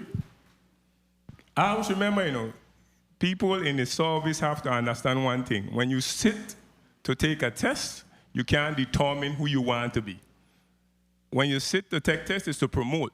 If you promote, you gotta be willing to do what you sit the test for. You sit the test to be promoted. You can't want to be promoted and still want to dictate to management what you want to do. Thank you, Mr. Chair, for the time. Thank you for your response, anyway. Thank you, Senator. Thank you very much, Senator Joseph, for your line of question. My follow-up to that is, who then take on the responsibility of the fire marshal? You have an acting fire marshal, you have someone that oversees that role and responsibility. What happened in that space right now in terms of a fire marshal? So, thank you for that question, Senator. So right now, for example, plan reading. I'm the one that's doing most of the plan reading, and sometimes I have another person that assists me, but right now I'm the one that's doing most of the plan reading for St. Croix. So is it your testimony that there is no void in that particular area as it stands right now? There's a physical void, right? And so it creates more responsibility and work for myself and the chief, right? But at the same time, I really feel that it's more critical for us to have manpower online rather than pulling somebody off a line and putting them in the office to do that responsibility. Well, point of information, Senator Joseph. Public to understand, thank you, Mr. Chair. Most of the individuals in the service don't want the marshal job simply because when you work in shift, you work one day, you're off for 3. The marshal got to come to work every single day. He get overtime just like anybody else. I mean, if they get called out, he have to make his overtime as well. But I'm just saying, that's one of the reasons. I want the public to understand that. I'm just saying, but it's clear. Once you sit at exam, management dictates where you go. Thank you for the time. Thank you very much for that. This time, the chair will recognize Senator Maurice C. James for her 5 minutes. Thank you, Mr. Chair. Good afternoon, Virgin Islands. Good afternoon, Virgin Islands. Good afternoon, testifiers, colleagues, everyone in and outside of the room. I was looking at, first of all, I want to commend you on your testimony, your budget testimony. And there's a reason for me saying this. This is what a budget testimony should really look like. We get like 25 pages of fluff, telling us about the agency and what it is, and you went straight to the meat, and I appreciate that. So thank you. Which then, of course, made me look at the meat, right? And last year, instead of all the other stuff that distracts us as a budget committee, last year, your testimony reminded me that last year we had a back and forth with my colleague, I promised my colleague next to me that I won't call any colleague's name anymore, so I'm going to be very creative. My colleague, who's the former principal of the complex. So, well, I know exactly where you live, and I'm not going to call that out for the public to know. You remember the discussion really was about you having an EIN number. Remember that? That was the discussion that was preventing you from collecting. And I was happy to see that in your testimony you said you successfully got that. So at that point, this is the question. If we were to ask the Department of Health why this transition of the collection has not happened, is there something else that you're not telling us that prevents you from hiring the collection agency to collect? Because that was the last year, that was the back and forth. And I noticed that in your goal for 2027, you're saying fully operationalize the EMS billing system. Is there anything that's preventing you from moving forward with that? I leave an assistant director of EMS, and just to go back to last year, we brought up the issue with the EIN, and I think this body passed legislation to allow us to get an EIN. That was the major holdup for us. We couldn't get nowhere at all with our Medicare application. So we have contracted with a billing company called Digitech to assist us with getting our billing processes online. It's a process, you know, because it has a lot of major factors and different moving parts. We had some issues with Banco Popular, but answer the question. Okay, none. There are no issues. Right. There are no issues. Because you started to go down another road now. And I was about to ask you, okay, so there are no issues. Yes, ma'am. So, you know, we're sitting in this room, and we know, and well, I know, that I'm not going to ask a director why another commissioner or any other agency, because he is not the boss of the commissioner. There is one boss of the director, there's one boss of the commissioner, and he's related to somebody to the right of me. So, since we don't want to call names, right? We need to recognize the power of the governor of the Virgin Islands. We really do. And we don't do that in this Senate, because you cannot make the Commissioner of Health enter into an agreement with you, even if you send the invoice, which I agree with my colleague who was a former police commissioner, that you should send an invoice. I definitely agree with that, because you know the number of runs. You can't make it happen. And we just need to be fair about that. You know, it's an uncomfortable position. And I feel it's awkward for me, because I actually worked with you on the integration and worked with you on saying to them, because they wanted 15%, and that's the reason why I asked you how much. I had done my research, and it was 7%. So I was very happy to hear that, because initially they were asking for 15 and we got them down to 7. It's just unbelievable that here we are 3 years. So I'm going to move on. Well, I'm going to publicly ask the governor of the Virgin Islands to let's get this agreement in place so that fire EMS can collect. The Orange Grove lease. It's $108,000 annually. What functions occur at our house at that location? Because that's I think that's almost 60% of all your rental costs. Thank you for that question, Senator. My name is One minute. Tony Stevens. Director, that is the main office here in St. Croix, Senator. And what's the square footage? What's going on in that office that's the administrative office, which houses the administrative staff to include the prevention staff. How many people in all? 15. 15, okay. It's just that it takes up a lot of your... 30 seconds? Right, it is. The junior firefighter program, that building in near Kings Hill, that still belongs to you? Yes, Senator, it still belongs to us, but it was completely damaged during the hurricane, 2017 hurricane. So what's, no funds, no FEMA funds, no plans, nothing to get that up and running? The issue with that particular building was the roof was asbestos. And there was no way to dispose of nobody wanted to address that situation. Yeah, that makes it,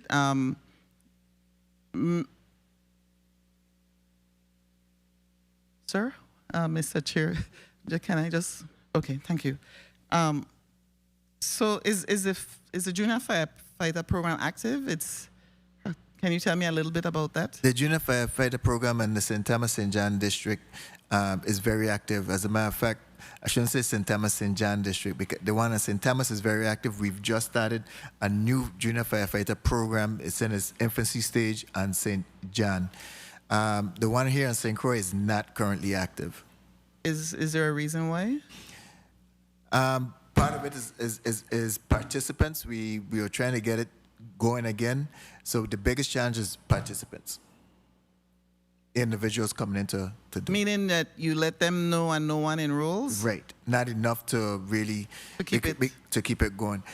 Keep in mind that the people, the personnel that run that program are firefighters as well, and so they do that out of their own. They voluntarily do that as well. Okay. No, we have a program that the former principal of Complex got legislation passed for the Virgin Islands National Guard. And it seems to me as if this junior firefighter program would be analogous, to that, especially what's going on with our youth in the community. So it's unfortunate that it's not active, especially here in St. Croix. Thank you, Mr. Chair. Yeah, that's about face forward march. And Senator Veely, recognize your point of information. Thank you so much. Just to get some clarity, the Digitech, they're an experienced billing company? Yes, sir. And what's good about it is that the system is in sync with the platform we use now for EMS charts. Okay, so they already bill in other jurisdiction for this similar type of service? Yes, they're an experienced EMS billing. Okay, so tell me again, what's the hold-up that is going to take 2 months? Because they're an experienced company. They should have a relationship with CMS already. You have an account that's open as per law. So what is the 2-month window hold-up? The reason why I said 2 months, because we needed a lockbox address to proceed with our Medicare application, which they're doing on our behalf. We just got that this week. So you got the lockbox address? We finished the last application. So I said this week because we should get it either Wednesday or Thursday. But it takes approximately 2 months turnaround time to finish the Medicare application, which they are doing on our behalf. Okay, so now since you have the lockbox established, they're going to complete the application? Yes, sir. And an experienced company is going to take 2 months to complete the application? It can take a month, but I'm doing it on the high end and say 2 months, because basically how Medicare works in terms of the processes and everything else like that. Okay, so completing the application, you're also speaking about getting approval from CMS and Medicare and everybody else? Yes, sir. Okay. In reference to your accounts, have all your accounts, you have redone the signatories for all your accounts? You're not using any old signature that is no longer valid? Or you don't have any old signature that's no longer valid still on accounts? Have you changed those accounts? Yes, Senator, as far as I'm aware of, we have changed all those accounts. I know that we were having a problem with NOPAs for some time, where the previous director signature was still on the NOPAs, but that was not on us. We did tell them to change it and adjust. Okay, so you know that those NOPAs where that signature occurred after that sad moment is really not valid. I understand. And we were in the process of changing them out, right? Have all of those NOPAs been resubmitted with a back date with a valid signature? Yes, Senator. And you have received those NOPAs back? Yes, we have. Okay. Thank you. Thank you very much, Senator Violet. Senator Maurice James, you recognize for your point of information. Yes, thank you, sir. Thank you, Mr. Chair. I just wanted to follow up. There will have to be a coordination where the Department of Health can only bill what you have to give them something, right, in order for them to bill. Isn't that what happens?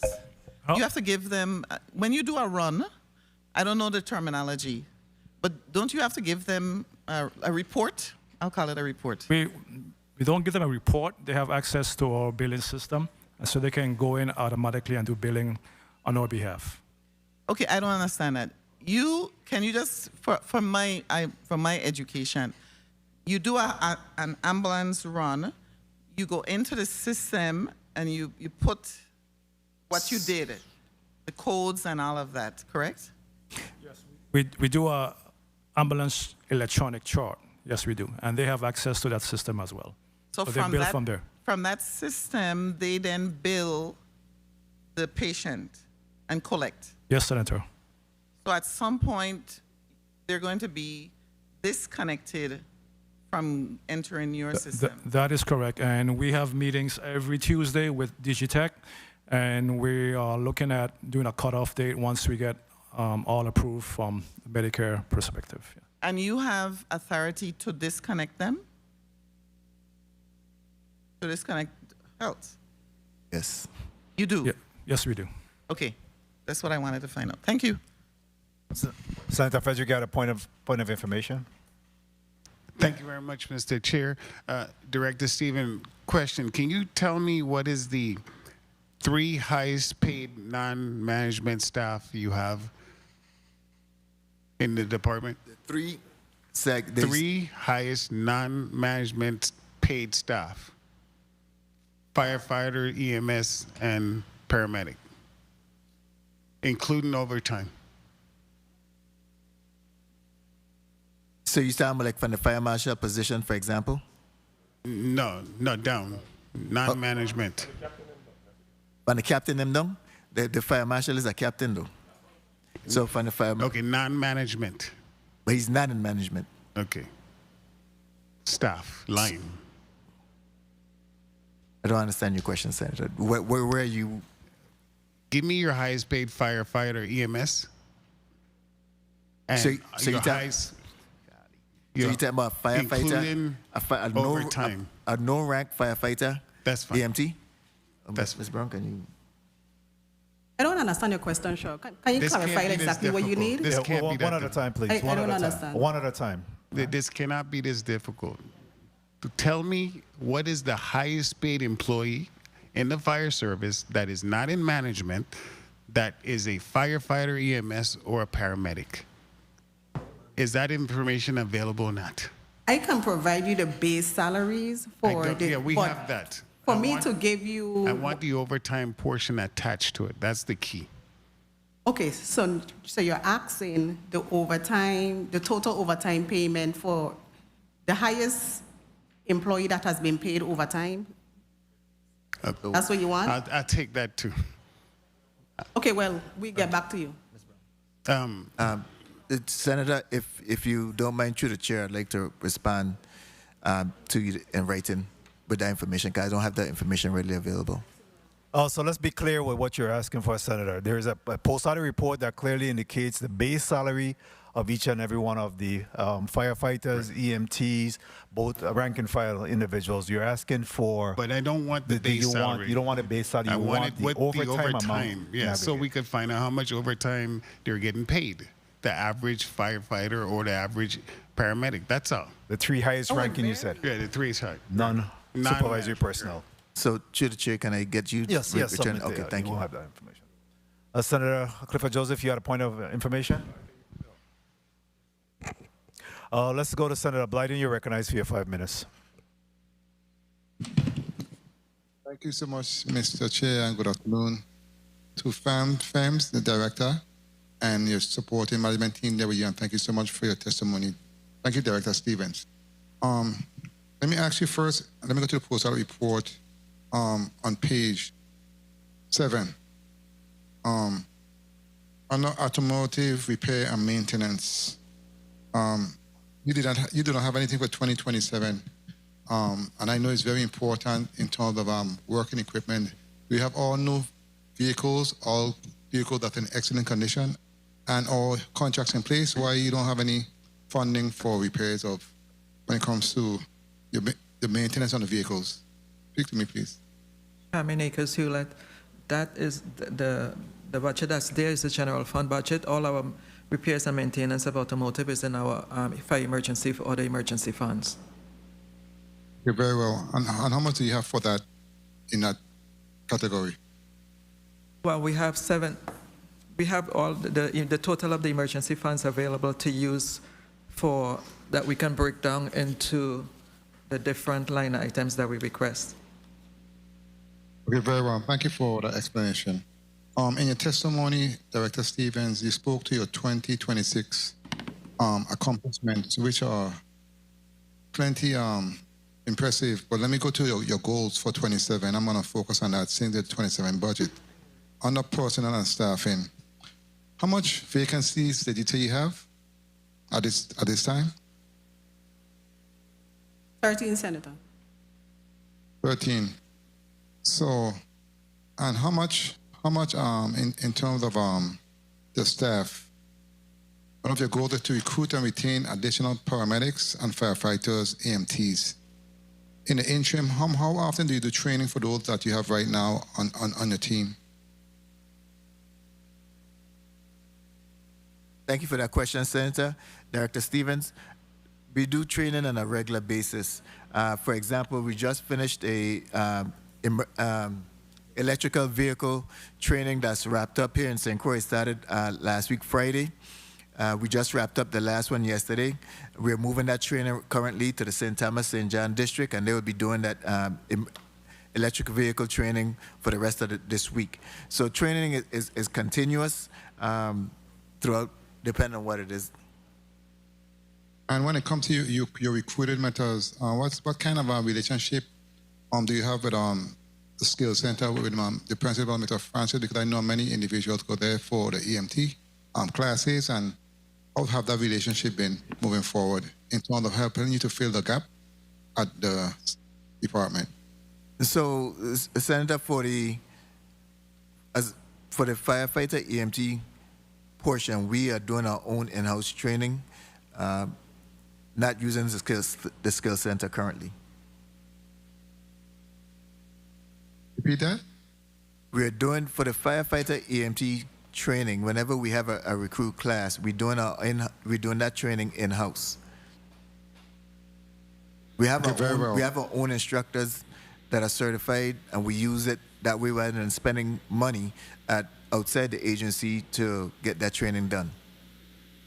Very well. Another goal is to increase the number of dual-role firefighters through training. How many dual-role firefighters do you have on board right now, and what's your goal? We have Barbara Williams-Brown. We have 37 St. Croix district and 36 St. Thomas, St. John. And what's the goal, the number? To get to? He said he wants to increase that number. What's the goal? I would like to see that number, Senator, to go to 100%, but we know that won't happen. But the goal is to, as we continue to grow as an agency, that every employee that comes into the agency is a dual-role employee, firefighter, EMT. Excellent goal. Thank you for that. Another goal, you have to fully operationalize our EMS billing system for improved revenue generation. What's being done in relationship with BIT, because they were here today and that's one of their mission to assist the other agencies. Where are you at in terms of working with BIT? Or have there been any discussion? And if so, what have been accomplished thus far? We are in lockstep with BIT as far as that's concerned. As a matter of fact, we just got through in doing an installation where our vehicles, emergency response vehicles, can be tracked through 911. So BIT plays an integral role in that. They've been playing a great asset to us with the street naming initiative. We're rolling that out slowly but surely. So BIT plays an integral role, and they've been supporting us, and we've been supporting them as needed. And you spoke to participating in additional full-scale exercises and disaster simulations. When last did you do one of those, and how often do you do those trainings?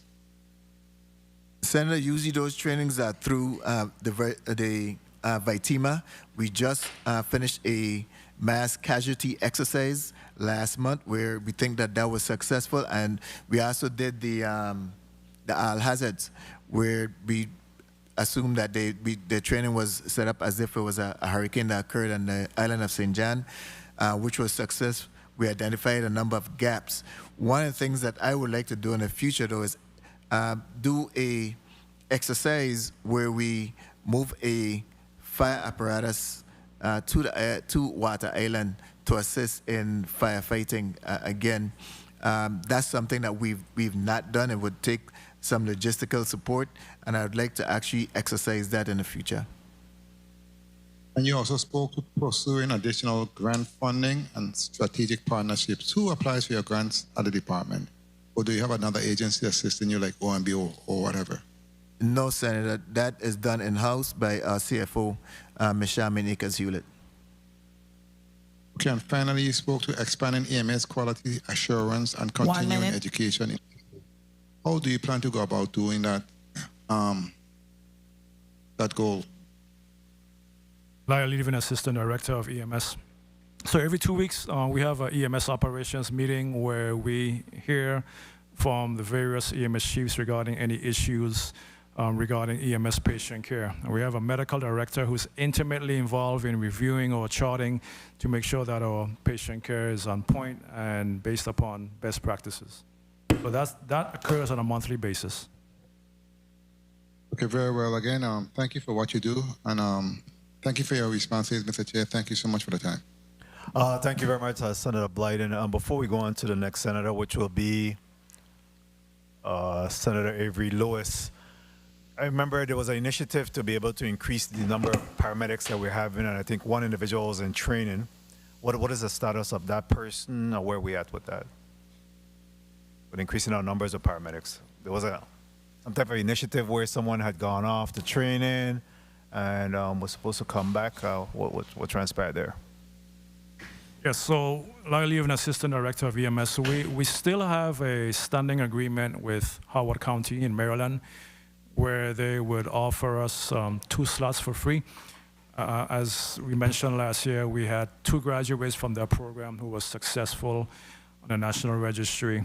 Well, we're still, hoping that we have individuals who are willing to go away. The thing is that it takes a year. Not everyone who wants to leave their family for a whole year. So kudos to no paramedic Joy Jackson and Jillian Rupert for taking the lead and for being away from their family for a whole year. But it's a very intense program, and Howard County offers, like I said, 2 slots for free, and I'm also part of their advisory council as well. So we meet every few months. We just need individuals who are willing to make that leap and be committed to that program. Excellent. So how many paramedics do we currently have?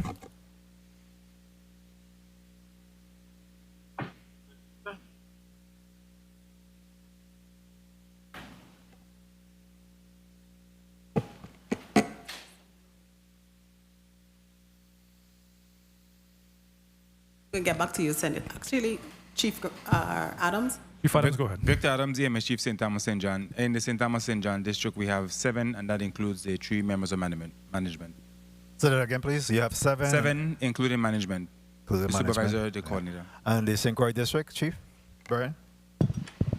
Robert Bryan, EMS Chief. We have 3 paramedics, including, and with an additional 2, which is me and our EMS supervisor. So 5 total. 5 total. And how much do you need? How much would you like to see? What will be the ideally adequate number of paramedics that you need? On St. Croix, we've historically asked for 2 per shift. One for the east side of the island, one for the west side of the island. And St. Thomas, what will be adequate in numbers? St. Thomas, St. John, we're looking at least another six paramedics. Another 6 to bring it to 13? Yes. Thank you. Senator Avery Lewis, you're recognized for your 5 minutes. Senator Francis, Mr. Chairman, Senator Blyden was trying to get a point of information before he began. Senator Blyden, you're recognized for your point of information. Thank you so much, Mr. Chair.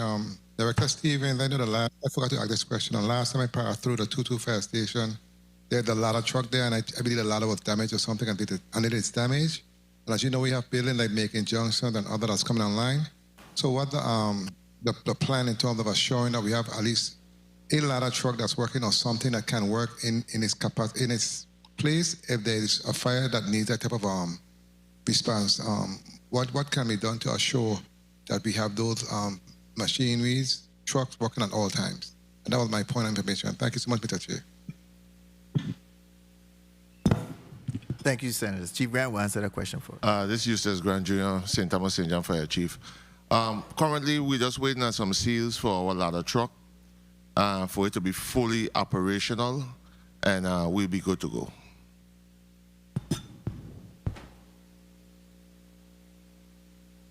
Senator Avery Lewis, you're recognized for your 5 minutes. Thank you. That was my question. He come over and look at my papers. He ain't got no question to ask. You never want about a ladder truck. Anyhow, good afternoon, colleagues. Good afternoon, people of the Virgin Islands. Good afternoon, testifiers. Chief Grant, I'm so glad you have the mic in your hand still. I ain't asking you to sing nothing, but I just have a few questions for you. I looking through the vehicle listing, and I'm seeing that most of your current pumpers and tankers that you're talking about is in excess of 10 years and 15 years and so forth. Do you have plans, along with the director, to bring in new equipment in the near future? Or, help me out here to help you. But currently, we have, like I said, 4 operational pumpers. We have some brush trucks that we actually waiting on that they're currently building. So that's about it for right now. Down the road, of course, we'll be trying to go through any kind of grants that we could grab to get some new equipment, unless you have something for us. You don't got no new trucks coming to take out these old trucks so they don't be embarrassing you alongside the road. No, when you say old, what you mean? Our hotel company and, of course, Lima company have our brand new, our newest pumpers, along with St. John, will have a brand new 2 mini pumpers.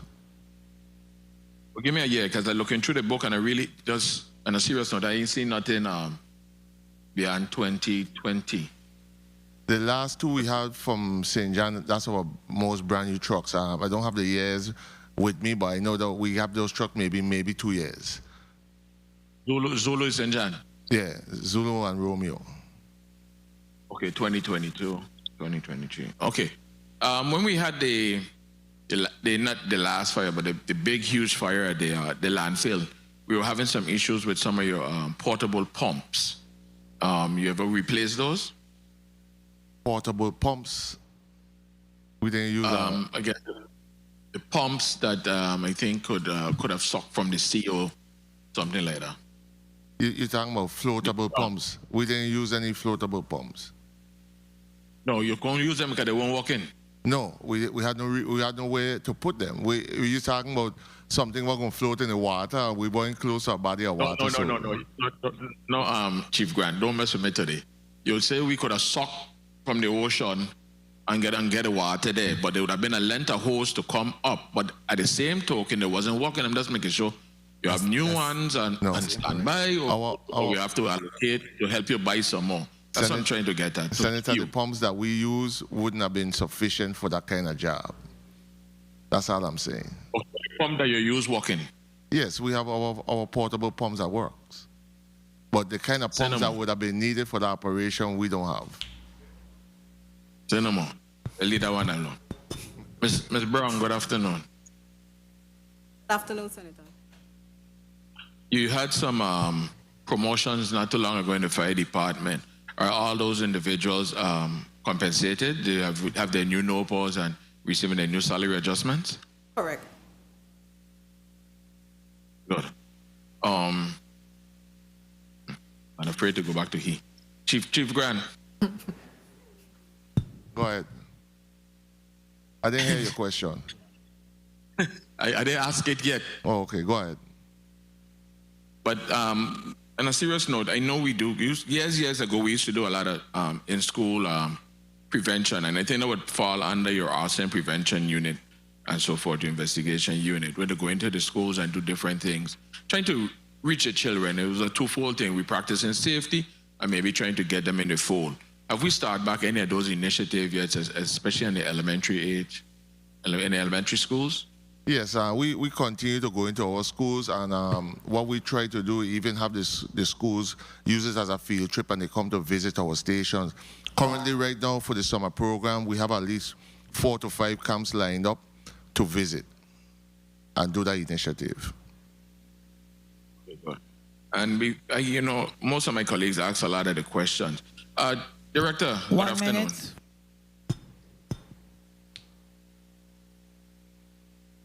Director? Yes, Senator. Yes, I'm trying to look in the budget. I thought we had a emergency fund set aside, so when we have like large fires and things that we have to call out fire, auxiliary water trucks and so forth. Do we have a special budget for that, or that's something that we just bill afterward for? Senator, we do not have a special bill for that. That comes out of our funding that we collect, 30 money seconds. that we collect. Yes. Okay.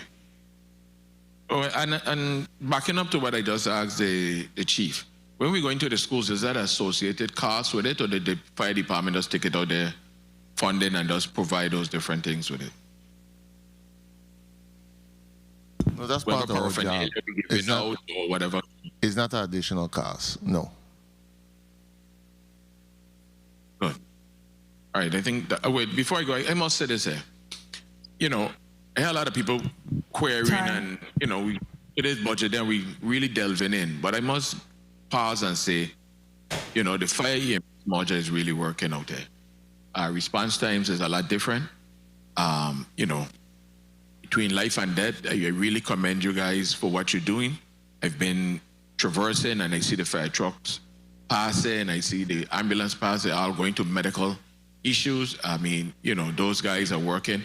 Just the other day, I saw a video in St. Croix with a combative patient. I really have to take the hats off to those men and women who was on the scene. I mean, it's working, and I like to, a lot of time we beat up on the guys, but I want you to carry it back. Say, this one senator said, thank you for all you do day in, day out, saving lives. I was in the park lot the other night. Off-duty firefighter was there, man, fainted. I'm going to give him his credit, George Green. He lives in St. Croix. He was there. We were able to do his medical stuff and start getting things going. And we were able to talk to, the folks at the ER, whoever, But I really commend them. Thank you for all who was responsible. I think the chairman of this same committee was responsible for that bill. So I want to give everybody credit who have input in it and the continued training and everything. Thank you, Mr. Chairman, for the time.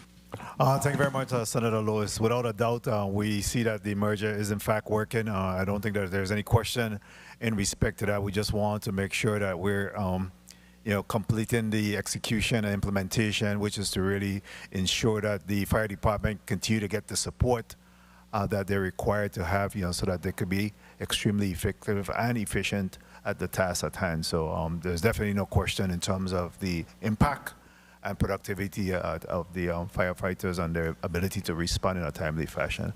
At this time, the chair will recognize Senator Franklin Johnson. You're recognized for your 5 minutes.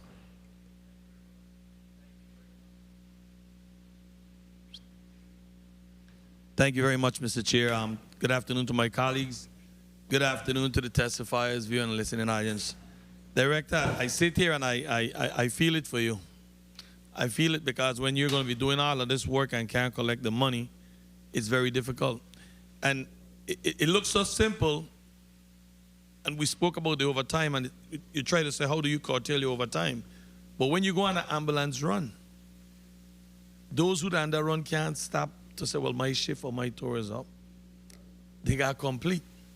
So a lot of your overtime is coming right from just the ambulance run alone. And you're not being compensated. And that's why I say I feel for you and your agency, because how do you manage this?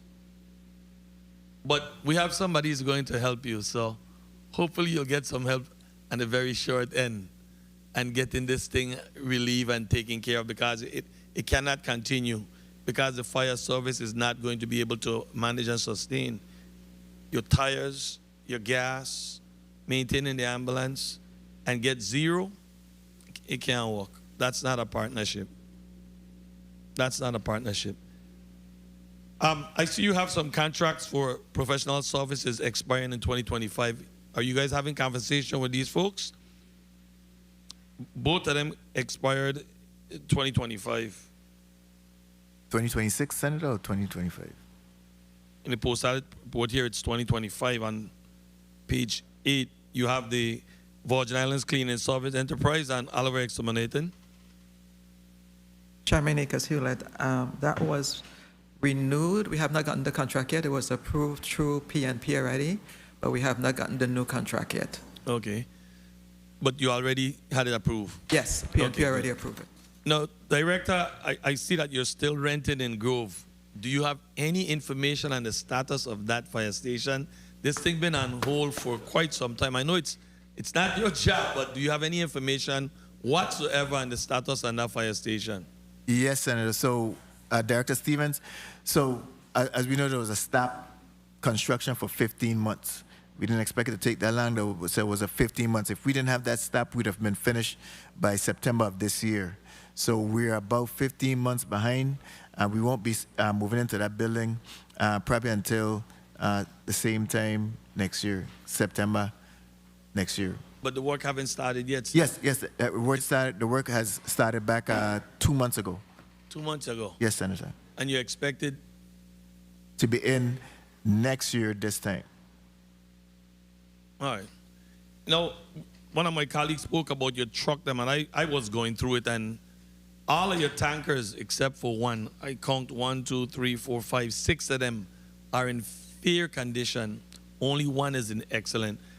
Give me a breakdown of how many tankers on St. Croix, how many on St. Thomas, and if there's any resources to be fulfilling, getting more tankers on board. Senator, I'll let the chiefs in both districts address that. Well, like I previously mentioned, we have 2 tankers coming out of St. John, and we have 4 on St. Thomas.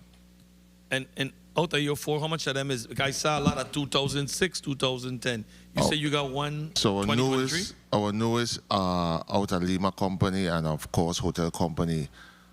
So those was about 2017 or 2015, around that time frame. That was our newest tankers. 2017 is your newest tank? Oh, yeah. Okay. St. Croix? Fire Chief Cleaver, to St. Croix District. The tankers in St. Croix, their newest tankers should be at least less than 10 years old, which they should have been here about 2022. I'm not seeing that in your papers, in your documents here at all. The one truck that you have as excellent is a 2017. And that's in, but that's a St. John, yeah. That truck has a FS number in it. If you have a number in it, like 2017? 74737. That's a T3700. Kensworth FEMA 74. That one is an older model truck. The newer model truck is the 2 newer tankers are Unit 87 and 86. And you said what year they are? They should be at 21 and 22. All right. And then, Commissioner, you spoke about some trucks that you just got a bush. What do you call that truck? Something you call it? Brush. A brush. What is the purpose for those vehicles? The brush truck basically is to be able to enter into that terrain and assist in extinguishing those brush fires that we have, for example, like the ones we had in South Shore recently. And how much of them you have on St. Croix? 1 minute. Currently, we have 2 on St. Croix, right, which is inadequate. How much you need? 2 more. Yeah, well, I know, quite sure you're seeing what's going on in the territory. We're in a real drought right now. You walk on the grass and it's crushing like you're there on popcorn. Right. So anything in stock? Did you place an order for those Yes, vehicles? Senator, we've already placed an order. The trucks are under construction right now, and we're purchasing those trucks via grant.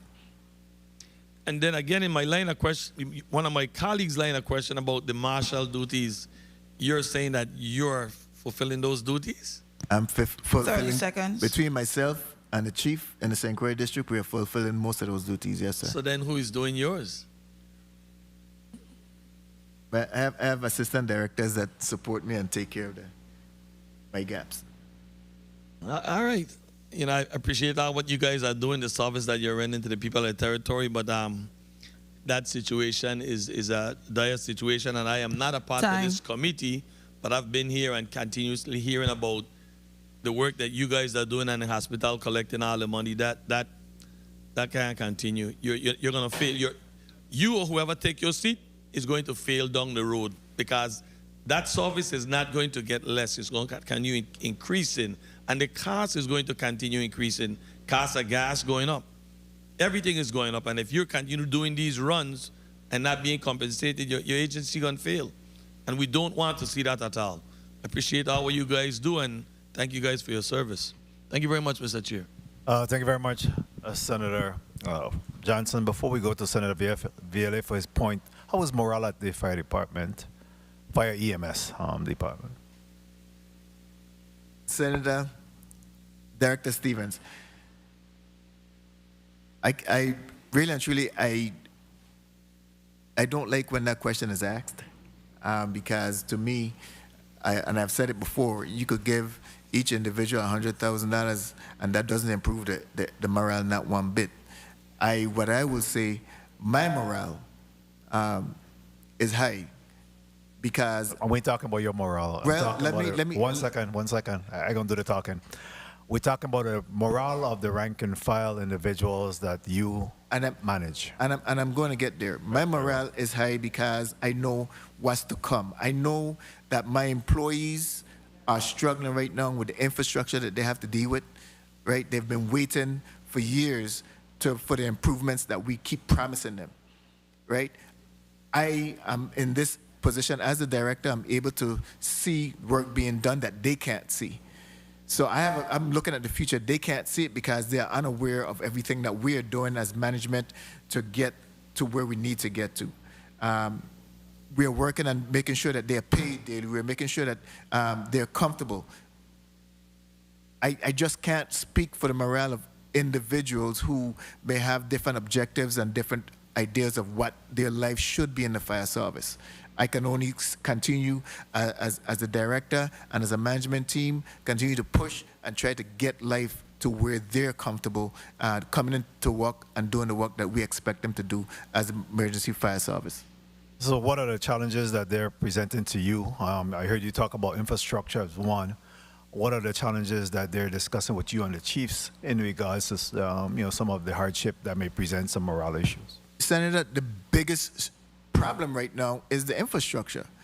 The building, for example, the fire station in Frederickson is falling apart as we speak, right? We talked about the rental unit that we're using right now in the Grove Place fire station that we didn't expect to be in there for more than 2 years. That is going to go past the 2 years. We look at the main station in Richmond. Again, that building is falling apart. Every time it rains, we have to go and fix some kind of leak, and we keep patching up stuff. The doors don't work, this doesn't work, but we keep doing it. Oh, and by the way, I have to explain to my employees that, hey, if I touch any of these projects that are FEMA funded, I completely lose that fund, because now I've changed the scope that I've done. But again, the men and women, they don't understand that. They know the situation that they're in, that they come to every day. and they just need some reprieve. A brand new building will help. Right. What is on the horizon? What is on the horizon for building infrastructure there? As far as we know that we have one going up in the Grove Place area. Yes. There's one slated for Easton, a rebuilt for Easton as well. What's happening in the Frederickson area? Right now we have 4 brand new constructions that's in the works. Like you just mentioned, the one in Cotton Valley, and then there's one in Cruz Bay, St. Thomas, and then they're replacing the full replacement of the fire station in Tutu. All the other, and Tutu and Boro for Tuna. The other stations, unfortunately, they did not meet their requirement, but they are slated for wind and rain retrofit, which means at roof, the doors, everything else, to make it a more hardened structure. The fire station out in Cotton Valley right now, if we're getting anything more than a Category 1 hurricane, I have to close that station. I cannot keep the men and women in that station. And again, I understand that is not a place where I want my men and women to be able to say that they come into work knowing that they're in an unsafe building. So I do understand if morale is low for those reasons. Very well. Senator Vieira, you had a point of information. You recognize. Thank you. Thank you, Mr. Chair. When the chair asked that question, I was saying, well, what's the morale at the new fire station in St. Thomas? The morale there is good. You were speaking to infrastructure. That was my point of information, but I was just thinking about that. If the morale is bad because of infrastructure, you have a really nice building in St. Thomas. So what is the morale of those particular firefighters? What's the morale there? It's a lot better than the one here in Frederickson, St. Croix. Okay. You got to be specific with my colleague Tong. The question I wanted to ask, because the question was asked before, but a little bit the wrong context. If someone is incarcerated, do you continue to pay them? And have you had a situation just recently in which you were paying somebody that's incarcerated? Senator, the answer to that question is yes. Have you corrected it? We have corrected it. Again, it is incumbent, the employee has a responsibility, right? To keep us up to date of what's going on. The employee only responsibility is to try to get paid as much as possible. Right. But not going to be honest. We kept on checking and tracking and trying to find out, and it wasn't until we ended up calling the courts to find out, okay, what is the status? What is the ground truth of what's going on with this particular individual? And that's when we got the documents from the court, and the court let us know that this person was basically sent out to prison in January. So how did you recoup the monies that were paid to that individual? Is a little more detail to it, Ms. Brown, you want to? So the individual was on administrative leave, and we got the information, as the director stated, from the court stating that the employee has been sentenced. So, of course, during that time when the employee was receiving annual leave, they were accumulating, paid administrative leave, they were accumulating annual leave. And so we processed the miscellaneous, and the payment to the department will come from his annual leave. There is hold up. The person was incarcerated. From the first day of incarceration, your pay stop. You can't use annual leave while you're incarcerated. So you can't credit the person annual leave. I'm being specific. Let me be very specific. The person was being paid while incarcerated. How did you recoup? If you paid $8,000, how did you recoup that $8,000 that should not have been paid during incarceration? You didn't let me finish, Senator. Okay, go ahead. As I was saying, the annual leave that that was due to the employee, the annual leave will be utilized to repay the department. The information, the miscellaneous was already processed, and there is a balance that the employee will owe to the department, I think around $2,000 or something like that. Of course, we will have to work on getting that repayment from the employee. And what I'm saying is, You can't utilize the annual leave. Yes, we can. By which law? This is not. Somebody can be incarcerated and apply for annual leave. No, I did not say that. I did not say that. Hold on, Ms. Brown. Oh, I'm getting excited. Stop getting excited. One at a time. So, Senator, here, the conversation was with annual leave. You said you're going to, what are you going to do with the annual leave? So he was still receiving leave without pay for like 3 or 4 months after incarceration. Again, we didn't know that his court date had come and that he was sent off until we started digging more and got the information from the court. Okay, right. So all the time when he was collecting still, all right, once we found out, we put a stop to it, right? So all the time when he was collecting the money, an annual thing, now we process him for termination.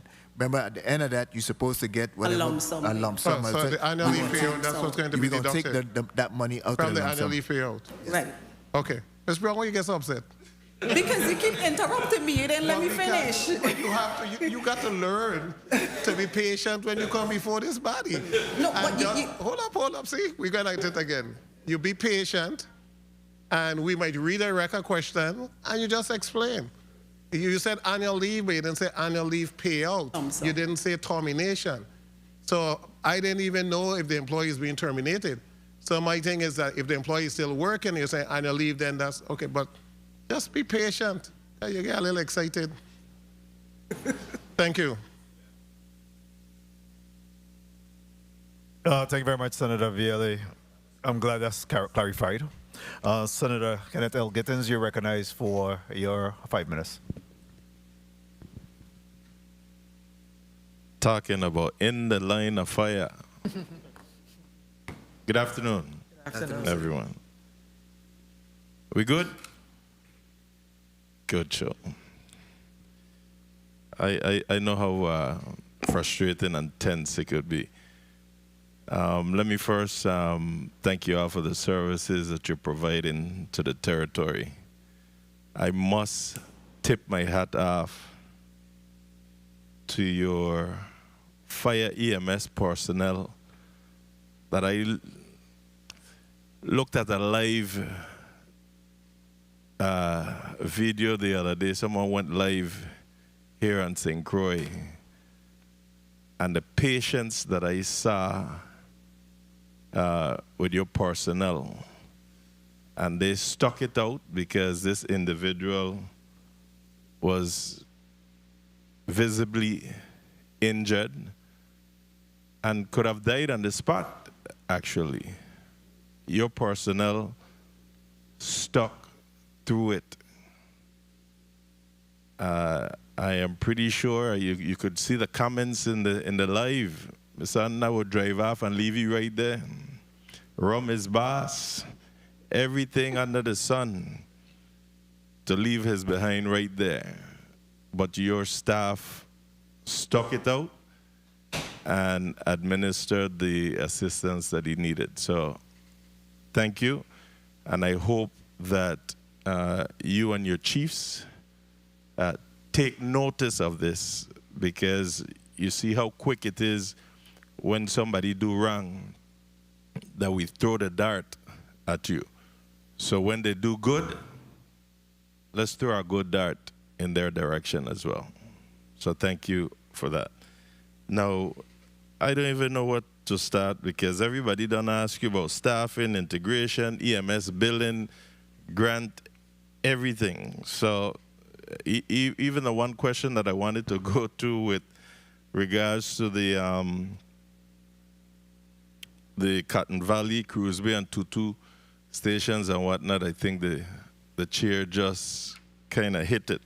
But let me just ask you, what's the total amount of fire stations, EMS stations, and administrative buildings that you currently occupy in the territory?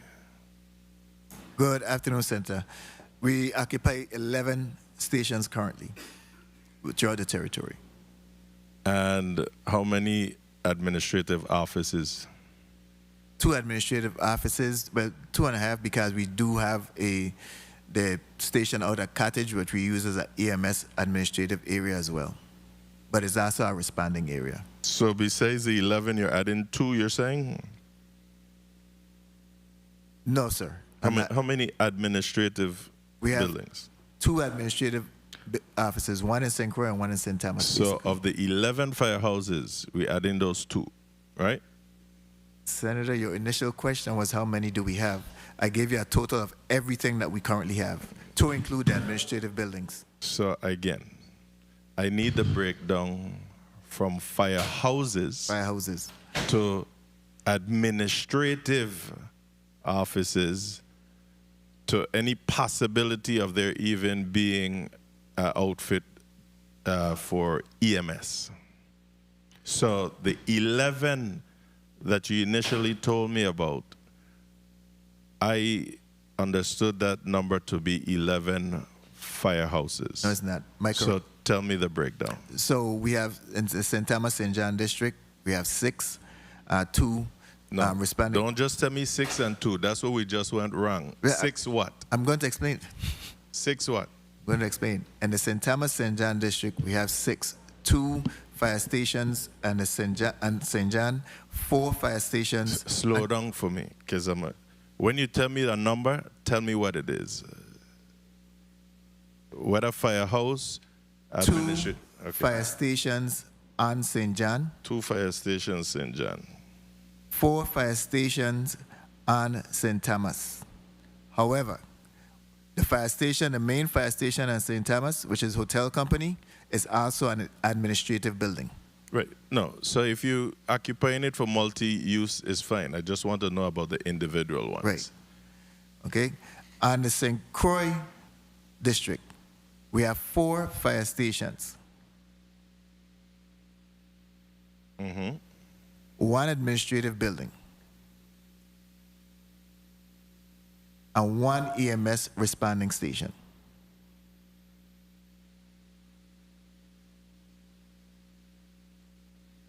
So that's 12 total, right? Of those 12 areas, how many of them do we own outright? 1 minute. Or let's stick with the firehouses. We own the firehouses, correct? That is correct, Senator. We own the firehouses. On all 3 islands? Yes, Senator. Okay. So and I ask that too because I'm happy to know that we're not renting those.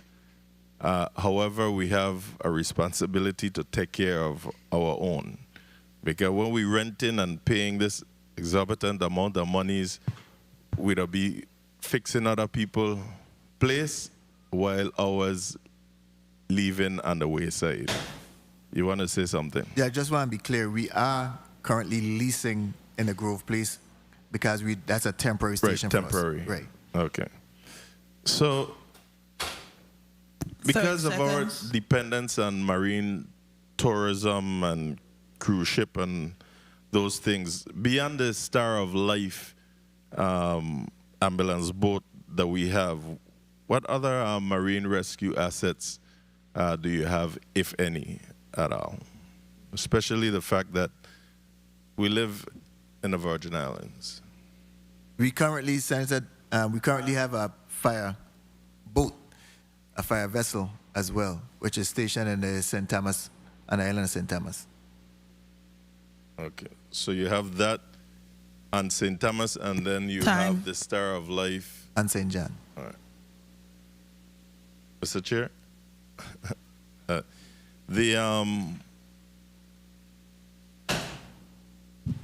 for training and professional development, what amount of funding is specifically dedicated to continuing education and in-service training for firefighters and EMS? EMTs, sorry. Senator, we do not have a dedicated training fund per se. So do you conduct in-service training? We do conduct in-service training, yes, Senator. How is this being funded? It's funded from our collections. How many training hours does the average firefighter and EMT provider receive?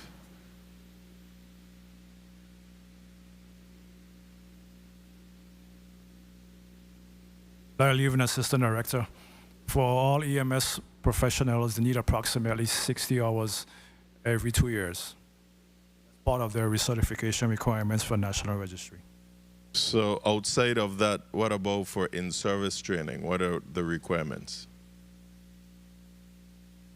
If you're talking about the single wall firefighters, we do various trainings for them. I'll have AD Stevenson kind of shed some light on what we're doing currently for them. Okay, I'll get that from you offline. So I could close out. Let me just close out by asking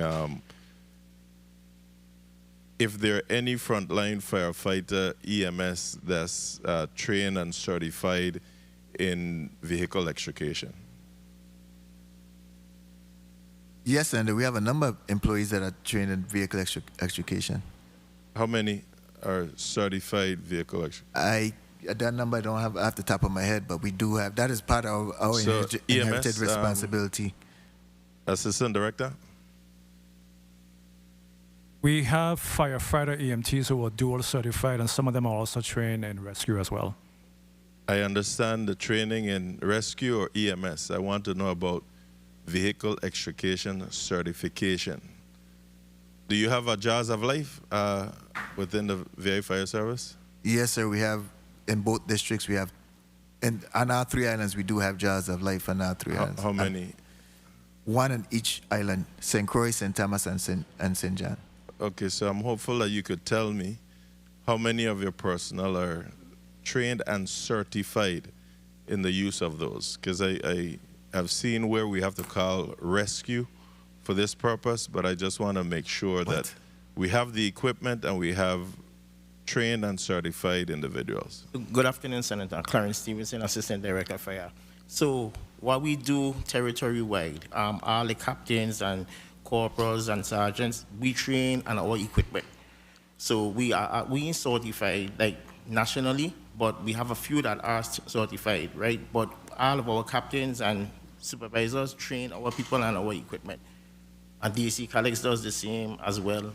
We got electric training in St. Thomas, electric vehicle training in St. Thomas starting tomorrow. But for the extrication portion, we do our own training in-house. Okay. I am not certain that I am comfortable with the responses here. Chief Brian, can you answer that or no? No? All right, thank you. I'll follow up on that offline. But thank you for the services. Just know that I'm not comfortable with the response with regards to the vehicle extrication certification. All right? Thank you, Mr. Chair. Thank you very much, Senator Gittins. Senator Bulkers, you recognize your point of information. Thank you so much, Mr. Chair. Director, in regards to the EMS Tier 2 employees, are they receiving hazardous pay?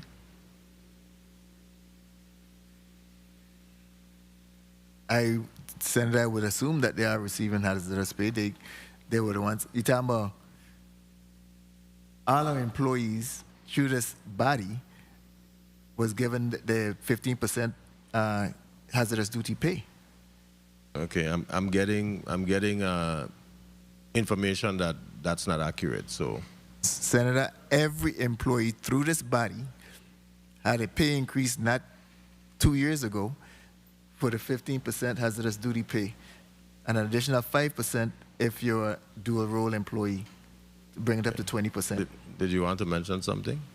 Speaking about EMS, solely EMS providers, Yeah. they are receiving hazardous duty pay. Okay. Correct. All right. Thank you. Point of information, Senator Joseph. This one is for the Miss Hewlett. Are you still the grant writer in the department? Do you have an extra grant writer? I am the sole grant writer. So, how many grants afforded this year, or what are you working on so far?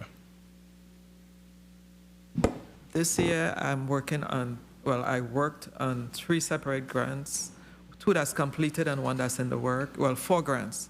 1 for the bunker gears that Senator Gittens was asking about, and 1 for miscellaneous equipment and supplies for the fire service, and the 3rd grant is a safer grants to hire 40 firefighters. What about the forestry? We still get the forestry grant? Yes, that's the next one that I have to work on. Okay. So, no assistance. Director Stevens, no plans of bringing in somebody else to alleviate some of that burden for Ms. Hewlett? No plan publicly. Okay. There's something that I'm considering here recently. Yes, Senator. Okay. Thank you both for your response. Thank you, Mr. Chair, for the time. Just real quickly in regards to the hazardous duty pay, as you know, when we were doing the fire EMS merger, that was part of the arrangement that was made to level the playing field, was to allow for the firefighters to also receive the hazardous duty pay equal to what the EMTs were receiving at that time.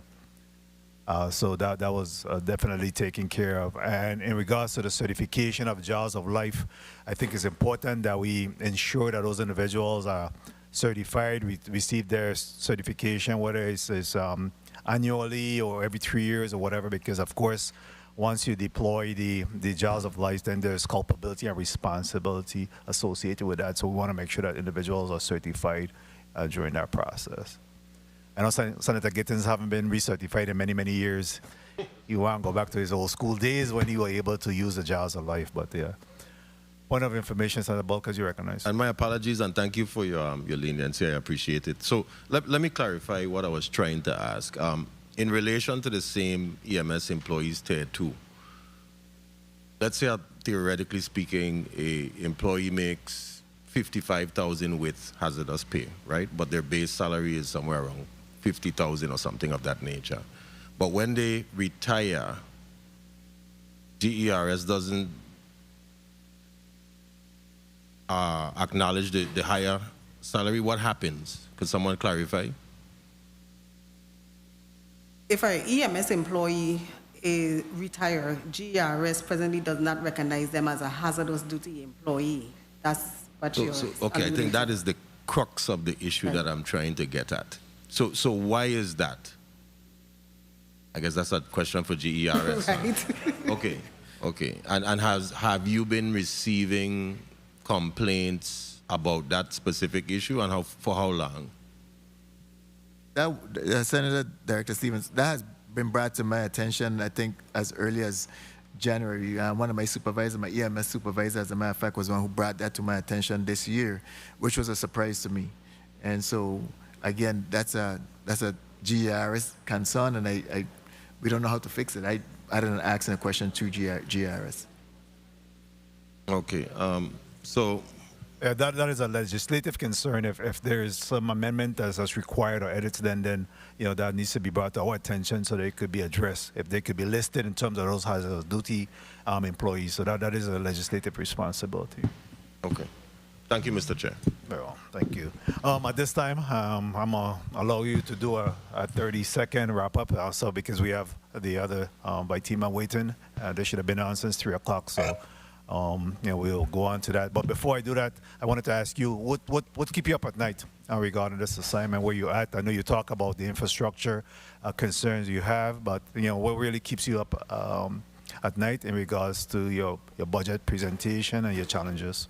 Senator, you heard how passionate I got when you talked about morale. It keeps me up at night knowing that the men and women that we depend on, this community depends on, and when life matters, when emergencies occur, that I don't have a building for them to come to for that 24-hour shift that's a comfortable environment for them. It's a makeshift environment for them right now. It keeps me up at night having my EMS responders responding to the multiple shootings and deaths that we've had, and I'm concerned about their mental health. PTSD is a serious thing. Responding to fires, responding to medical calls where you never know what the outcome is going to be. Those are the things that I am concerned about for my men and women, and I task my chiefs to make sure that whenever we have these type of incidents, that we do critical counseling, identifying if any of our employees are able to deal with this situation. If they need counseling, make sure that counseling is readily available to them. This is not something that shows in your physical presence, but it shows in your mental state. Those are my concerns. Infrastructure and the mental well-being of the men and women in the Virgin Islands Fire and Emergency Medical Service. Yeah, morale is extremely important, and you have to be your brothers and sisters' keeper.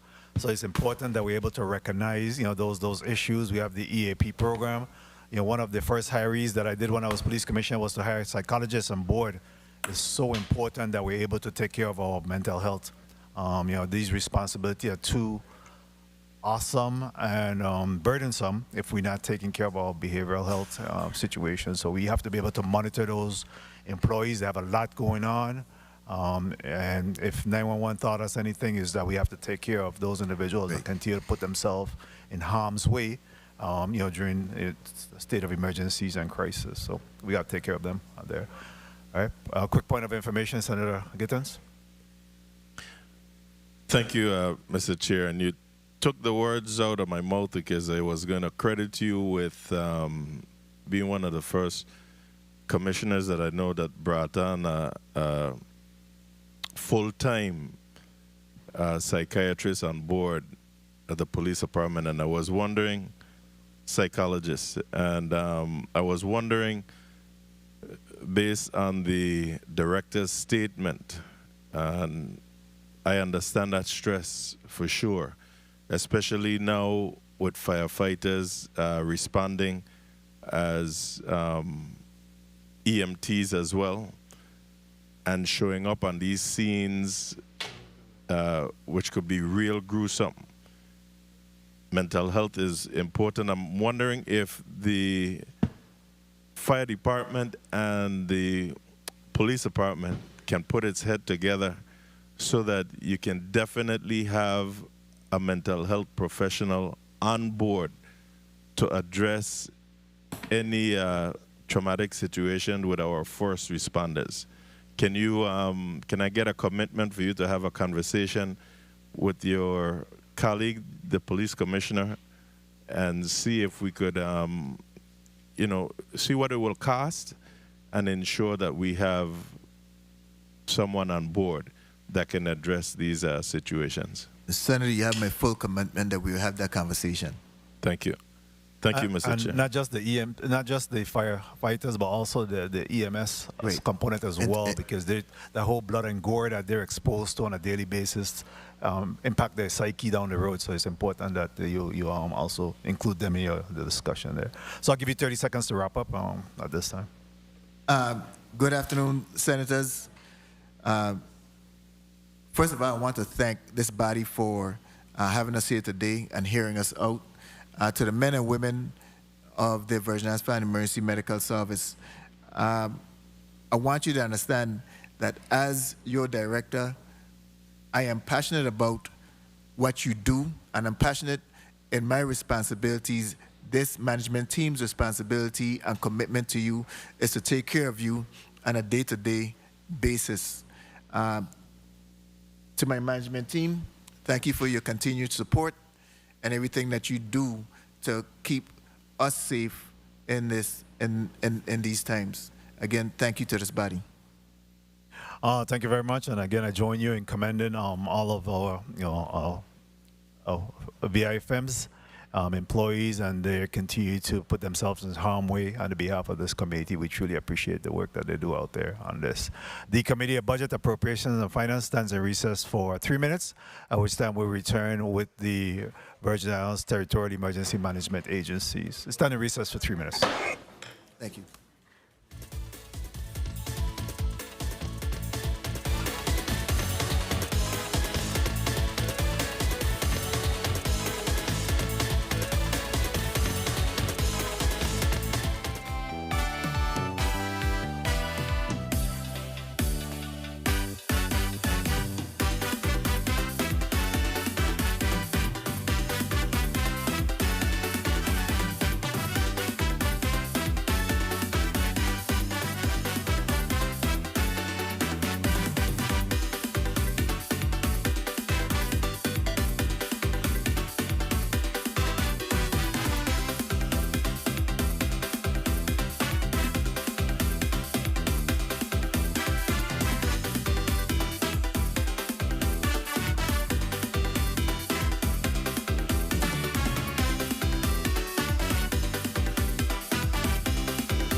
The Committee of Budget, Appropriations, and Finance is back in record and out of recess. At this time, Madam Clerk, please call up the third and final items on today's agenda.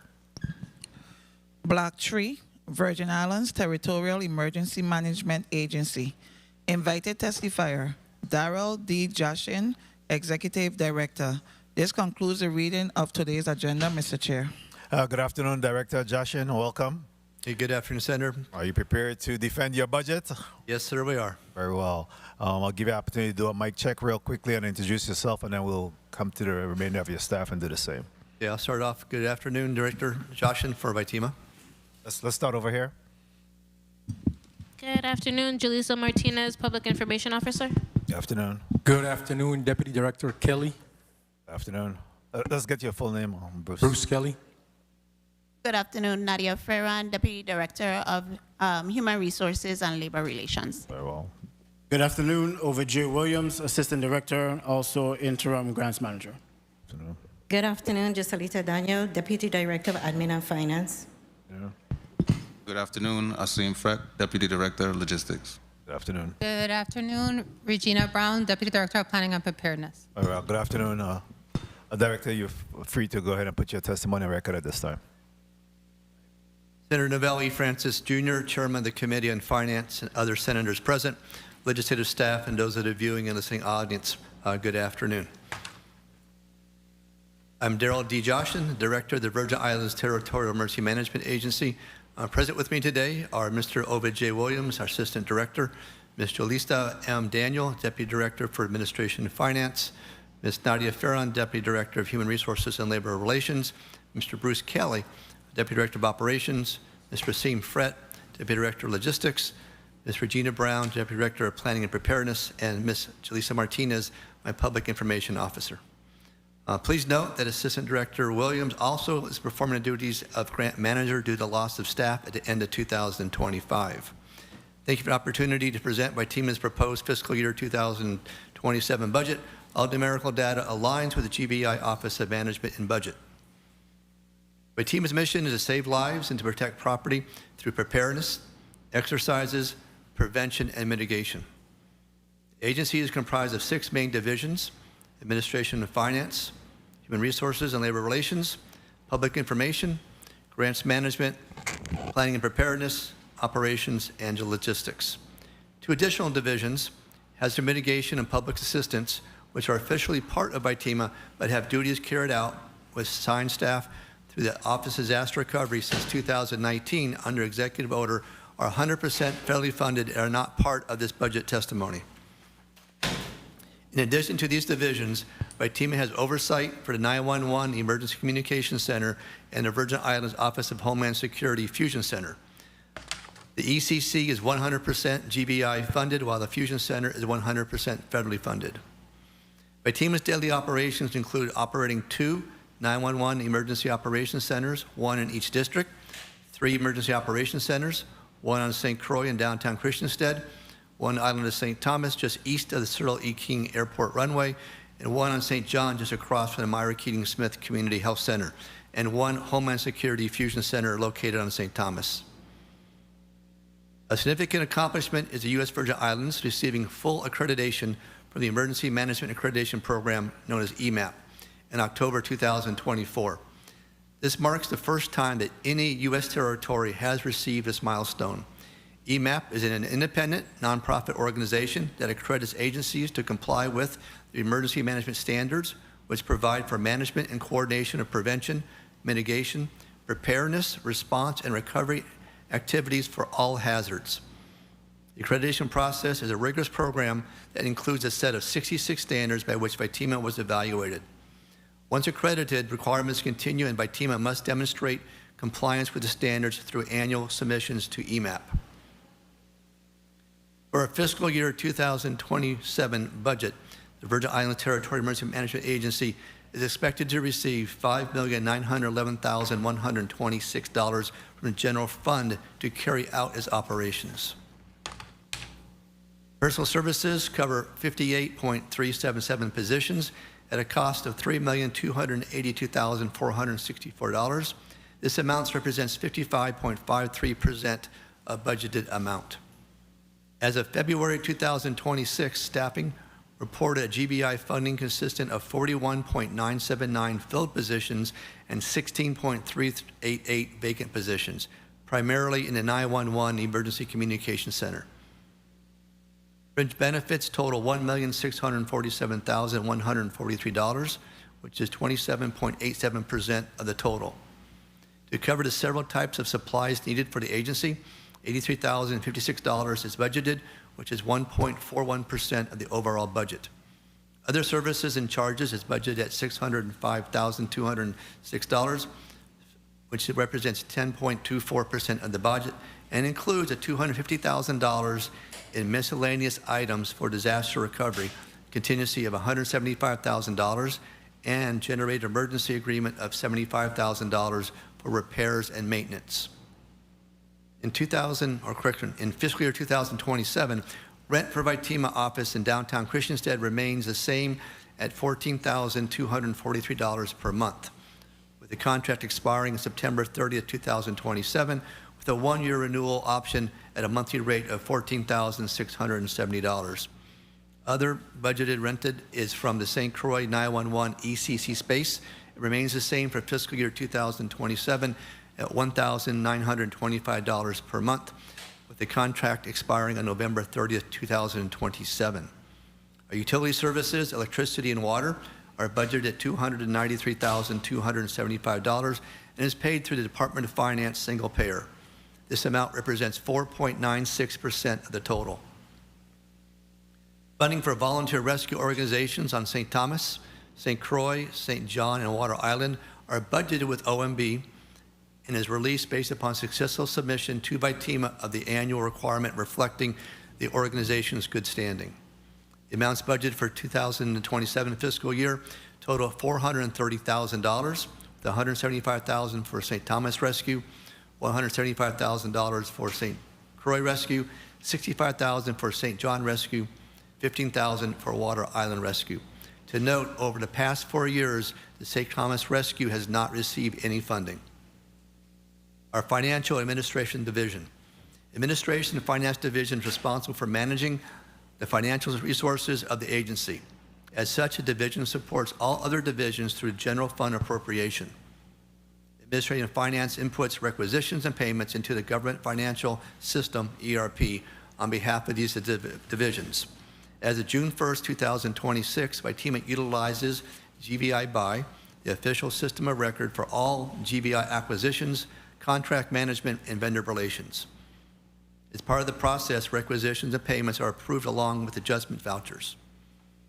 Vitima's Finance and Administration Division normally supports the federal cash drawdown from the process for Hurricanes Irma and Maria recovery projects through the Federal Payment Management System known as PMS, portal for both Vitima's Public Assistance and Hazard Mitigation Management Divisions, which are managed by the Office of Disaster Recovery. Deputy Director Daniel is in the process of gaining authorization to the PMS portal. Our Emergency Services Surcharge Fund, the Territorial's Emergency Services Surcharge Fund, is supported by a $2 surcharge on communications line, which is authorized federally by the New and Emerging Technologies 911 Improvement Act of 2008 and Territorial by Act number 7981, which originally started with Bill number 31-0508, signed January 5th, 2017, amending the VI Code, Title 33, Chapter 3, Section 58, subsection F, by which 40% of the monies are distributed, or 80 cents of $2 to Vitima. 30% or 60 cents of that $2 is distributed to Department of Health Emergency Medical Services Unit for supplies, training, and personnel. And 30%, again 60 cents of the $2, to the Virgin Islands Fire Services. For Vitima, the projected funds for fiscal year 2027 is $736,762. By Federal Communications Commission regulation, Vitima can only use these funds for maintaining and improving the 911 system, to include cybersecurity measures, and must account for 100% of the funds annually. The annual report, known as the Annual 911 Fee Report, is a collection of information related to the collection and use of 911 and E911 fees by states and other jurisdictions. These reports are from all 50 states, the District of Columbia, and U.S. territories. They're aggregated by the FCC and presented to Congress. The report is also made available to the public at the FCC's webpage of www.fcc.gov/general/911-fee-reports. The most recent, titled the 17th Annual 911P Report, State Filings, and was presented to Congress by the FCC Chairman Carr on February 13, 2026. FITEMA's overall status on accounts payable based on Act Number 9035 and receipt of monthly agency allotment of covering all budgeted categories excluding utilities and miscellaneous items is that we continue to process our payments timely and submit to finance for final vendor payment. For our federal grants division, the federal grant supports all divisions within FITEMA as well as other territorial government agencies. For fiscal year 2027, FITEMA will manage federal grants totaling $4,439,786, which represents a 7.71 increase from fiscal year 2026 proposed budgeted submittal. Personnel services will cover 15.281 positions at a cost of $872,712. This amount represents 19.56% of the budgeted amount. As of February 2026, staffing supported by federal funding consisted of 11.113 filled positions and 4.168 vacant positions. Fringe benefits totals $425,724, which is 9.588% of the total. To cover the several types of supplies needed for the agency, $90,525 is budgeted, which is 2.04% of the overall budget. Other services and charges is budgeted at $2,968,469, which represents 66.86% of the budget. Finally, indirect cost is budgeted at $82,356, which represents 1.85% of the total federal grants budget. FITEMA's grant management operators have faced significant disruptions stemming from two primary challenges: Department of Homeland Security budget funding gap for the Federal Emergency Management Agency, FEMA, and the Cybersecurity Infrastructure Security Agency, CISA, and corresponding personnel attritions. FEMA has reduced its workforce by over 2,500 employees between January 2025 and May of 2026, but has recently been approved by Department of Homeland Security Administrator to hire immediately 300 positions with a goal of over 700 in the next few months. For CISA, 176 of their employees were laid off during the shutdown, and almost 1,000 employees have been lost due to various reductions in force. These two agencies experienced a 76-day shutdown from February 14th through April 30th, which directly impacted FITEMA's operational capacity. These shutdowns created cascading effects on FITEMA's processes, including limited to compete federal drawdowns and transactions in federal project officer assignments. Collectively, these disruptions slowed down the agency's ability to execute and advance federally funded programs in a timely manner. Due to the lawsuits by states against the federal government, both on the 2025 Homeland Security Grant Program, HSGP, and the 2025 Emergency Management Program Grant, EMPG, both were on hold status until recently. For FITEMA, we now have access to the 2025 HSGP funding, but access to 2025 EMPG funding is contingent upon receipt of OMB's Contracted Agent 2024 Single Audit Report. Compounding these federal-level changes, FITEMA will simultaneously experience significant personnel attrition within its grants management and administrative leadership. In November 2025, Deputy Director Grants, she retired, followed in December 2025 by resignation of our Federal Grants Program Coordinator and the retirement of their Federal Deputy Director of Administration Finance. Losses of these three key positions within a short period of time place considerable strain on institutional knowledge, operational continuity, and financial leadership, further impeding the agency's ability to navigate already challenging federal funding environment. Now, for a way forward, during this period, FITEMA Assistant Director Ovid Williams has simultaneously assumed these major duties and responsibilities. He's reestablished communication with all federal partners, prioritized catching up on federal draws while maintaining conversation with local partners. Vitima successfully hired Deputy Director of Administration and Finance, Ms. Joselita M. Daniel, who provides Assistant Director Williams with the support needed to strengthen the financial leadership of Vitima. We continue to interview candidates for 3 open positions: our Deputy Director of Grants Management at salary at $90,000 and 2 federal grant program monitors, salary at $46,191.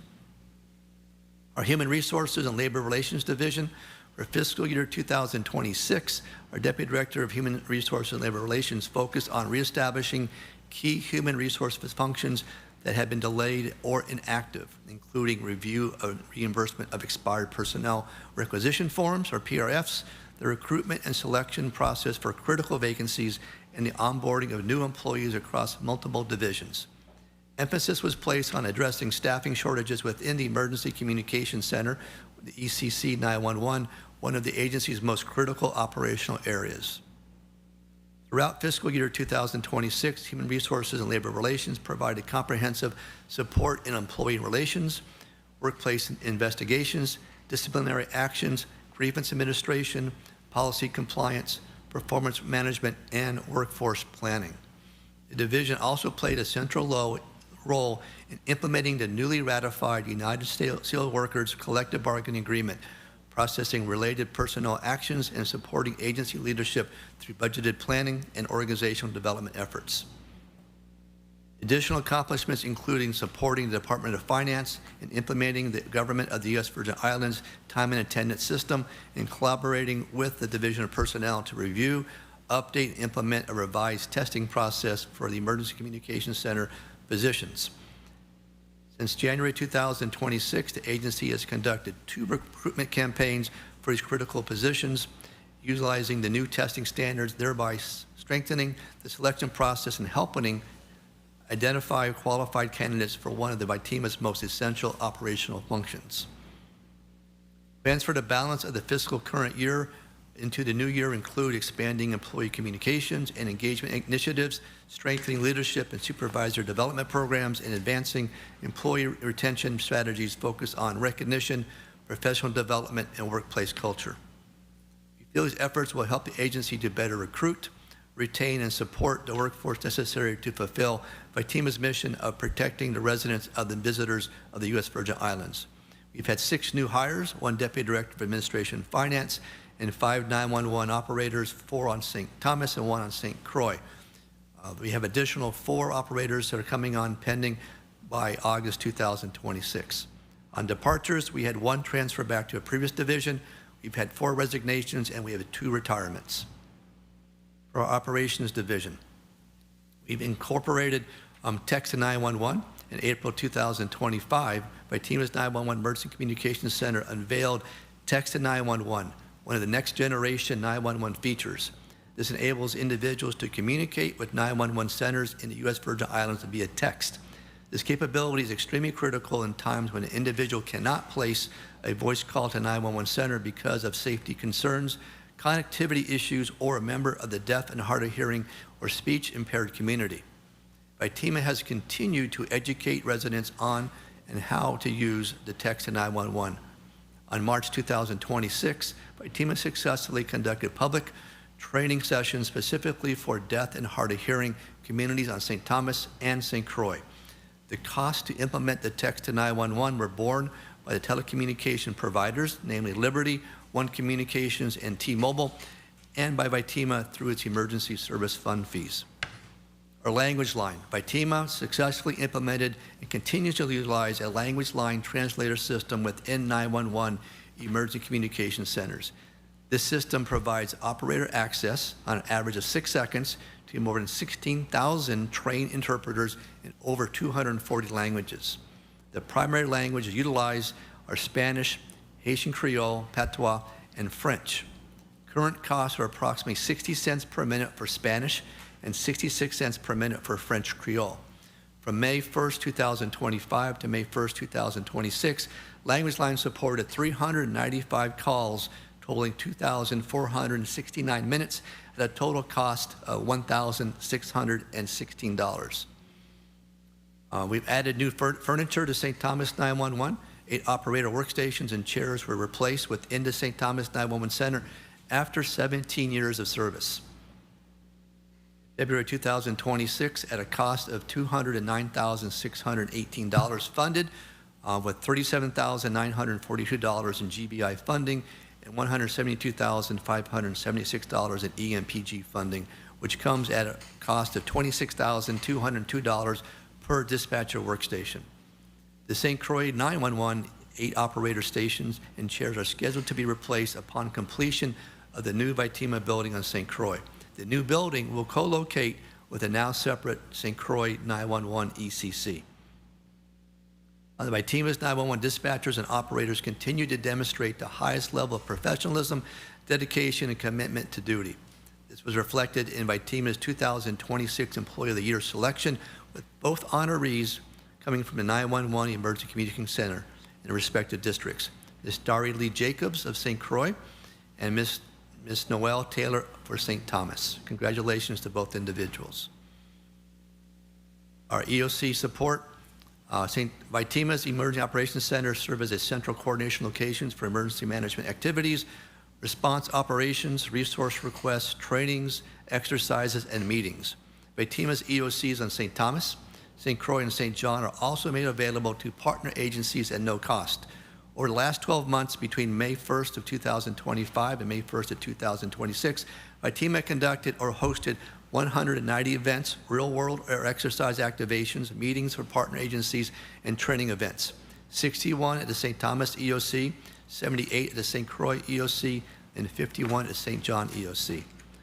For our challenges, we are working diligently to onboard and train our 911 new ECC operators and retain our present experienced staff. Vitima's overtime costs continue to increase for Emergency Communication Operations Center. In fiscal year 2025, overtime costs for Vitima 911 operators was $372,048. For fiscal year 26, as of May 2026, our current overtime cost is $254,957.82, which is a rate of $25,495 per month. Based on our current trends, overtime projections for fiscal year 2026 is $356,939, with a fiscal year 2026 budget of $274,700, with a forecast of over budget of $82,239, which will be covered by funding from unfilled budgeted staff positions. Reductions in overtime costs are directly related to successfully filling and retaining our dispatch operators. Our fiscal year 2027 budget for 911 overtime is $219,700, of which $18,300 per month. For fiscal year 2026, the recent ratification of collective bargaining agreement with salary increases will go a long way toward reducing the high overtime cost. Our computer-aided dispatch and computer-aided record system, known as CAD RMS, in fiscal year 2026, using the Emergency Services Fund, Vitima will be upgrading the system hardware and maintenance contract after 7 years at a cost of $890,000. The hardware and professional installation services cost is $497,784, with an additional $98,784 for annual maintenance covering years 2 through years 5. Our mobile EOC operations.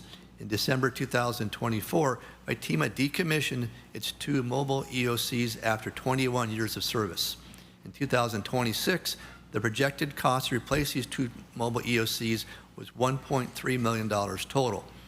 On June 2026, and June 8, 2026, Vitima submitted an Office of Insular Affairs Technical Assistance Program, TAP grant, Notice of Funding Opportunity, or NOFO, number OIA-TAP-2026 application for 2 new mobile emergency operations centers.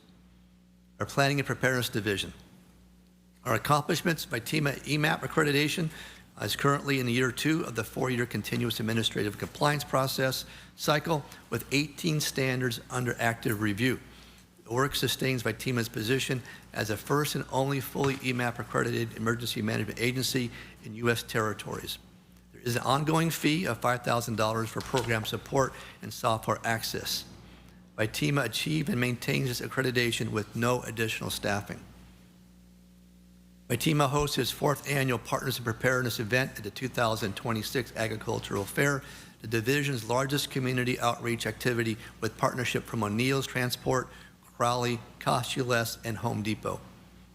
FITEMA presented at the 2026 Hurricane Conference in Orlando, Florida, partnering with Jamaica and Anguilla on regional sessions in highlighted shared hurricane preparedness challenges and solutions across the Caribbean.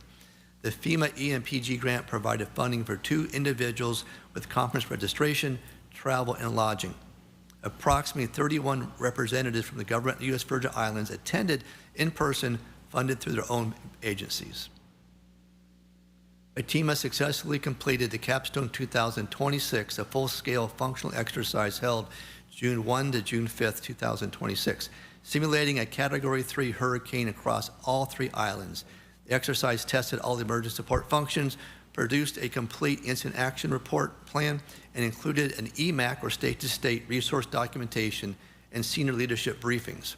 It directly supports our federal exercise requirements and EMAP compliance. FITEMA coordinated territory-wide participation in Carib Wave 2026 on March 19th, achieving 21,526 participants across all 4 islands. FITEMA participates in regional tsunami warning coordination body for the Caribbean and presented at the National Tsunami Hazard Mitigation Program annual meetings at Seattle, Washington in May 2026, further establishing the U.S. Virgin Islands as a recognized leader in tsunami preparedness in regional and national levels. FITEMA completed a 2-year territorial tsunami walk program across all 4 islands, giving residents hands-on experience navigating evacuation routes to safe assembly points. The program was featured on the cover of the 2025 October edition of TSU Info Alert, the National Tsunami Monthly Preparedness publication. Additional articles written by Deputy Director Regina Brown on FITEMA's Tsunami Preparedness Program are featured in the February 2026 and the April 2026 editions. Year 3 of the Territorial Tsunami Work Program launches at the start of the fiscal year 2027. FITEMA is also on track to designate the first tsunami-ready supporter in the territory within the next 60 days, further positioning U.S. Virgin Islands as a model for the community-level tsunami preparedness in the Caribbean. The division completed phase 1 of the Tsunami Awareness and Preparedness Community Assessment, achieving a 27% increase in participation territory-wide with multilingual support in English and Spanish and Haitian Creole. Phase 2 launches this fiscal year, and Phase 3 is in the planning. The survey approach has been adopted by the National Tsunami Hazard Mitigation Program Education Subcommittee work plan meeting. The U.S. Virgin Islands preparedness methodology is being built into a national framework and opening access to technical collaboration and program resources that directly benefit the territory. Funding through the NTHMP provided $30,000 for Phase 1 and additional $30,000 for Phase 2. The division secured a fiscal year 2026 NOAA National Weather Service Tsunami Activities Grant funding supporting active programming across the territory, including Tsunami Walk Program, Tsunami Focal Point Training for 911 dispatchers, and community outreach and education. Under a separate Hazard Mitigation Grant Program award, FITEMA completed Phase 1 procurement for territorial tsunami warning signage, with engineering design and benefit cost analysis underway for Phase 2 installation of approximately 500 signs across the 3 islands. The Center of Education and Risk for both coastal and aquatic, funded through Syracuse, is on track to open on St. Croix within the next 45 days. Funding provided through HMPG is $47,240 available for Phase 1. The St. Thomas Circa, previously opened in December 2025, is located at the Children's Museum at Buccaneer Mall Haven site. Our Community Emergency Response Team, known as CERT program, was successfully launched in 2025 following a multi-year suspension, with classes running through June and July 2026. The relaunch expands FITEMA's community preparedness infrastructure and supports volunteer capacity across the territory. Homeland Security Grant Program provides $83,197 for this program. The Planning and Preparedness Division met and exceeded all KPI, or key performance indicator targets for fiscal year 2026. The division achieved a 97% rate for training by TEMA personnel on core competencies within 1 year of their start date, tracked through the GVI to Territorial matrix and training and by TEMA training metrics. Outreach activities exceeded the annual goal of 122, with 132 activities completed, a 108% achievement rate. This includes a 2025 Great Shakeout on October 16, 2025, which drew 32,056 registered participants territory-wide, which represents a 34% increase over 2024. All planned exercises were successfully planned and supported territory-wide. The National Earthquake Hazard Reduction Program grant provides $10,000 for its exercise and outreach events. Our SMART objectives for fiscal year 26 and 27. By October 31st, 2026, we are going to complete year 2 of the EMAP compliance cycle by submitting all 18 assigned standards and Power DMS software and supporting documentation, sustaining by TEMA's position for the first EMAP accredited Territorial Emergency Management Agency in the United States. Funding of $900 is provided annually by the GVI general funding. By September 30th, 2026, we want to launch phase 2 of the social science-driven tsunami community assessment, targeting a 15% increase in survey participation over phase 1 baseline, with findings submitted to NTHP Mitigation Education Subcommittee. By June 30th, 2027, we want to complete phase 3 and delivery of a survey guidebook for use by the NTHP member state and territories, fulfilling by TEMA's commitment to the National Work Plan. The NTHP provides $30,000 for this phase. And by September 30th, 2027, we want to advance by TEMA's authority and jurisdiction status, enabling agency to independently deliver ICS 300 and ICS 400 courses to the territory, which is usually a week long, reducing dependency on federal scheduling and building a sustainable training pipeline that supports both personnel readiness and long-term EMAP compliance. For our challenges, the recent removal of CERT as a priority under the Department of Homeland Security grant program creates a direct risk for the program's long-term sustainability. By TEMA successfully launched CERT after a multi-year suspension, and classes are actively running. Without federal backing, continued delivery will require territorial funding support to keep the program alive and growing. Starting in fiscal year 2029, if no federal funding becomes available, by TEMA would request $10,000 per year from GVI funding to sustain the program for both districts. Our tsunami preparedness funding has seen continued reductions in federal level, creating pressure at the division's ability to sustain and grow programming. The key priority going forward is developing projects that can be formally endorsed by the NTHMP mitigation subcommittees, which strengthen the territory's position in a national funding conversation and reduces the risk for further cuts. By TEMA's current grant application reflects this strategy, aligning proposed work directly with national subcommittee priorities to make strongest possible cases for full funding restoration. Through continued success on these local projects, federal funding should remain available. And finally, training delivery was reduced this fiscal year due to multiple federal furloughs, which disrupted the ICS scheduled 300 and 400 courses offerings. The courses are by TEMA's agency requires are 100% federally funded, but are currently offered only once per year in the territory. By TEMA has been working aggressively to reschedule impacted training. Looking ahead, by TEMA's pursuit of authority of jurisdiction status would allow the agency to deliver these courses independently, significantly strengthening the territory's training pipeline. For our logistics division, our accomplishments, by TEMA maintains its 10 100-kilowatt mobile power generators for temporary use by GVI agencies. The 10 temporary generators, 7 are either dispatched, in the process of being dispatched, or on reserve status with pre-identified facilities. Currently, 3 generators are dispatched on St. Croix to support 1F Louis Hospital Dialysis Center, Department of Human Services Contingency Planning for DC Canagata Congregate Shelter operations, and Department of Health's Contingency Planning for CTEC Medical Special Needs Shelter. On St. Thomas, 2 generators support Department of Human Services contingency planning for Ivana Eudora Ken Gym and Ivana Eudora Ken Cafeteria congregate shelter operations. In addition, an additional 100 kilowatt generator is scheduled to be dispatched to the Department of Health's Eldra Schulterbrand Mental Health Facility. On St. John, one 100 kilowatt generator is scheduled to be dispatched to the VI Police Department, Jurgen Command in Cruz Bay. In addition, dispatching temporary generators by TEMA funds and initial fueling of facilities identified by Department of Human Services to serve as congregate shelters either before or following the state of emergency.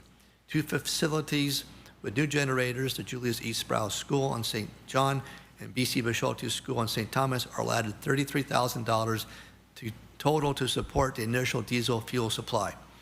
TEMA also maintains 6 light sets, 5 kilowatt generators, units with 2 on St. Croix, 2 on St. Thomas, and 2 on St. John. These units have been continuously used throughout the year to provide safety lighting and nighttime events and emergency support with government agencies at no cost. TEMA's vehicle fleet added 6 new vehicles for fiscal year 2026, bringing a total of 14 vehicles to its fleet.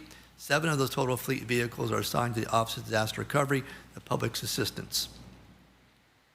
For hurricane season 2025, TEMA spent $37,000 to purchase sand and sandbags to support Operation Blue Skies, our sandbag distribution to individuals, government agencies, and a few key essential business partners. Distribution occurred 13 to 15 August at the Department of Public Works facilities on St. Croix, St. Thomas, the VI fire stations located on St. Thomas, and St. John. And on September 6, 2025, Department of Public Works truck and staff supported 200 sandbags to Water Island for local homeowners. By the end of the 2025 hurricane season, the Territory had exhausted its supply of sand and sandbags. For 2026 and 2027, there are $0 budgeted for purchase of sand and sandbags. With funding from the federal EMPG grant, TEMA spent $7,000 to purchase a total of 17 Starlink antenna kits for emergency communications used at both the emergency operations centers and mobile field operations. All EOCs have successfully deployed the Starlink antennas during exercises supporting hurricane, tsunami, and earthquake disaster scenarios. The Starlink antenna is a satellite dish designed to connect users to SpaceX's Starlink low Earth orbit networks satellite network, providing high-speed internet even in remote and mobile locations. Pursuant to Act Number 9035, which was Bill 360175, the Emergency Shelter Fund TEMA is allotted $100,000 for hurricane season 2026 to improve facilities identified by the Department of Human Services that congregate shelters or by the Department of Health as medical special needs shelters. Currently, weekly TEMA facilitates weekly disaster assessment sit-reps meetings with 11 agencies to include Department of Human Services, Department of Health, VI Fire EMS, the Bureau of Schools Construction Maintenance, VI Police Department, VI Department of Education, and the Virgin Islands Next Generation Network and the American Red Cross to identify funding requirements and prioritize spending for shelters on St. Croix, St. Thomas, and St. John. Our challenges for logistics. For almost 9 years, TEMA Hazard Mitigation Wind Retrofit Safe Room Project at Herman Hill, St. Croix has been in the design phase.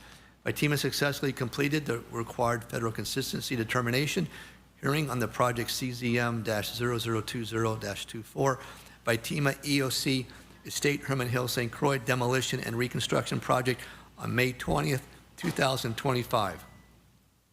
Accompanying the passing vote by the board were 15 special conditions listed, which TEMA is responsible for compliance. On July 1st, 2025, FEMA provided an amendment number 4 approval letter, which provided the following.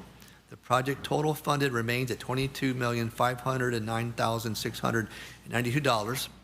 However, the architectural engineer project costs, they were increased to $3,696,347, but construction costs decreased to $18,276,516, and the contingency costs were increased to $1,098,643, divided into $184,817 for architectural and engineering contingencies and $913,825 for construction contingencies. Currently, the A&E firm has completed a 60% design package and peer review per FEMA requirements. As of April 30th, 2026, $2,600,126 have been spent on architectural and engineering task order for the Vitima hazard mitigation when retrofit safe room. Our St. Thomas EOC repair, repairs under the FEMA's public assistance grant of $1.4 million has commenced. An additional $999,201 from insurance proceeds brings the total to $2.4 million, of which $140,000 is a 2% cost, which is going to be sourced through HUD CDBG-DR funding. Phase 1 roof work is complete. My team is currently in Phase 2 and has reviewed the contract bids with support from the Department of Property and Procurement. The selection of the contractor is pending final verification of remaining funds and access to the insurance proceeds from the HUD CDBG-DR funds. Our tsunami warning siren maintenance.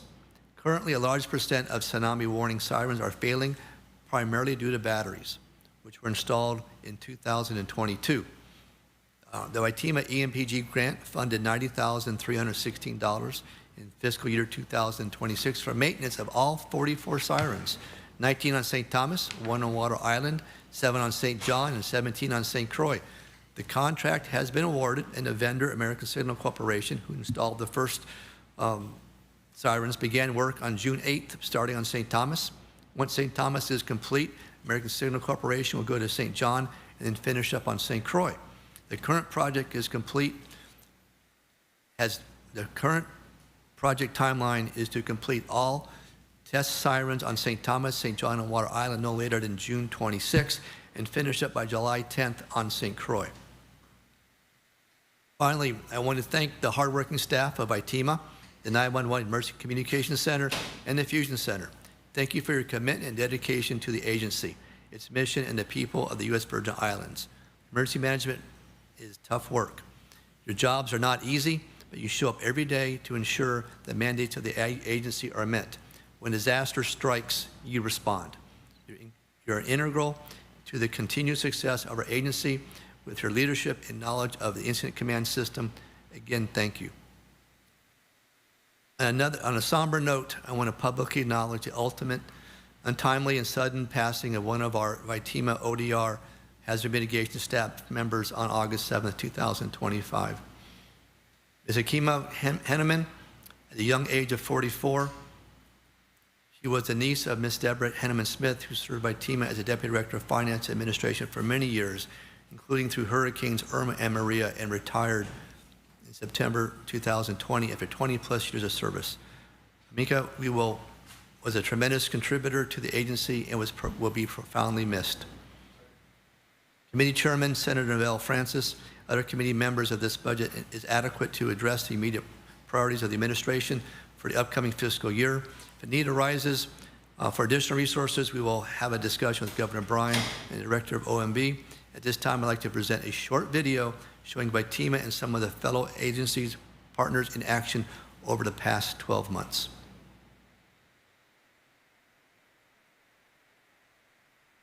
Thank you very much. We'll proceed with the video at this time.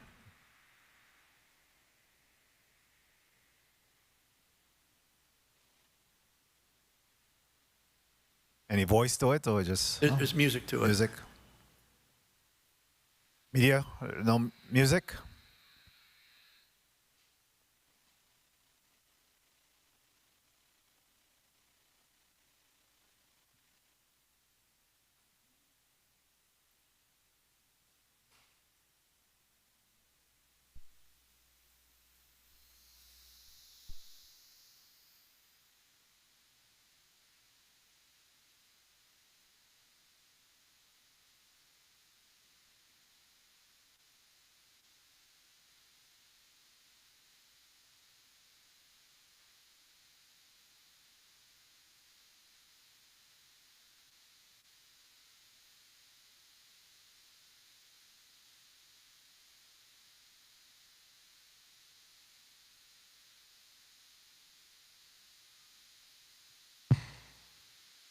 Senator Francis, my team and I thank you for the opportunity to speak about my team has proposed 2027 budget. We're ready to address your questions. Thank you very much, Director Jaschen, for that very comprehensive testimony. I too want to join you in commending your Employee of the Year, Daryl Jacobs, as well as Noreen Taylor, and of course to offer my condolences to the family of Amika Henneman. And before we proceed, I just wanted to get your actuals as of, and if you could just indicate to us as of what date for your personnel, fringe, supplies, other services and charges, and certainly utilities as well as capital outlay. Good afternoon, Deputy Director of Admin and Finance, Jacelita Daniel. Personnel services as of May 31st, 2026, $1,727,614. Fringe, $773,432. Supplies, $24,280. Other services, $195,513. Capital projects, $37,042.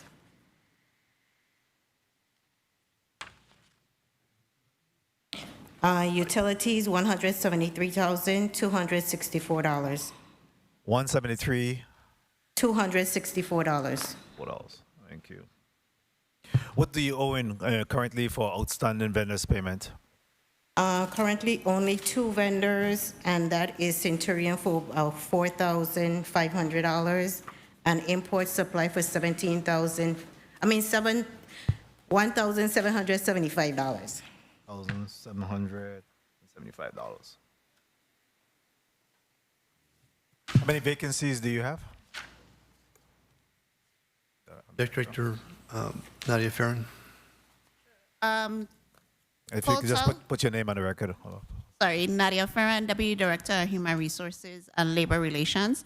Total vacancies right now, we have 20.56. And if you could break, how many of that is the 911?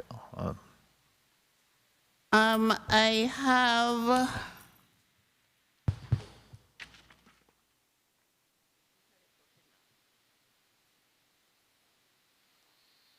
9 of that is 911. 4 of those we already, the director already testified about that we will be filling those 4 by August because we are currently, it's actually posted. How much of vacancy savings are you anticipating? I'll have to double check that, but the vacancy savings, I don't want to count 911, but I'll double check those numbers for you. And I know you spoke a little bit about your federal grants, but have you received any funding from the Office of Insular Affairs or any other funding that you received from the federal government? I'll have Assistant Director Williams address that. Hi, Assistant Director OVJ Williams. From the Office of Insular Affairs, we did turn in that TAP funding. We won't get the award or notice of the award until later on. I think September 30th is that due date. What you have turned in is an application. We have turned in an application. We do have a TAP grant that's on the record that we have already. That's from 2024. It expires 2028. And so on that grant, we're just waiting for the building on St. Thomas to be completed, and it's going to be used to improve our multimedia. So we didn't buy anything as of yet because we didn't want to change, bring in new equipment and have to fix the building afterwards. Do you have any federal grants or funding that's in jeopardy? Not at this time, no, sir. Tell me, what is different about a GVI buy? Obviously, you just started that as of June 1st, but what is different, or what can you expect differently from the GVI buy? Deputy Director, Admin and Finance, Jacelita Daniel. It's been a working process. It's new, and so we're having we've had issues trying to enter stuff, but we're getting the hang of it, and they started entering requisitions recently.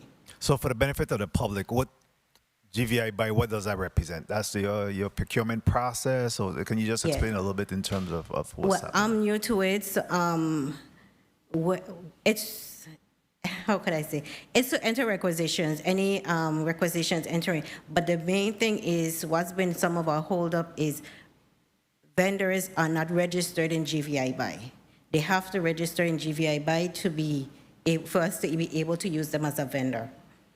So you're expecting for greater efficiency and everything once they're entered into the GVI BY, they'll be able to track and it creates somewhat of a dashboard that will be real time? According to DPP, yes. The other item I would say, Senator Director Jaschen, when contracts come up to be renewed, I work with property procurement on this, like maintenance contracts, that word will go already out to the community and anybody who's already registered in GVI BY, that contract is coming out. So there's no need to sort of watch the dashboard. You get automatic notion as long as you're registered in GVI BY. So by the contractors, the vendors being, have their information inputted into the GVI BY, they'll be advised of these contracts. They'll be considered preferred buyers, and there'll be a smooth and seamless transition in terms of the information availability to them. Yes, that's Commissioner Alejandra. That's one of her goals, to get that all process in place so as it comes up for renewal, it's much easier to put out, much easier to manage, and much easier to award. Okay. And I know that you said that there was no funding made available for sand and sandbag. What does that cost? Each year is about $37,000. Say that again, please. $37,000. I have talked to Governor Bryan and Chief of Staff, so he is going to provide funding to us this year to continue that. But 26 and 27 budget's not in there, but we have gone to the governor and asked for additional funds. He's approved that for us. And that has been committed to you already? Yes, it is. Oh, good show. So at this time, I'll open up to my colleagues for a 4-minute round. And of course, we'll start off with Senator DeGraff. At this time, you're recognized for your 4 minutes. Thank you, Mr. Chair. Good afternoon, colleagues. Good afternoon, testifiers, all viewing, listening, and present. Director Jaschen, to you and your team, thank you. Thank you for all the great work you do and continue to do for the people of the Virgin Islands. Highly appreciate it. Personnel, anyone receive any wage increases in 26? Yes, Deputy Director Nadia Ferran. We had the 35,000 minimum wage increases. Right now, the NOPAs are going through for that USW contract, so those were supposed to be effective 10/1/2025. Those NOPAs are going through right now. USW, how come it's taking so long? I mean, I don't know, maybe you don't have control, but how come it's taking so long? Excuse me, it took a little bit for the actual contract to be totally ratified, and then we had to wait for the spreadsheet to come back from OMB. So we received that in June, mid-June, in the beginning of June, and I'm working on those NOPAs right now. Okay, how many personnel does that involve? That involves 9 currently, so those were the 9 employees that were already there. Additionally, we would have to resubmit for the ones that completed their probationary period, and then also we'll have to submit for their new wage increases for October 1, 2026. Okay, so okay, and then is retro? You have retro to pay them because that's in the 26 budget. Do you have retro to cover those?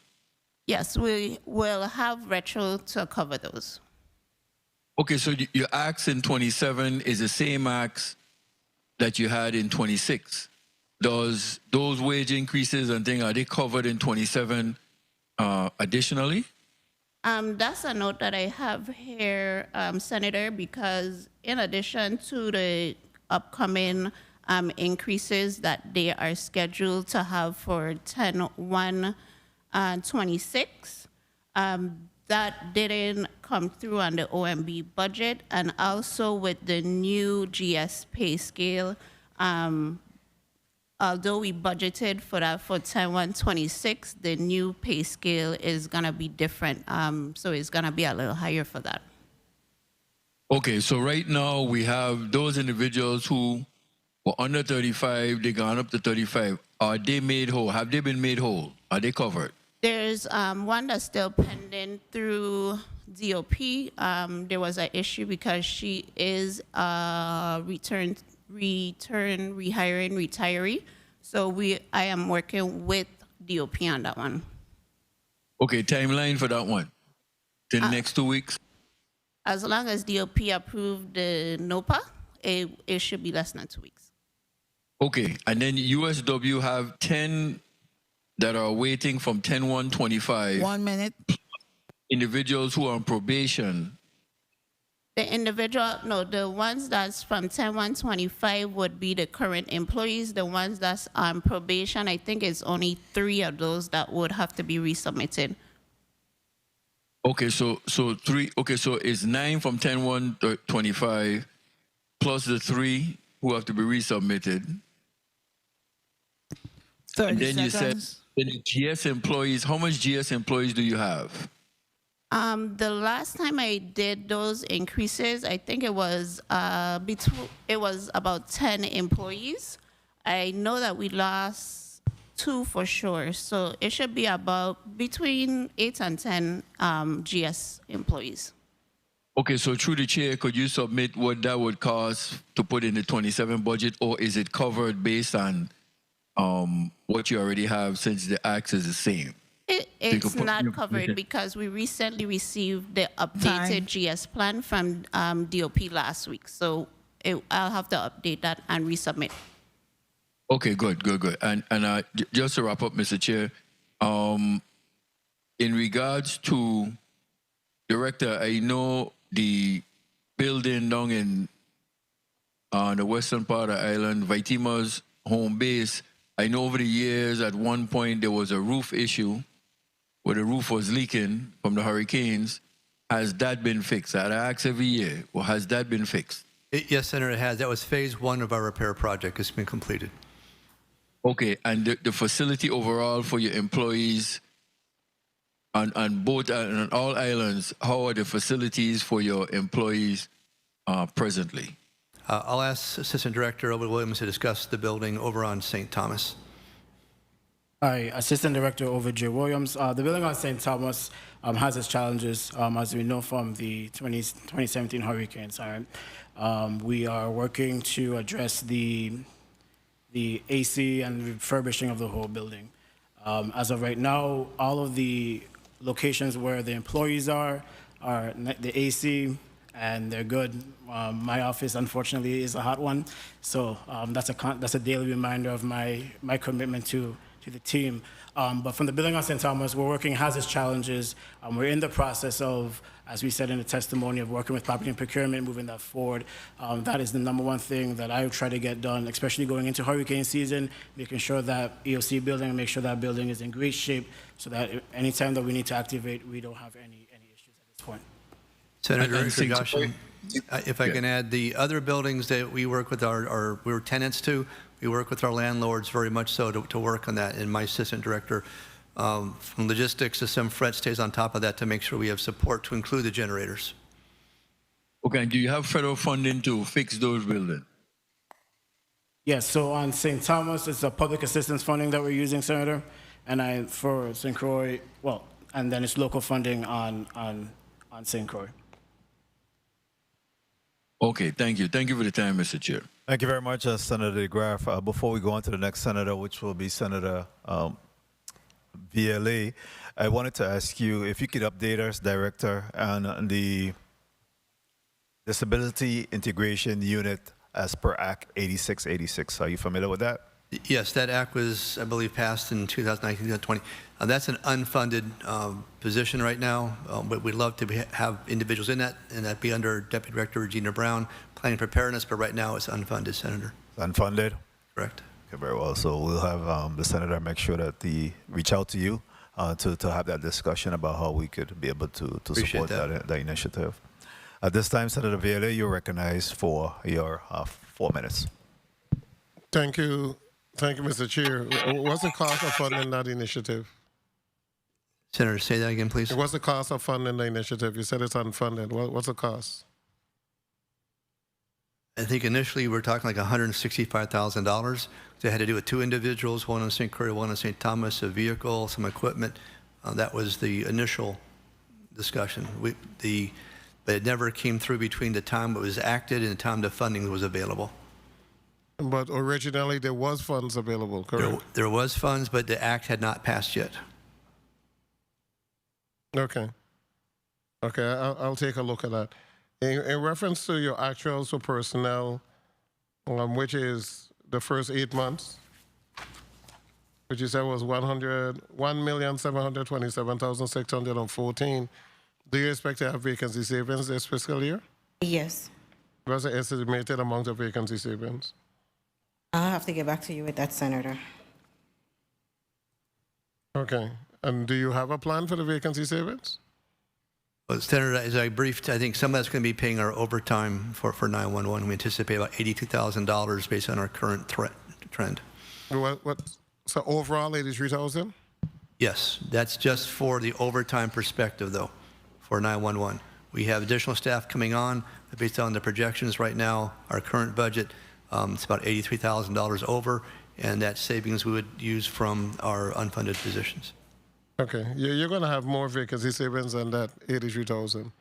You're probably spend about 50%, a little more than 50%, and you only have 4 months left. So I expect you to have quite a bit of vacancy savings. In reference to your vacancies, some of your vacancies you funded at 50% and others at 100%? That's traditionally with OMB, especially for our 911, Senator. They've gone back to us and say 50%. Okay, and that's good. I like that because I know you can't get everybody on October 1st. So how many positions are funded at 100% versus 50%? I want to say it was only 4 of those positions for 911 that was funded at 50%, and the balance was at 100%. Say that again, 4 at 50. So do you believe you have 23 general fund vacancy? For general fund, we only have 14 general fund vacancies. Okay, look at page 4 of the post-audit report, please. So a number of those vacancies that's listed on page 4 has already been filled. Yeah. Currently, we just filled 4. We have 4 PRFs that I'm trying to fill, actually 5 because it includes a squad leader, that we are trying to fill before August for sure. And then... And most of these are emergency call center operators? Correct. The receptionist that was previously filled last year, we just lost that person. They moved back to 911. So that is currently open. I don't think it's reflected here. So that's something that we have open and we are currently advertising for, along with my HR position.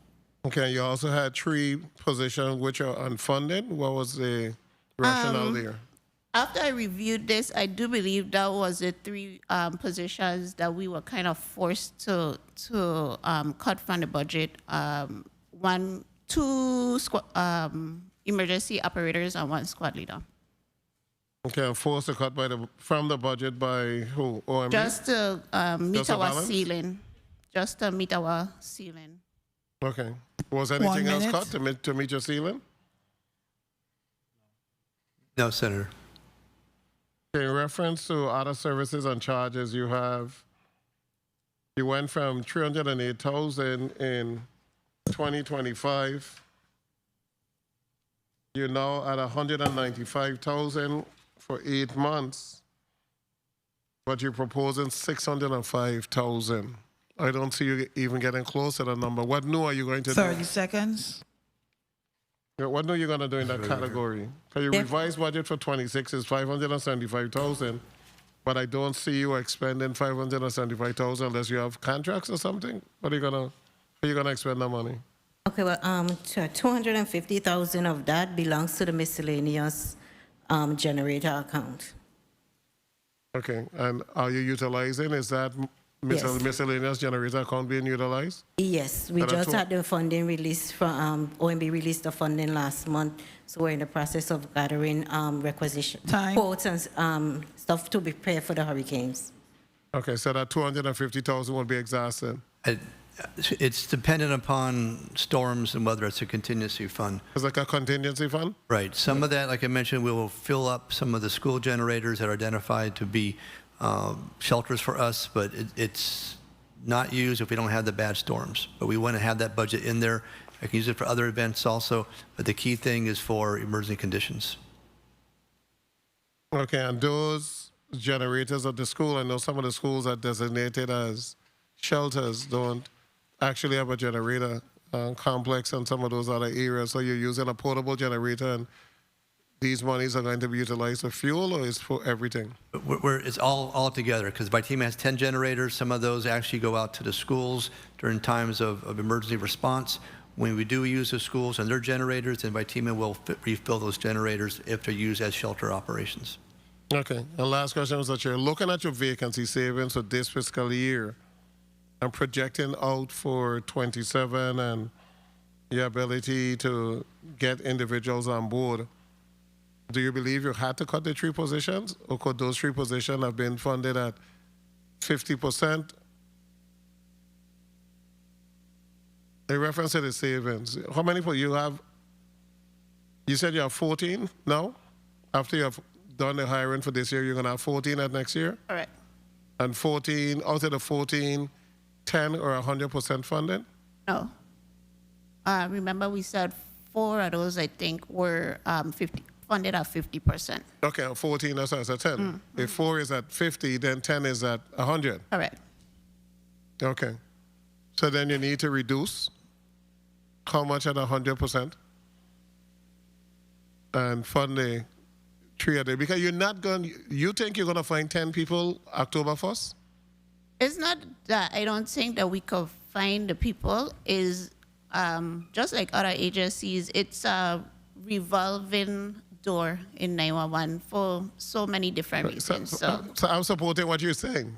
So what I'm saying is, if you don't think you're going to find 10, then instead of having 10 at 100%, just put 7 at 100%. Okay, and then add on the next 3 at 50%. And then your target date would be to get those individuals hired by March, and then you can have all the position funded. Noted. Yeah, that's a good recommendation. Okay, thank you so much.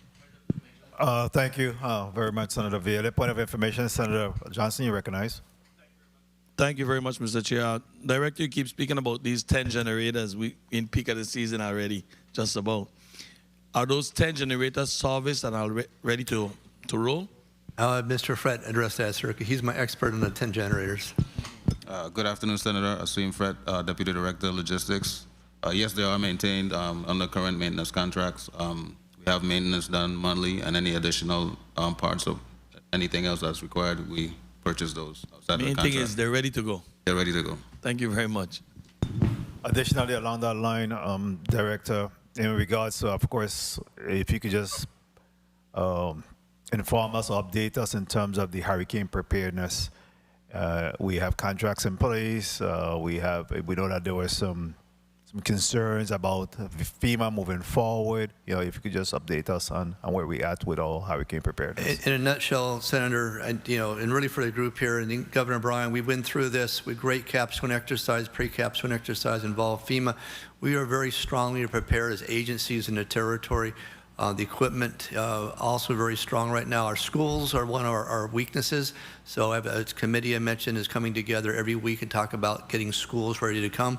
This legislature has provided $100,000 for me to make sure we get those schools that are identified as shelters up. That's my gap right now, is really identifying strong shelters I can put individuals in. That's my one gap. Everything else I consider very, very strong. And what area in particular are you concerned with the schools? We have a couple of different school focuses. One is, generator support for those. Even Arthur Richards right now, getting ready to go in Frederickstead, there is no dedicated generator for that. That's a fact. It does have photovoltaic. It does have battery backup system. That should come online here in August and September. I would like to have that open for Frederickstead, but I have a backup through FEMA to get a generator after the storm. So that's my contingency plan. Others is really trying to fix some leaks that may be there, some notifications of light systems and fire extinguishers, minor things that fire EMS has already welcomed us to help. Those are my main concerns right now. We do have one location over on St. John, a brand new facility at Cruz Bay. Unfortunately, the entrance door for that has shattered, and it's supposed to get replaced towards the end of July. So I can't open that shelter up until that gets replaced. So in some cases, there are minor issues. In some cases, if I can't get roofs repaired, it's going to be a challenge. Okay. So I imagine with your every Tuesday meeting that in fact you're making some inroads and being able to, I guess, ready these facilities? We have some strong support from the Bureau of Schools Construction Maintenance, strong support from like VINGN, putting hotspots up, strong support from education, really good support. It's a matter of just working through GBI buy, vendors that are not identified in the system to purchase things. For example, if I use a gymnasium floor, I have to cover that floor with a tarp. That's like $22,000 to purchase those. I need to purchase one for St. Croix and one for St. Thomas. So that's where that money is going to go to for this year. And I would imagine that you're having collaboration with the Virgin Islands National Guard as well to support and assist in any way possible with this endeavor? They're not so much wrapped up in the funding aspect of this Not or funding, repairs. but logistics and They are in a little different realm that basically they put teams out on the roads ahead of time to position themselves with VI Fire, EMS, and after the roads they help support Public Works and doing route clearance. And also opening up the airports and setting up for patient movement if we have to move any patients outside of territory. So it's a full, rehearsed group, if you will. Even National Guard from other states are identified to come and help us from New Jersey, and also additional police from New York. So those are state-to-state agreements we've had set up through EMAC to make sure if we need to, and Regina Brown can talk lots about that from our Deputy Plan Preparedness, but we are strongly prepared to have those outreach to other states that support us, to include our federal partners. The water, COTS, MREs, we have those things in place. We don't own anything ourselves as far as the territory. However, our federal partners, FEMA, from 17 lessons, they've moved a lot of those commodities into the territory, positioned primarily in the island of St. Croix. So we have the ability for at least 10 days of shelf-stable meals and boxed water to be issued out when we stand up points of distribution managed by National Guard and Department of Human Services. Oh, very well. Senator Blyden, thank you for your response there. Senator Blyden, you're recognized for your 4 minutes. Thank you so much, Mr. Chair. Good afternoon, Director Jaschen and your supporting team there with you, and thank you so much for your testimony. Let me ask you in respect to the post-audit report on page 7. It speaks to the Omni system, which is a web page development and maintenance contract which expired in April. Do you have a new contract in place? Or do you have a contract to also maintain the system? Senator, that particular contract has expired. We basically have severed the contract right now, but we have a new contract coming out that we want to have services, and they will be part of that bidding process, but I cannot say that they're going to be the selected vendor at this time. Good, very well. And also on page 10, on the vendor listing in terms of obligations, you have a vendor amount for $42,731, but there's no name there. Who's that vendor and what service do they provide? Good afternoon, Deputy Director, Admin and Finance, Legislative Daniel. That vendor is WRP LLC. That is for the Vitima building here in St. Croix. Okay, thank you for that. In respect to your testimony, you spoke to the language line translator system within the 911 Emergency Communication Center. Let me ask you, because I usually ask you in terms of translators and or operators in terms of being bilingual when it comes to Spanish and or French. So explain to me how this system works. Will it eliminate those type of individuals and assist in that respective when it comes to those languages? How are they working? Have you gone away from bilingual individuals, or you can't find individuals with a skill set? Senator, I'll ask Deputy Director Bruce Kelly to answer that question, please. Good afternoon, Deputy Director Kelly. As far as the language line goes, we do not in the territory maintain or hire based on the different languages that are spoken. So we've elected to utilize the language line. We've got over 490 something plus languages. We can get in touch with them within six seconds. And pretty much they're all accredited, certified, and they maintain that level.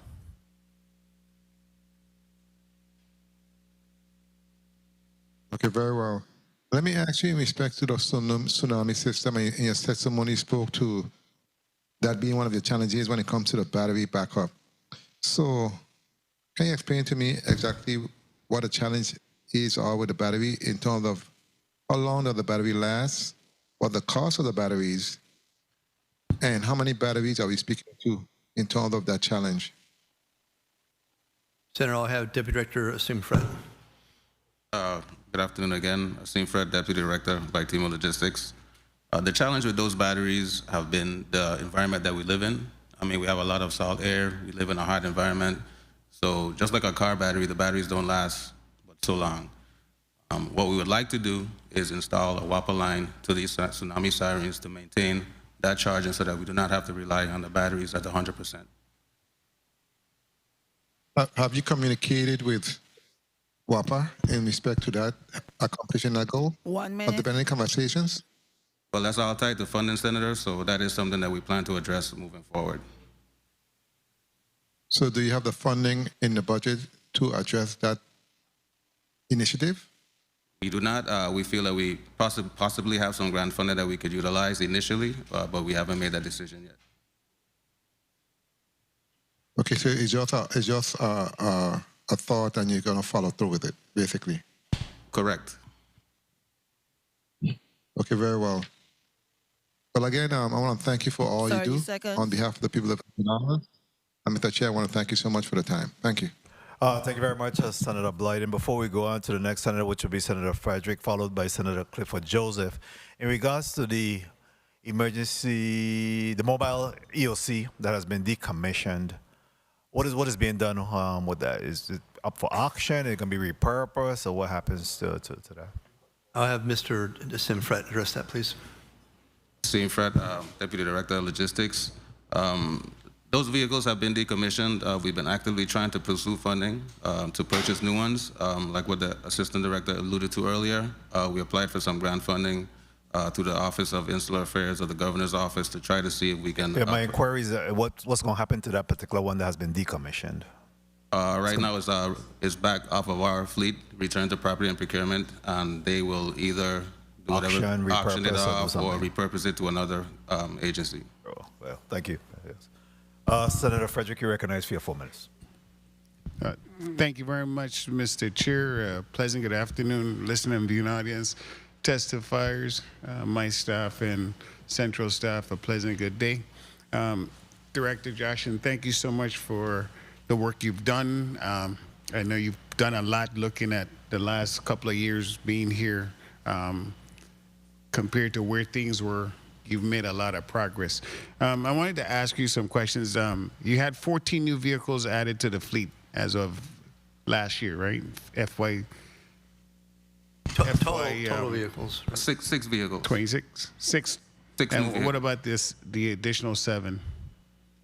We only purchased 6 new vehicles. We currently had 7 vehicles before. Okay, those were assigned to Office of Disaster Recovery, I guess. Yes, those 7, yes, Senator. Okay. But it was purchased through you guys, or?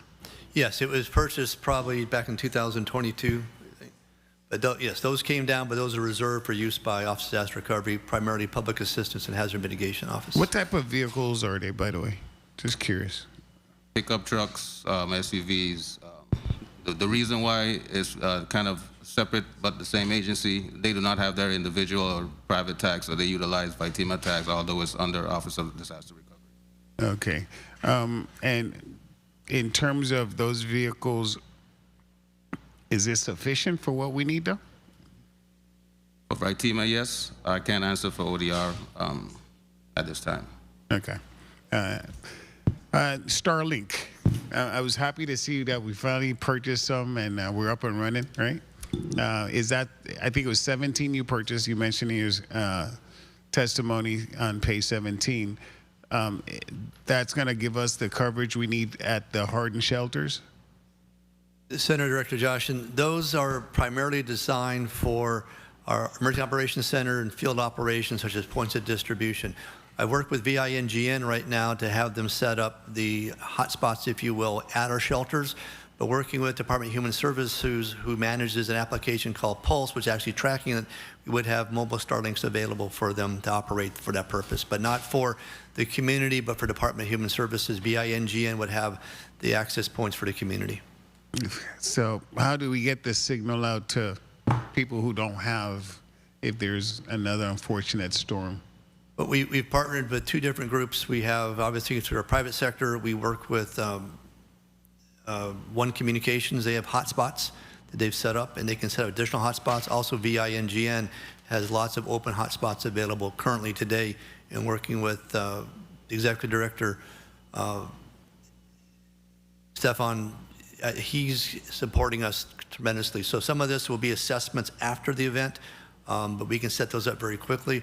If Starlink's one of the choices, we have additional ones left, we can put those out for the community also. Tsunami warning sirens, I know we're working on the batteries on those. Are they usable now? I'd say right now, I'll give Mr. Fred the opportunity to talk about details, but we spent a lot of time not looking at the batteries only, but almost every single siren had something else wrong with it. So having the American Signal coming down to do the maintenance repairs has been really, really good support, but I'll let him finish up. No? That's it? Okay, that's it. Okay, great. There's one close to one of my businesses. And 1 minute.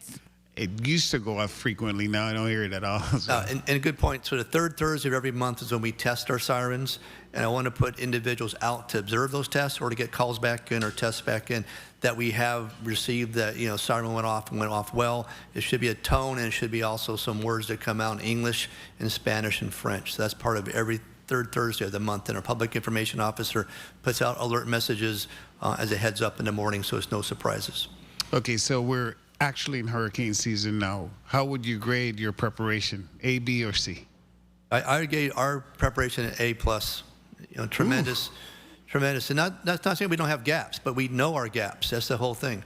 You know, and that's part of the exercises you do, not just to say we crossed the finish line, but we know we have to get new sneakers, new shoes. We have new individuals in seats. So we are good, and we presented to Governor Biden our gaps. And with this Thursday, Emergency Management Council meeting I have every month, we'll go over those gaps and we'll adjust those gaps and figure out the priorities to get those done. So we have a good acknowledgement of what our gaps are, and then going forward to close those gaps. Last question, Mr. Chair, if you would. In terms of finances, was there any area that you're not going to be able to get accomplished, that money was a hindrance for you and your team? Yeah, looking at the federal grant side of the house, we're talking about the mobile EOCs. I've been trying to get those for the last 4 years. That funding source I was trying to go through was not there. Governor Bryan said, hey, try this for us, and we've gone that direction. That's probably the biggest gap we have right now, I would say. As far as equipment, personnel, it's just a matter of hiring good people to keep them involved with our 911 ECC. Thank you very much for the time, Mr. Chair. Thank you very much for your responses. Thank you very much, Senator Frederick. Senator Joseph will be followed by Senator Potter. You're recognized for your 4 minutes. Oh. Thank you, Mr. Chair.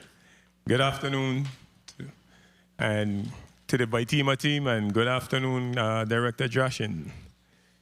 Going back a minute to so somebody follows up on the sirens to make sure that all those audibles are coming out when they go off?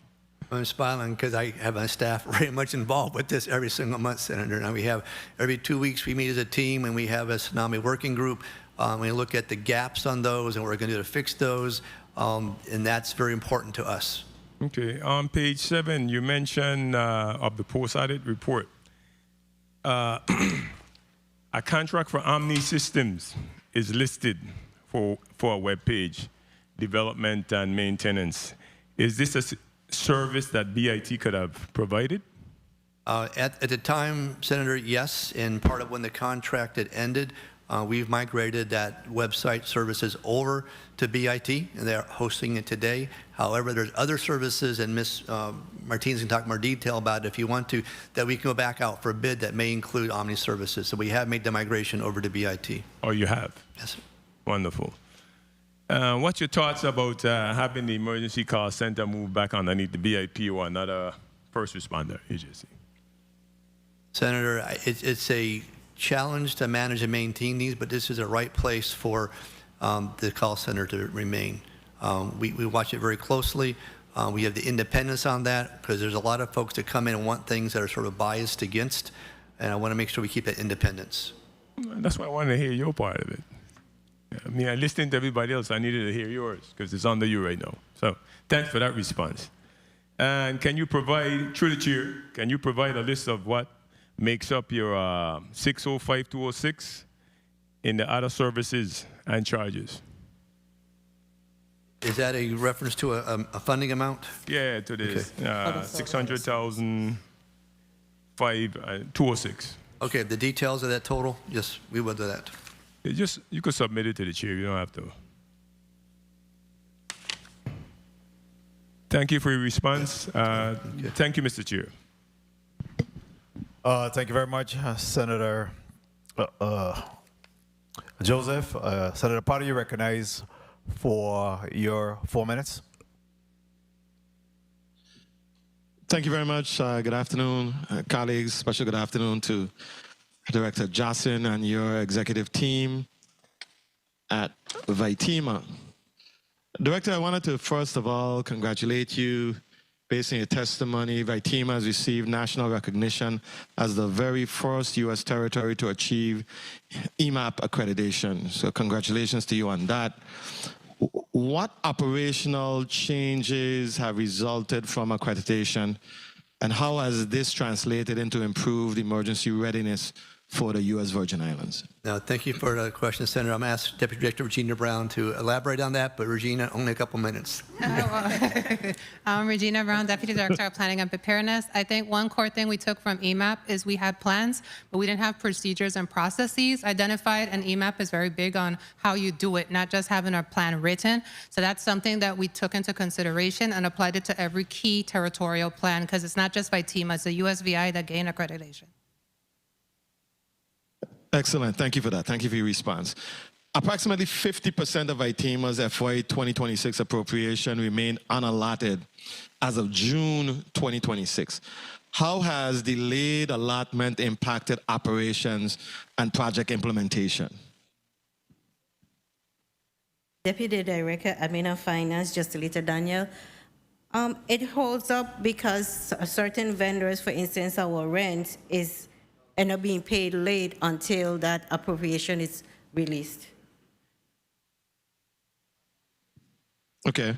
Has Vitima experienced any instances where federal funding was placed at risk due to reporting deficiencies or delayed draws? Assistant Director Ovid Williams. At this time, no, sir. Okay, excellent. Regarding the Fusion Center. The Fusion Center was not mentioned, I don't believe, in your testimony. Can you explain its current operational status, including staffing levels, funding allocation, and just daily activity? No, thank you, Senator. A Fusion Center located on the island of St. Thomas is 2 individuals, which is 100% funded. They basically support law enforcement, both federal and local law enforcement. As information comes through, is aggregated, vetted, and provided up and down the chain of command, so to speak. The other aspect of this is educational outreach. We have the program that says see something, say something, that's sponsored through our Fusion Center. So it's something we usually keep behind the scenes, but when we have VIPs coming down here, or we have incidents that occur, we want to make sure we have a close relationship between our federal law enforcement and our local law enforcement, and the Fusion Center serves that purpose. Excellent. Now, Vitima invested approximately $890,000 to upgrade the CAD RMS system. What enhancements will users experience, and how will these upgrades improve emergency response coordination? Deputy Director Fred, Logistics Vitima. we actually are just upgrading the hardware. You know, like computers nowadays, technology is advancing very rapidly. So, you know, our systems have been purchased over 6 years now. So this upgrade will provide us with state-of-the-art equipment and will therefore enhance productivity in our call centers. Yeah, and Senator, that's the back side of this. The front side, with the street naming initiative and what's happening with fire and EMS, with their abilities to get the CAD systems into their vehicles, we're going to help support that liaison behind the scenes. Excellent. Now, the agency recently implemented text to 911 capabilities. How frequently has the system been utilized since launch? And have there been measurable benefits for vulnerable populations? Deputy Director Kelly, text to 911. It is utilized or available all the time. It's something that our public, our general public, is still getting used to texting and utilizing. So it's not utilized every day, but it is being utilized. Okay. Now the St. Thomas EOC repair project, it remains in phase 2 despite funding availability. What barriers continue to impede progress? Assistant Director Ovid Williams, one of the things that we needed to do was get someone on board.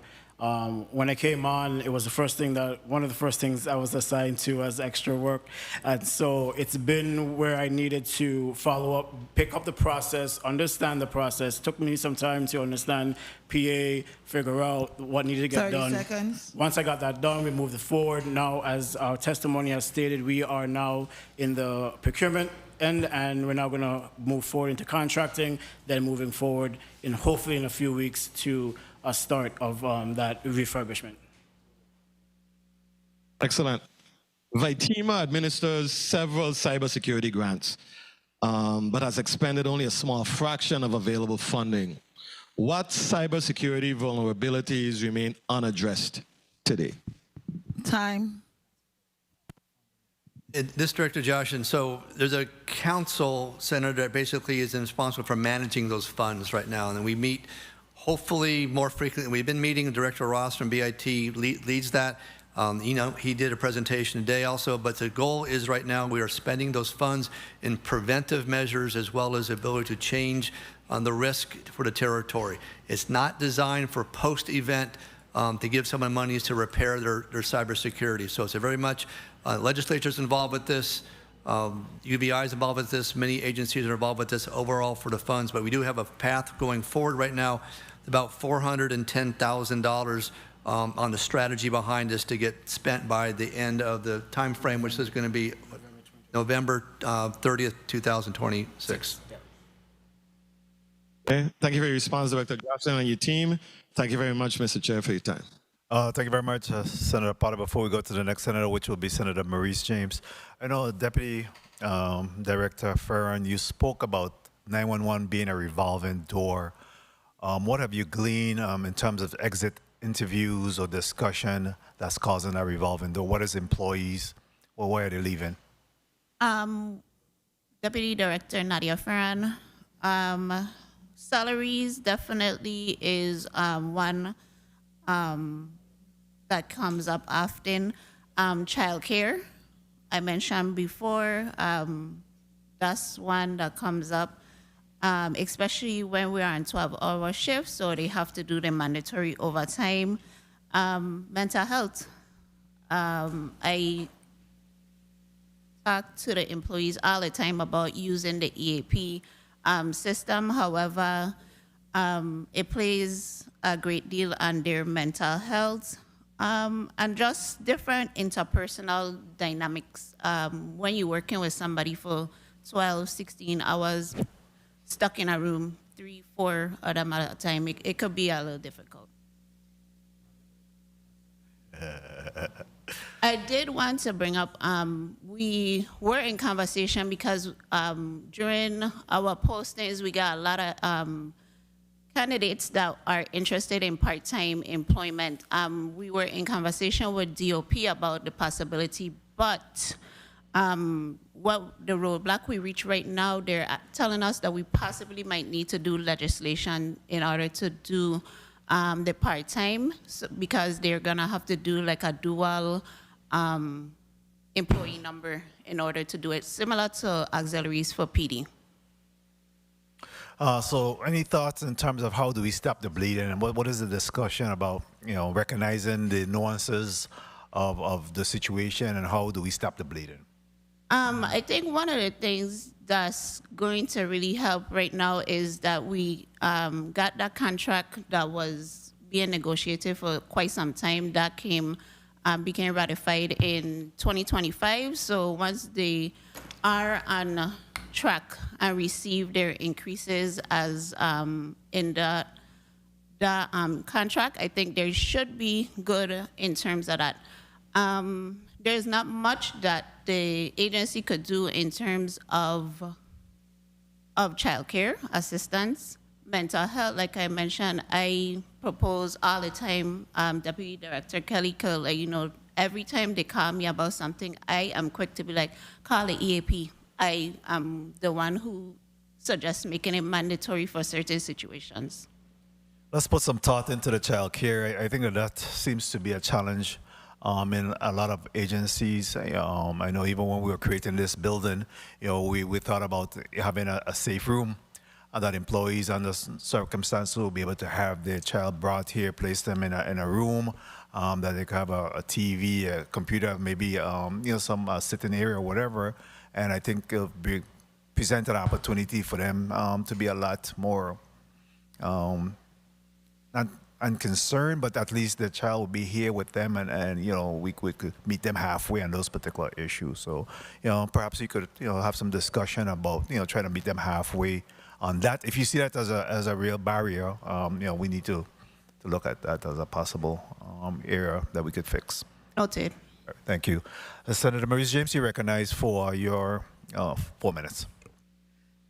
Thank you, Mr. Chair. Good afternoon, colleagues, testifiers, everyone in and outside the room.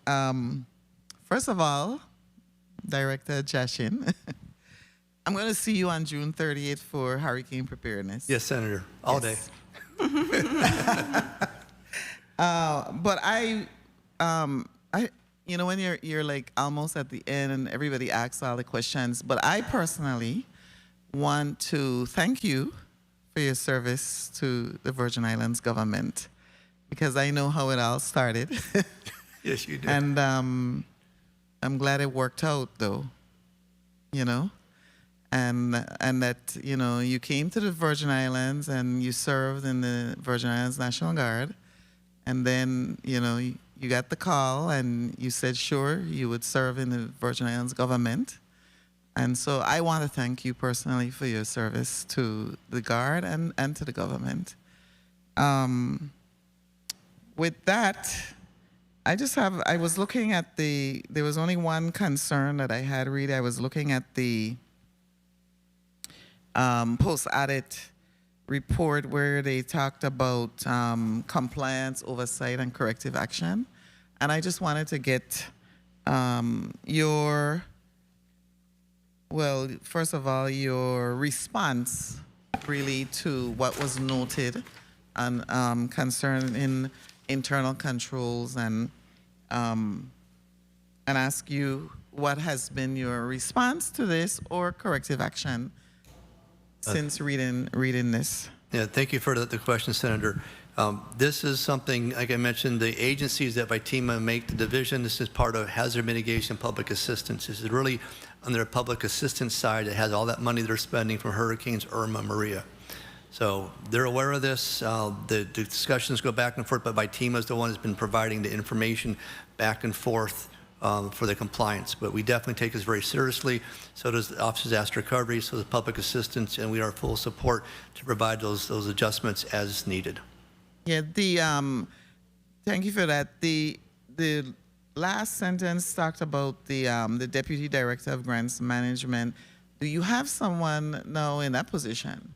Not permanently. My Assistant Director, Ovid Williams, has been sitting in there since December of this year. We're hoping, cross our fingers, they hope the position filled very quickly. Oh, okay.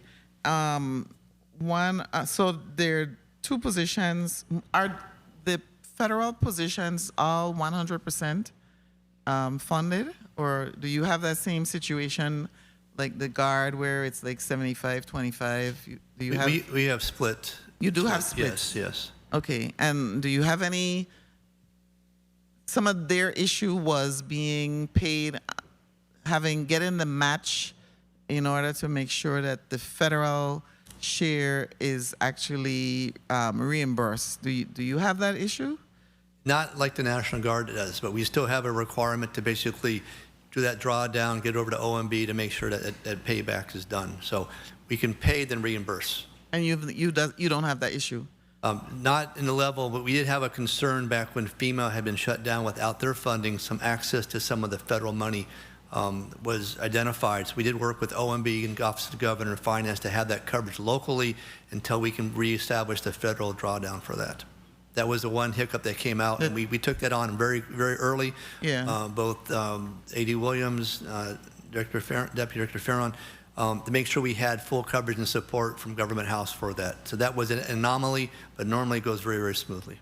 All right, thank you. Mr. Chair, I don't have any other questions. I'm going to see Director Jaschen on June 30th. In addition with the other agencies to talk about hurricane preparedness. But again, I want to thank you for your service. Thank you. Thank you very much, Director Jaschen, I think when you were talking about a new building for St. Croix. Did you mention that in your testimony? Where is that? I'd say that's the infamous Herman Hill. Yeah. Oh, the same one. Okay. You know, way long ago, it used to be an actual Vitima EOC. Before that, it was a tennis ball and racket court. But the intent is we go back there. Under the understanding I can raise the terrain, if you will, take the building down. I can build it. I cannot go outside of the dimensions, length and width. However, I can go up. So part of talking to Senator James, we'll also be talking about that particular building. But we're on track right now. We're at 60% design complete in the peer review. We're looking to move forward on that to finish the design, and as soon as we can, start the demolition. Very well. Yeah, I'm familiar with that building. You wouldn't believe I am familiar when civil defense was down in Government House. Yes. I was part of that as a volunteer back in those times with Lou Terrell and Elroy Harrison and those folks. So yeah, a lot of history in that building. Senator Johnson, you recognized for your 4 minutes. Thank you very much. I was even shocked when you called me. I didn't prepare, but I still go on the line with that building. So we actually don't have a date to start or finish right now. The short term of this, Senator, is once we hit 100% design, which hopefully will be sooner and later. I think we're trying to get it by October this year.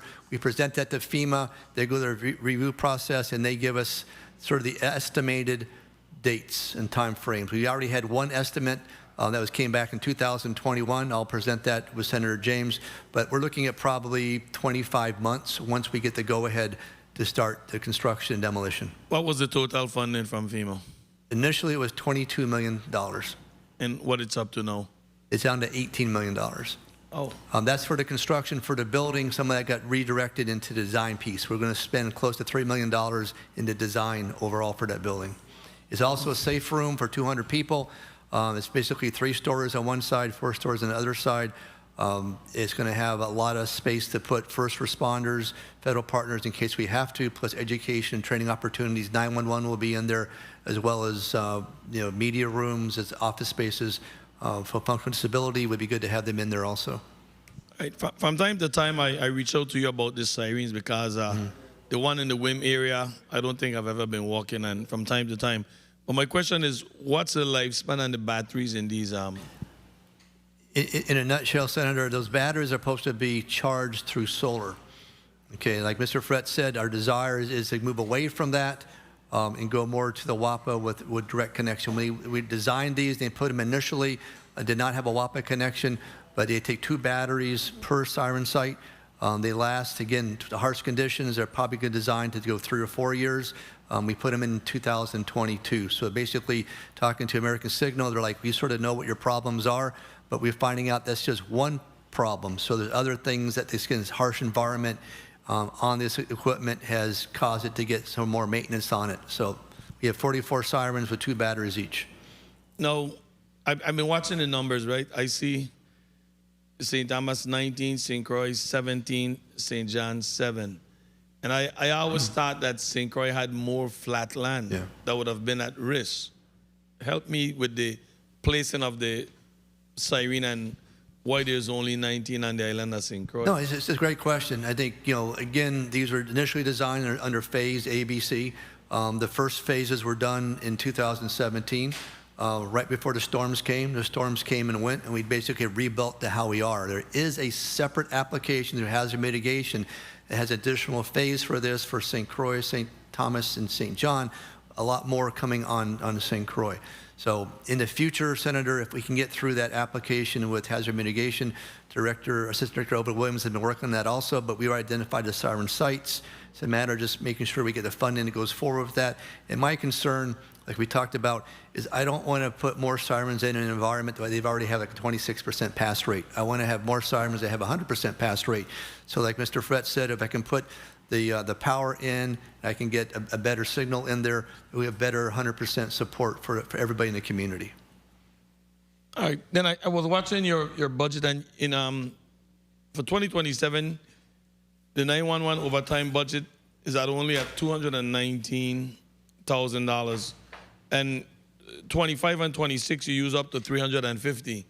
Where is the saving, and how are you seeing that you're not going to demand more money or need more money? Yeah, it's a great question. I don't know if I want to have Nadia, if you want to address, or Miss Daniel, can you address that? Deputy Director, Admin and Finance, Jaschen Daniel.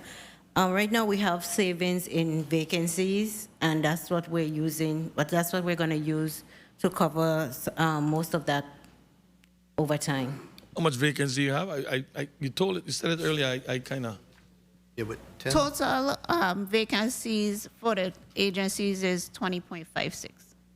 20? 20. Total 20? Yes. Okay, but you're in the line of question with my 30 colleague. seconds. He was asking separately for 911. Oh, okay. So the questions he was asking was not in regards to those 20 total. Correct. So you don't think by October you're going to have those 20 filled, or how much of them you plan to have filled? We will have 4 911 filled for sure by August, and then hopefully I would want to try to bring on maybe 8 by August. All right. And now I see you got, what, $9.4 million in remaining with your grants. How you guys plan to spend it or draw it down? Time. All right, Assistant Director Obed J. Williams. As interim grants manager, yes, we've had a lot of issues over these last couple months with FEMA, and them not being in and working through the federal process. As of right now, I'm working on getting all those records, all of the reporting in, as well as all of the carryover requests necessary needed. So we are ready to go through, and I think I do more grants work than I do my own work now, but fine, no problem. But yes, to answer your question, yes. All right, good. Because it's important to see, and I look at most of your grants, you had a lot of little grants. I could see you spend up most of them. It's important that we utilize those funds and not let them be lost. So I appreciate that you guys are really utilizing them, spending those money and not having any money returned. Thank you very much, Mr. Chair. Thank you very much, Senator Johnson. Just real quickly, in regards to how are you measuring your performance? You utilize the KPIs, and you have someone that's carefully monitoring your KPIs? Yes, Senator. We use the key performance indicators set up each year with Office Management and Budget. We have a meeting with them. We used to be every month, but we were on track for all of those. It's down to every quarter right now. Deputy Daniel's picking that responsibility up right now, but we set those up. 2 of those we had concerns with. One was our 911 turnover rate, and the other was tsunami sirens. So those are 2 things that we want to get those fixed, and that's the plan right now to get those improved. Very well. I'll give you, tell me, what about this budget that give you reason for pause? What are you most concerned with in terms of your challenges with this budget? I think it's a combination of that overtime that we have in trying to hire 911 staff. It's been one of the 6 challenges since I've been on board. And I think working with the contract to get the contract up with steelworkers has been great. The potential to go part-time would be wonderful to do that. If we can get that going, we can really solve the 911. We have tremendous dedicated employees at 911, even our supervisors. Deputy Farron came from 911. That's my main concern is how do I get my 911 staff filled and maintained and support the territory, because it's definitely a needed requirement for us to be successful in that area. How was the morale at Vaitima? Well, Senator, back in 2019, I was asked that question here, and I gave an answer, said it was great, and I was asked, well, how do you know? And so we went back and we measured it twice, and we measured it twice so far, and I can tell you the main thing was communication. And so we've started, and my Deputy Director of Public Information, Ms. Martinez, she set a newsletter up now. We have, every so often, we have all-hands meetings, and I think also with this EMAP accreditation that we've done, everybody did a tremendous work to get that done. So from my perspective, that's brought our morale up very, very high. Having processes and procedures for EMAP has been very good. Looking at our constant improvement in our exercises, we have 3 exercises a year that we do. We do one for tsunami, earthquake. We do one for earthquake and the capstone. And looking at partnerships with our other agencies, realize it's not just Vaitima doing this. All the agencies are coming together, even the continuity of operations that we have to do for Vaitima. All of our emergency support function agencies have continuity operations plans right now. So it's been a tremendous team effort, and the team's been very successful. So to me, that's my answer back as far as morale. Very well. And curfew passes. I've been getting some inquiries and concern from business owners in regards to curfew passes. Have you been able to take a look at the policy, making sure that the curfew passes are really available, accessible, and meeting the needs of our business community? Senator, that's a great question. I can tell you we really want to give curfew passes to essential businesses that see the need to be on the road when Governor Bryan says it's unsafe, or we're trying to get first responders out there and trying to repair the lines and making sure it's safe. We run a balancing act. Everybody is a process to go through. It's on our website. Initially, we have until from January to 1 June to do that process. My Deputy Director, Bruce Kelly, manages that process. So instead of saying, no, we're done, I've continued that on right now for this year to manage that. But we're not asking for 100% of your business, if you're an essential business, to have a curfew pass. I'm asking only for 3 or 4 essential people to have business passes, curfew passes for that. So that's a key part. Other part of this, if you're in police, you don't want a lot of people on the road having new traffic control points with. So we're trying to balance that out. So we talk about accessing curfew passes. We look at your business function to make sure it's a critical business function, essential, and only ask for a couple of individuals to be stepped up and ask for those curfew passes. They should last for 2 years. If you already have a photo badge, you can basically have stickers on it. If you don't have a photo badge, the process is a little bit more involved. So what I'll ask, of course, we're in the season right now, but on the off season, I think it'll be a good opportunity for you to perhaps conduct a town hall and get some perspective from businesses in this regards. I mean, even for Buccaneer, for example, they have concern that they have a responsibility to service the hurricane hunters, individuals. Yep. They have to, they house a lot of the FEMA individuals that may come into the territory, and they can have concerns about the fact that they don't have sufficient curfew passes that's afforded to them.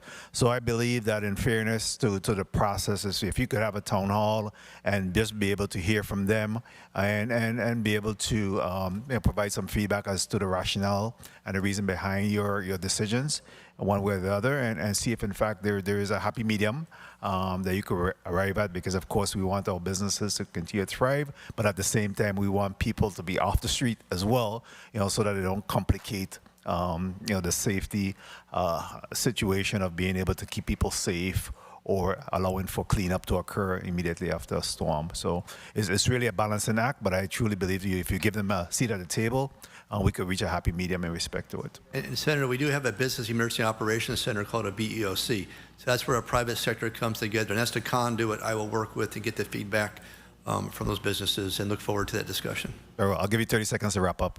All right, I think I just lost in Thomas, so just 30 seconds to wrap up. Okay. Well, again, thank you everybody for your opportunity, Senator Francis as a committee chair, and for all the senators, and again, my staff. I could tell early on this is not an easy job to do, but you always stand up to support us. And I can tell you also, I want to thank Post Audit, because it always is, I got 2 years in a row, I've gotten Post Audit ahead of time, as opposed to the minute before I walk in. So thank you so much for that. And for the hardworking men and women of VITEMA, whether you're 911, whether you're a Fusion Center, or whether you're part of the staff every single day, I really appreciate your support and teamwork coming together to get through whatever disaster may be.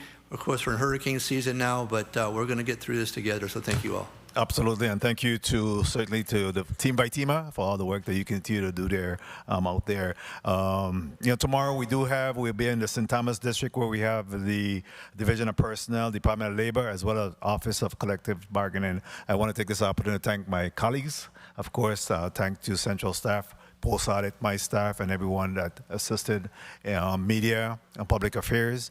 And everyone that assisted in making these last 2 days a success, and we look forward to 3 more days of this. We have 2 budget hearings, and then we have a committee that hold on Friday, so we have a full week, 1 full week of hearings this week. The Committee of Budget, Appropriations, and Finance of June 23rd, 2026 is hereby adjourned. God bless.